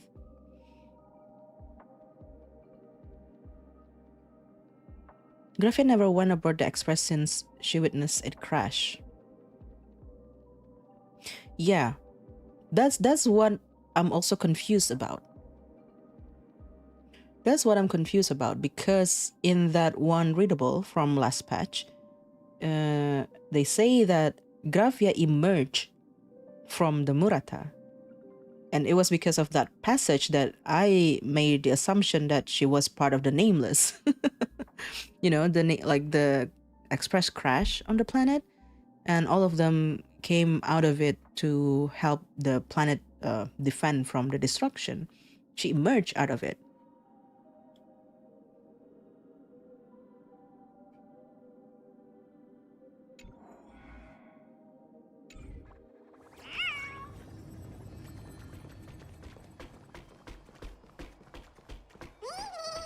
Oh man, the fact, yeah, it was Asad Pramat who said that story. I hate this. It's like, yeah, Asad Pramat said that, and we're here theorizing like, yeah, if we can believe what he said to be true, if what he said if what he said was true, then we can deduce this, and this. Everything hinges on the fact that he was not lying. Thank you, Jichi. Thank you for joining us. Take care. We cannot be sure.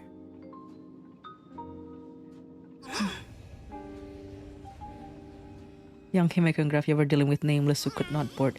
Or maybe Grafia just became a Nameless after she was inspired at the side of the Express. And then she met like the other Nameless, and then they're like, you know, like at the time of crisis, they were like, all right, you're now a Nameless. Join us. Stuff like that.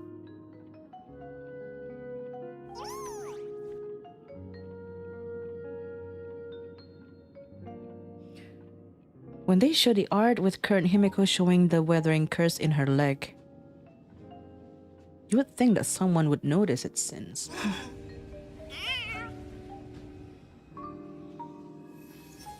Yeah, that's weird, right? Why she doesn't have the weathering curse?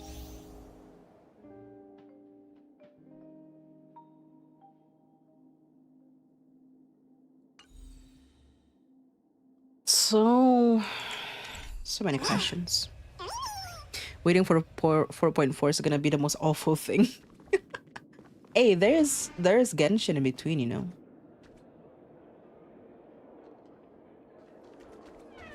There's a third Himeko. Okay, I'll entertain that. What do you mean by third Himeko?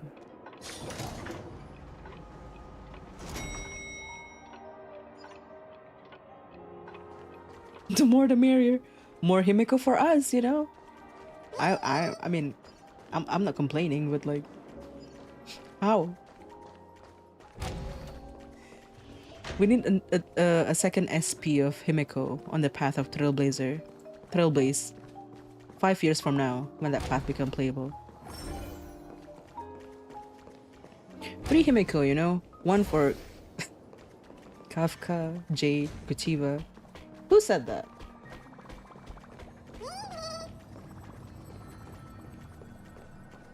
Have I explored this place to the fullest? Oh, I don't want to do the trash can.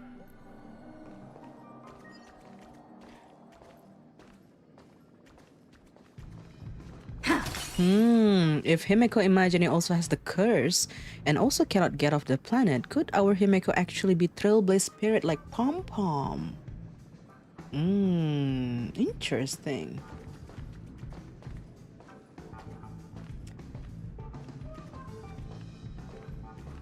Interesting. They do have similar story though. Like Pom Pom cannot remember when Himeko showed up, and then Well also said that he cannot remember when Pom Pom showed up. The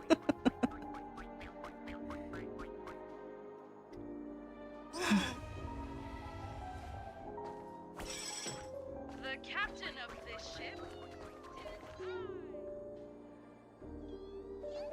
That's an interesting theory. The Astral Express's heart is beating again. Himiko is the new heart. See, okay, speaking of the heart of the Astral Express, right? Okay, now I remember what I wanted to talk about. I was also trying to reason like if Himiko is an imagining, how could she be alive outside of plain Arcadia without wish power sustaining her? And I thought, okay, maybe it's the Trailblaze power that do that to her. And because of that, it reminds me of the story of Pirates of Caribbean. If you guys watch it, I think it's The World's End, the third movie in the franchise. And the story of Davy Jones. What is the name of the ship? Flying Dutchman? Is that the captain of the ship would have his heart ripped out of his body, put into a chest, and with that the ship would sail for eternity, and the captain could only set foot on land once every 10 years or something like that. And what if that is like Himiko, you know? She's only sustained by the Trailblaze. She has to be on the Express. She has to continue the trailblazing journey for as long as needed be. And it's because of the Trailblaze power and she's being sustained by it.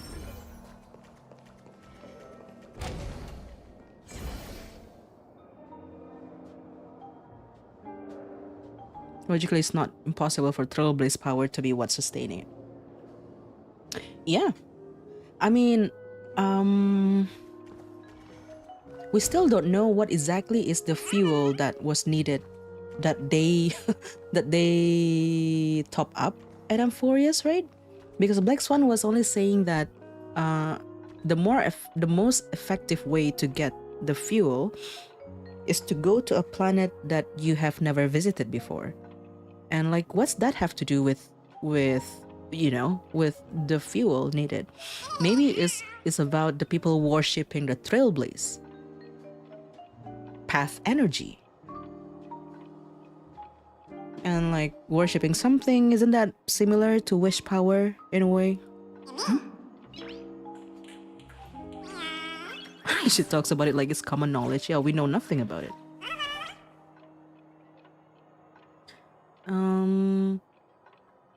Yeah, there's like similarities between the Trailblaze fuel, as Black Swan described it, to wish power in a sense. So maybe it is possible to replace path energy from one path to another. And then Aha look at Himeko like, oh, you're gonna be the navigator of Akivili's train? Yeah, you're good. You can leave the planet. You being imaginary is no problem. Go, go, go, go. You're fine, you're fine.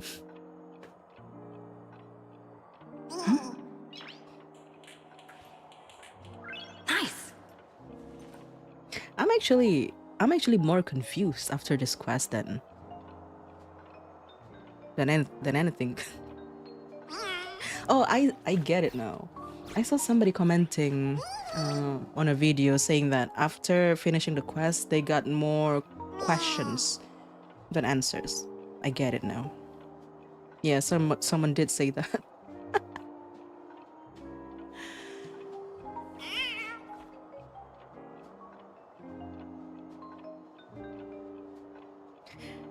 Oh, 4.4 will have all the answers.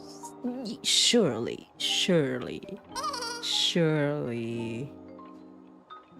Trust, yeah. We'll have all the answers that we need.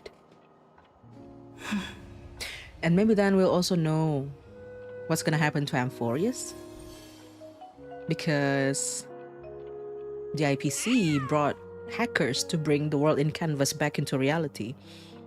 Maybe then we'll know what actually is their agenda in trying to collaborate with Herda to bring Amphorius back to reality. What are the plans? I think 4.4 is actually midpoint because we're going to Astropolis afterwards, and that is still like IPC's territory, right? It's still connected to this. And if it's eventually revealed that IPC is actually following the Voracity, then that's like the second half of the story then. Then can't Silverwood do something about the world in canvas too? She probably can. Because she was the one who mentioned it to Asad Pramat before. Like, she knew that it was hackers. There were hackers involved in recovering the world in canvas.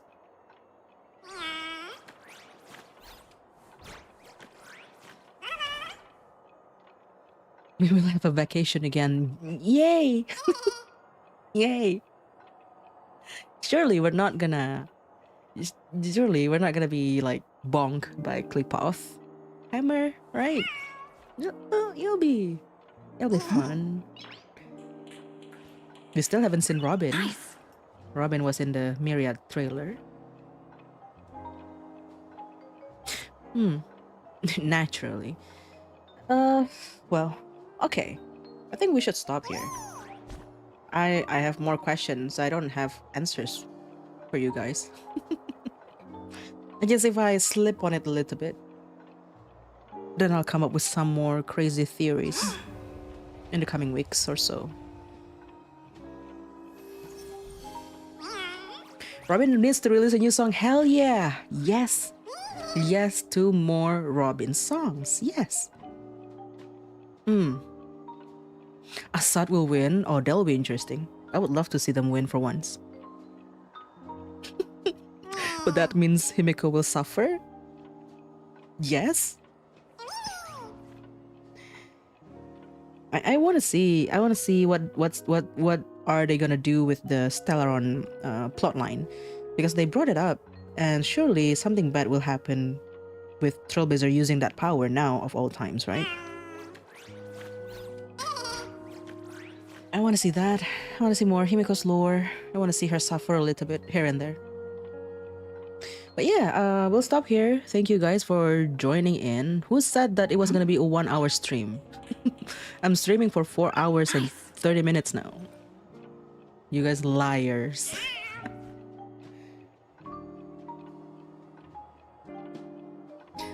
But yeah, anyway, it wasn't gonna be a 1 hour stream. I hope you guys enjoyed the stream. Thank you for joining me and engaging in the chat. It was fun. Hopefully, the next patch, if my connection is still good, we will have another playthrough stream in 6 weeks. See you in 42 days. Yeah, I will see you guys then. Thank you, mods, for keeping everyone spoiler free. Thank you, everyone, for joining in. Have a good rest of your day. Good morning, good afternoon, good evening, wherever you are in the world. Thank you so much for joining me, and I will see you in the next one. Maybe the next video. We're coming in very soon. Bye-bye.